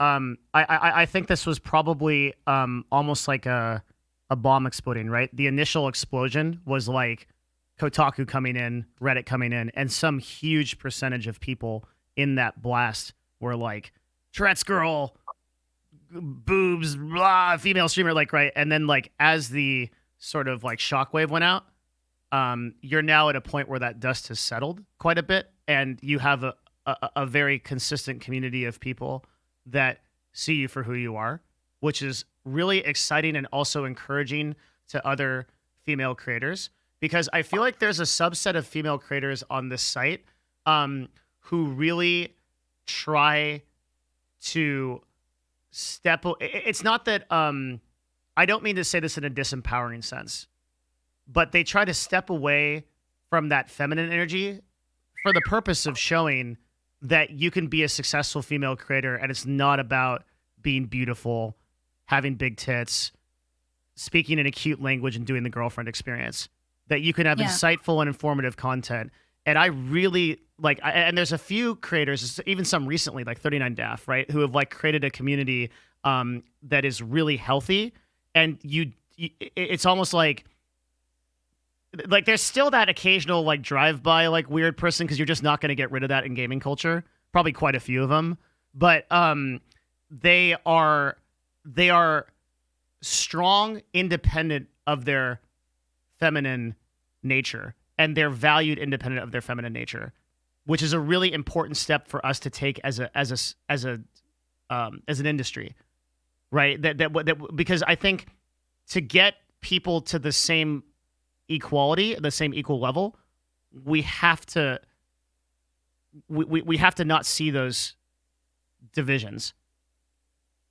Like ideally, we get to a point where nobody has to talk about this stuff, because everybody is just like, oh yeah, of course. Like, why wouldn't you be a female gamer? You know what I mean? Yeah. Yeah. Yeah. I mean, I talk to the media before I agree to interviews where I'm like, don't make me a girl gamer. I don't want questions about how hard it is to be a woman in this industry. Yeah. Because I am trying to relate to the folks that come here regardless of their gender. But the minute you make me a grill, then people come looking at me as a grill instead of someone to relate to. And that makes it so much harder to encourage them to believe in themselves and stuff, because it's like, oh, it's fine if it's coming from a hot girl. And it's like, I don't even perceive myself as hot. But these sorts of things are like endless comments on YouTube. I said how I navigated my depression, how I cured my depression. I talked about that. And there were so many people who were like, this is bullshit coming from you. What if what if you're unlovable? What if nobody finds you attractive? What, all this sort of stuff. You're invalid because it's coming from you. And I don't believe this. So they cling hopelessly to their depression.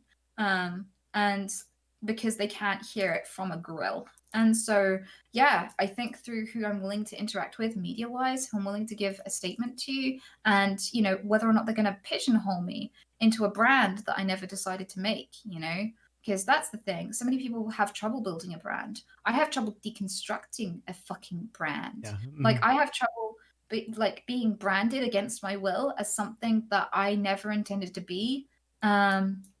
So yeah, that's another element of like thinking through content creation. And sometimes having a news article, most people would fucking do a backflip and like kiss the next person they see on the cheek and just run and skip in the street. Woohoo! Like, I got an article made about me in my stream.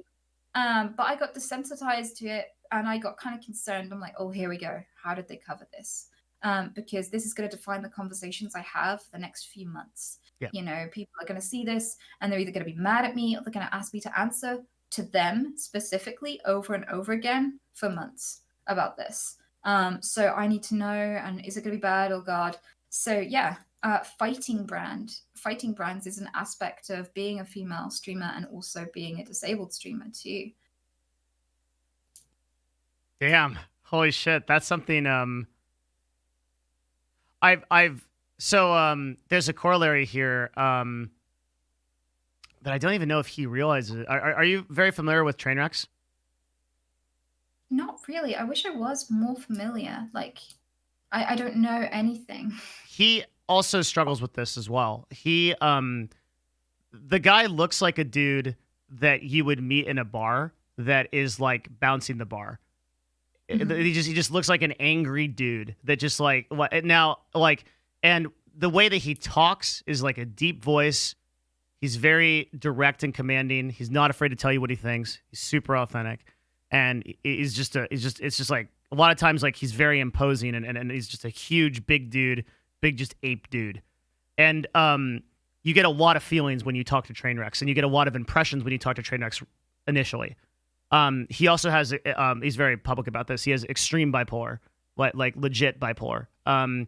A lot of people that they kind of like say they're bipolar, but like he like really struggles with it, has for a long time, and so this throws him between episodes of like manic depression and like manic episodes, and so I feel like Tyler is locked in this sort of like Diablo 2-esque like eternal battle with Tal Rasha, like trying to fucking like there's gonna be like 3 people in chat that get that lore reference. So yeah, like there's he's like locked in this battle where he's constantly trying to redefine the way that people see him, because they see him as like the big bad wolf, but in reality he's a dude that's donated almost $100,000 to charity in this year alone.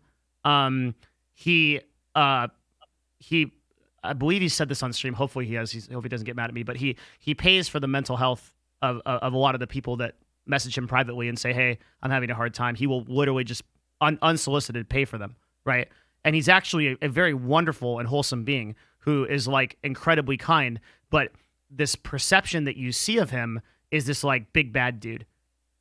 So he's like constantly working to dispel this like idea, and even on a brand level has to constantly like fight these people that like think he hates women or think that he's like this like really abrasive or rude or bad person. It's really interesting to so that's like my direct experience with it, because I co-host a podcast with him and I work with him a lot. So in the way of deconstructing the brand is like a super interesting idea. Because there's like these people that are actively working all the time to construct that brand of you.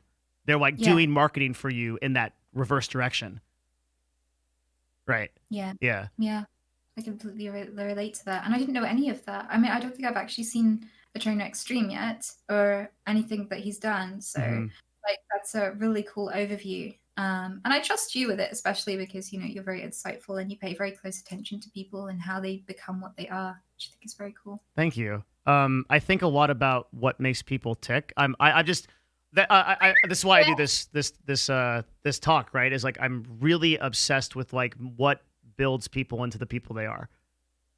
Mm-hmm. And I feel like I could just ask a million questions of someone forever, because I just want to surgically pick apart and like I guess because I'm just like kind of, I started off as like I was a goblin, like playing video games for like 16 to 18 hours a day, and like my mom had to like put food that was like flat under my door because I played MMOs so hard.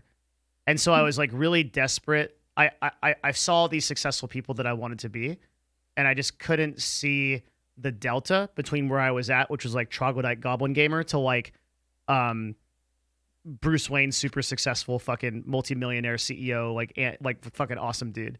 And like, but also like not just money, but like put together, fit, charismatic, funny, someone that people want to be around, someone that people respect. I was like, fuck, this delta's too large. Like, I'm going to be a goblin forever. And then, and then like I started realizing, what I would do is I would just read books in the time that I was like raiding or like waiting for something.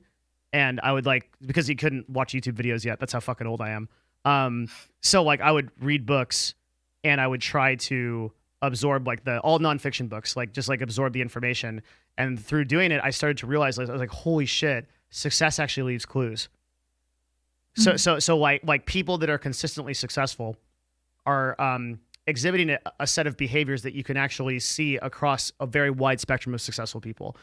And then I thought, well, fuck, if I just do those behaviors, right, then maybe I can be successful too.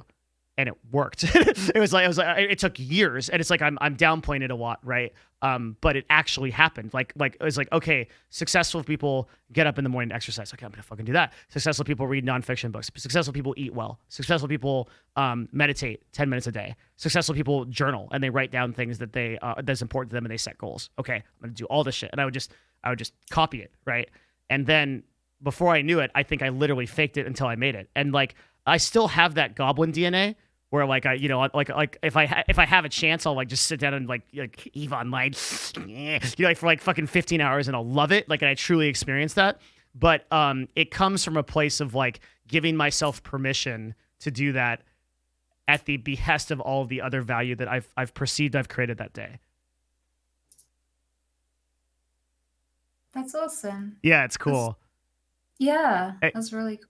Because I think the moral of that is that every single person, no matter how far you see between yourself and the chasm of success to where you want to get to, it is possible to do. Because someone has done it, and someone has had a more difficult time of doing it. They've had lesser odds. They've had a worse start. They've had disabilities they had to overcome. They've had people that try to stay in their way. Sometimes their own family, often their own family. They've had all of these things against them. And they've done it. And so if they've done it, you can too. And that fundamental belief, I think, can take you to become the person that you want to be. Yeah, I think that's beautiful. Genuinely. I was just thinking that you put it so well. Yeah, that means that success is for everyone. It's not just some talent. It's not just something that some people are born special and meant to do. I don't think anyone's destined for greatness. I think it's something you build. And it's all about recognizing opportunities. It's about stepping up to adversity rather than letting it weigh you down. And it's a really hard thing to craft out of yourself, and that's why it's so rare, not because it's intrinsic. Yes, 100%. We see success so often as a talent or some kind of luck. But I think that there is a forced culture in luck. There is luck is the expression of putting the work in to create those opportunities.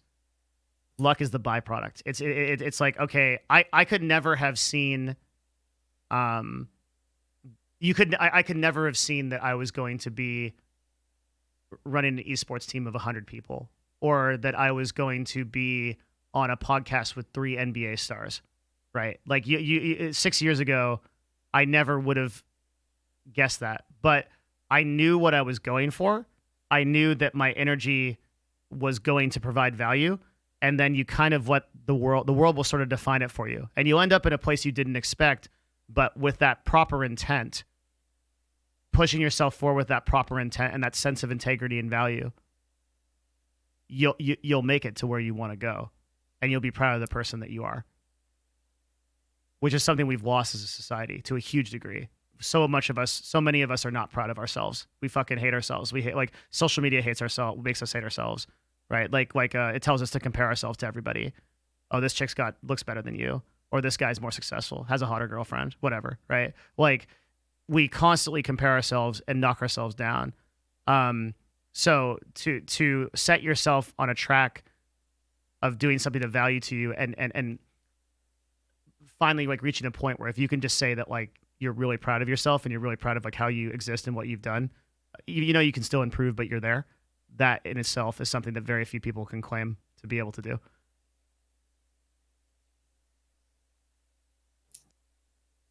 And you get there through right intent, right? It's in Buddhism, there's a really beautiful thing called the Eightfold Path. And it is a series of, I'm just pulling up the Wikipedia. It's a series of, I'd say, disciplines. Right view, right resolve, right speech, right action, right livelihood, right effort, right mindfulness, right concentration. But in Pali, I don't know if it is in this article, but in Pali, right is translated to complete, which means that, so something like complete view would mean, for example, that in the side of a conversation with someone that you disagree with, you could see their viewpoint as well as you could see your own. And something like complete speech would mean that you speak something as clearly as it could be understood and don't mince words, and you also understand other people's speech, right? And so through this discipline, like the way that you get to that feeling of being proud of yourself, of being like a feeling like a being of value, is through this intent to do these things. So I like this as like a little rubric for kind of like, it's like a moniker I can keep in my head of like how I actually do this every day and structure things. That's awesome. That's beautiful. It's cool. Buddhism is really neat because you get to dispense with like any of the bullshit of like thinking about a lot of like metaphysical stuff that doesn't matter, and you just hammer down right to like the okay, right now, like what is the process of me becoming a better human, and here are some tools that equip you with doing that. Yeah, I like that. I like actionable stuff you can actually pick up and do in the moment. Yeah. Buddhism is all that. it's in the moment action, because like one of the things you can notice about these 8, right? View, resolve, speech, action, livelihood, effort, mindfulness, and concentration. They are all things you can do right now. We can be more present in this moment. We can work on our speech. We can work on our actions being proper. We can make sure we're living to a good way. We can make sure that we have good views, right? Like everything we can do, we can shape in this moment. Yeah, I agree. And I think that kind of flies in the face of determinism. I think just because things can affect and influence you, it doesn't immediately dissolve all sense of accountability and unique decision making. I think we do decide how we craft our lives. I am not a determinist whatsoever. I'm not either. Yeah. And I think also I have to believe that I'm not a determinist, because if I did not believe that, my foundation of thinking would collapse. Like I have to believe that I have influence and ability to change these things, because if I didn't, like it would sort of undermine the reason why I do them, right? Yeah, exactly. Yeah. I think choice is rooted in knowledge. The more you research and understand the paths in front of you before you manifest them, the more directions you have to choose from, and therein lies the actual choice. And so all meaning in your action at its bare minimum, at its most reductive level, comes from learning. I see the meaning of life is to learn, because every unique meaning you find in your own existence will stem from that. So Yes. yeah, the most blanket way I could say it is just teach yourself, because all meaning will come, and all choice manifests when you're shown how many paths you could take. Yeah, the Buddha had another quote about this called, he said that the root of all poverty is education, lack of education. But like when he refers to poverty, this is 2,000 years ago, so this refers to like ignorance, right? The root of all ignorance is essentially education, lack of education. And we see that play out socioeconomically, right? Like people that are more educated universally have higher quality lives, less disease, less less troubles, less challenges, more happiness, things like that. This is why I think that like philanthropically, one of the final issues for people that are trying to change the world is to improve education in some way. Like if you gave me some very large amount of money and said, you need to spend this in a way that's going to make the most amount of impact, I would spend it on education in some way. You'd have to, because it's the only way that we can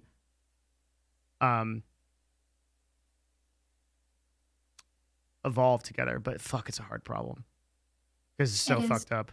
It's the public school system, like we were talking about earlier, and everything. Like it's a really hard problem. But I think everything starts at education.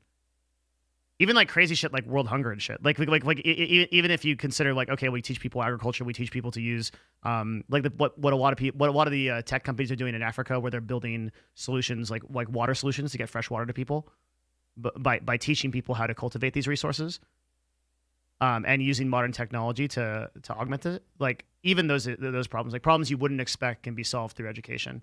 one of the ways that we can improve the world to a vast degree is just empowering women in these countries. Because one of the big problems with third world countries is that women are typically disempowered, either because of culture or religion. And so they don't have the ability to be entrepreneurs. They don't have the ability to cultivate their own businesses or to impact society, because they just have to like sit in their house and like serve their man. And by enabling women through education, they start their own businesses. They start to empower others in their community. They start to become teachers. They start to become support. They build support networks. They build businesses, and they do amazing. That's like one of the really easy things that we can do in third world countries to like help people, and that starts with education.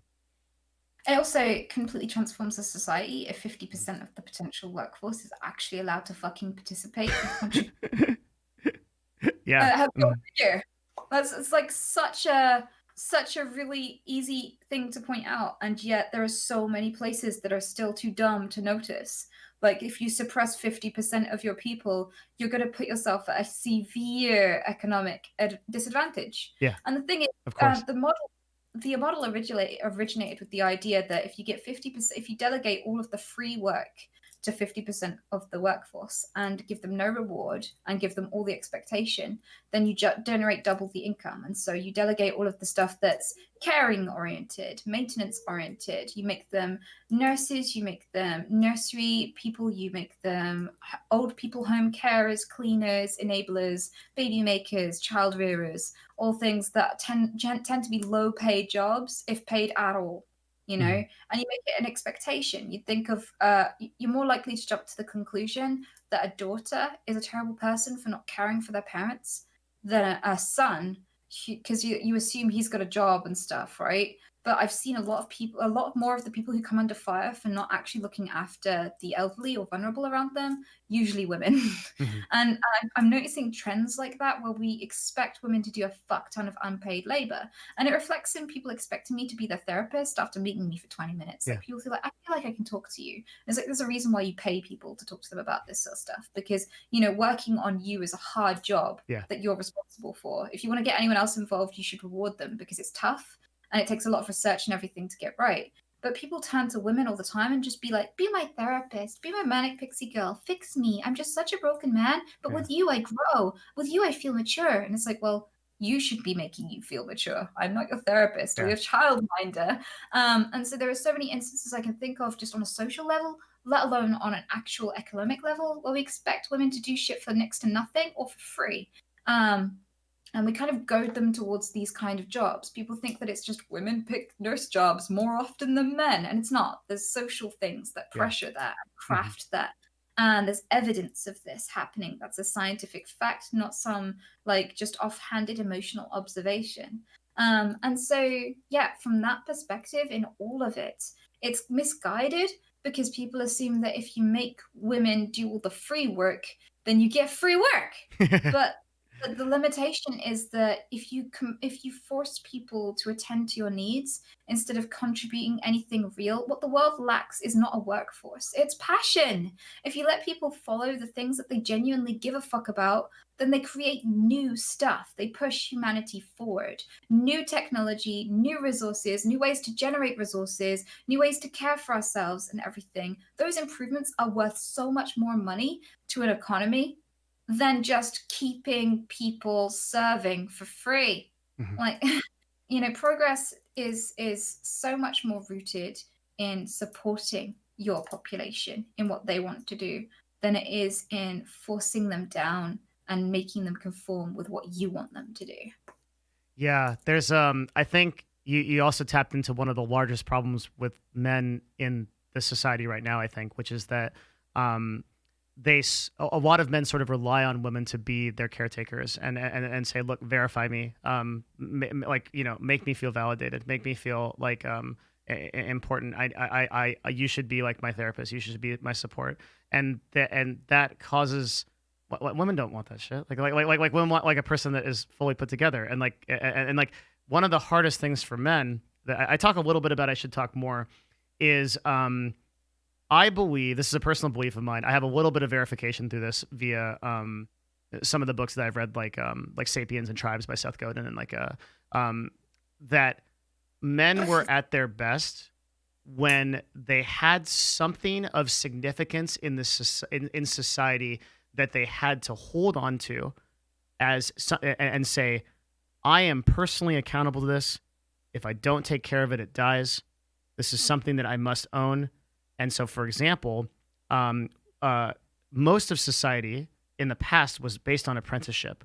If you were the son of a blacksmith, the blacksmith said, son, you will go on to inherit my shop, and you will forge steel, the finest steel of the land, and we shall go to war with it, and we shall conquer it. Like, you know, and like you were imbued with this sense of purpose. You would come up and you'd be like, fuck yeah, I'm going to take over my shop, and I'm going to fucking make great steel. And you would feel like you had this sense of purpose. But now, like when you're thrown out of the public education system, you have no purpose. Like your dad was like a fucking PM at Amazon, and like you're not really sure what you want to do, and like you like have no kind of like idea, and like that's if your family's even like nuclear in the traditional sense of the word, and like you get thrown out into this, and now you have no sense of purpose, and you have no sense of anything that you own.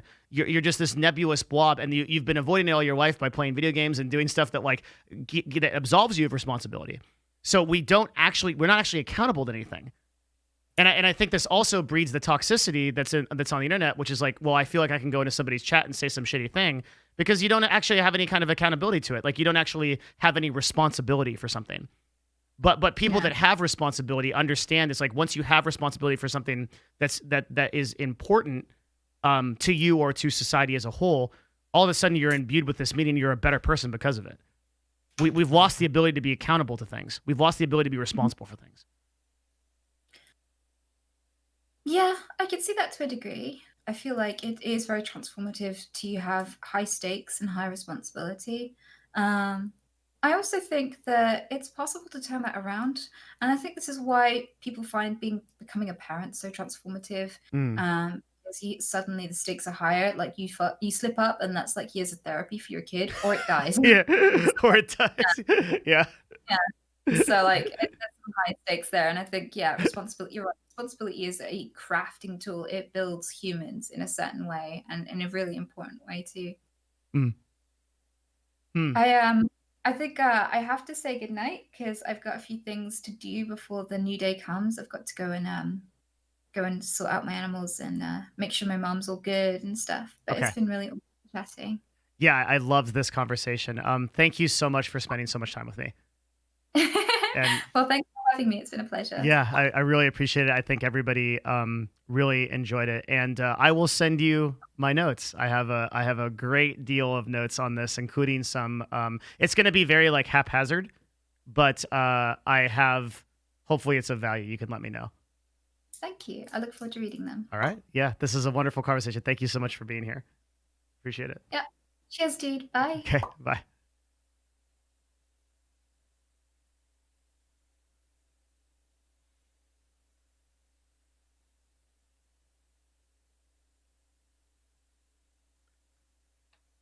That was really cool. I think I'm going to spend so much time thinking about a lot of what happened there. This is one of the ones that like I'm going to take a lot of time to like go through it and think about what she said and probably re-listen to it on my walks. So that was twitch.tv/sweet_Anita. If you are not already following her, I would heavily consider you to do so. She is very much one of the best streamers on the platform. I linked her in chat there. She's wonderful. And I hope that was a really good conversation for you guys. I appreciate the positivity. This community has been really stepping it up in terms of just like adding value to chat and stuff like that. Holy fuck. I almost didn't see like a single like really like sexist thing or Mentula, thank you for the sub. I didn't see like a it was almost like entirely positive. I think we had to time out like 3 people. Super good. I am really, really impressed by everybody here. This was incredibly rewarding. And also, by the way, Anita does a lot of these kind of talks on her stream. So you can go to like watching her stream, you can actually see a lot of this in action, and she's so well spoken and she's so put together. I just had a fantastic time talking to her. It was really great. So I hope you guys enjoyed that. That was one of our best talks that we've ever had, and I just like had a great time. I don't really know what else to say because I'm kind of in a place where I just want to like kind of back off and take like a lot of thought about like how that went and sort of just like kind of quietly review it. So I apologize if I'm not as well spoken as I am normally, but I think we should all just like kind of take away some of the things from that and just think about it because I think there was like a lot of value that she said. So I hope you guys enjoyed it. I'm so grateful that there's a community of people that's willing to support this kind of content. I never imagined that we could have talks like this on Twitch for 4 hours and people would watch it and enjoy it. It is super fucking cool because I think there's a lot of dog shit content. Like there's a lot of like stuff that's just not valuable. So the fact that people want to be here and like want to support it is fucking awesome. So I'm probably going to take 30 minutes or so to kind of like think about that and just take some more notes. And then after that, I'm going to go finish my work at Nerd Fusion today. And I'll see you guys tomorrow. We will have a normal stream, like normal in the sense that like we'll be doing podcast notes. We'll be reviewing some of the stuff that happened with Epic and versus Apple. Oh, thank you for the sub, Rogo. I appreciate it. And we'll also be talking about some of the like marketing stuff. Like I want to talk about Fall Guys a little bit and like why Fall Guys is so like prominent and like their marketing went from like 30,000 people on Twitter to like 1 million followers. Like it's so amazing to watch. So we'll talk a little bit about that. For people that are new here and they're following the stream, join the Discord. Discord.gg/Devin is a very thoughtful and interactive community, much like this one when I'm offline. And I'm a huge participant there. I'm the #1 most talker in the Discord, so I'm there all the time. And for the people that are just following, what I do, I have one guest like Sweetanita a week. Well, no one's quite like Sweetanita, but I have a guest every week, at least one guest. And we talk about stuff like this, success, deep dives, industry stuff. And then what I also do on my regular streams, which I stream 5 times a week, I do industry talks, meta, marketing, business discussion, cool shit happening on Twitch and YouTube and like the digital media world. My full-time job is I run a talent agency called Nerd Fusion / Novo Studios, which I do as a co-ownership with my business partner, Matt, who is a fantastic dude. And you're going to see more of him soon. We run a creative solutions and talent agency, and that's like my full-time thing. So this is a part-time thing that I have a lot of fun doing. So thank you guys for being here. I really appreciate it. I really especially appreciate it because this was one of those broadcasts that was almost entirely like deep dive, nonfiction self-improvement stuff that I really love to go over. If anything, I feel like I wish I could have provided more value to her in terms of like brand growth. But I'll trust her when she says that she got a lot of value out of the talk as well. So, and I hope you guys did. Let me know in Discord, come hang out or whatever. And thank you. That's all I have to say. Appreciate it. I just appreciate that you guys want to be here. Thank you so much. I will see you guys again mañana. Have a wonderful rest of your evening. Be good to yourselves and to each other. Until tomorrow. Bye-bye.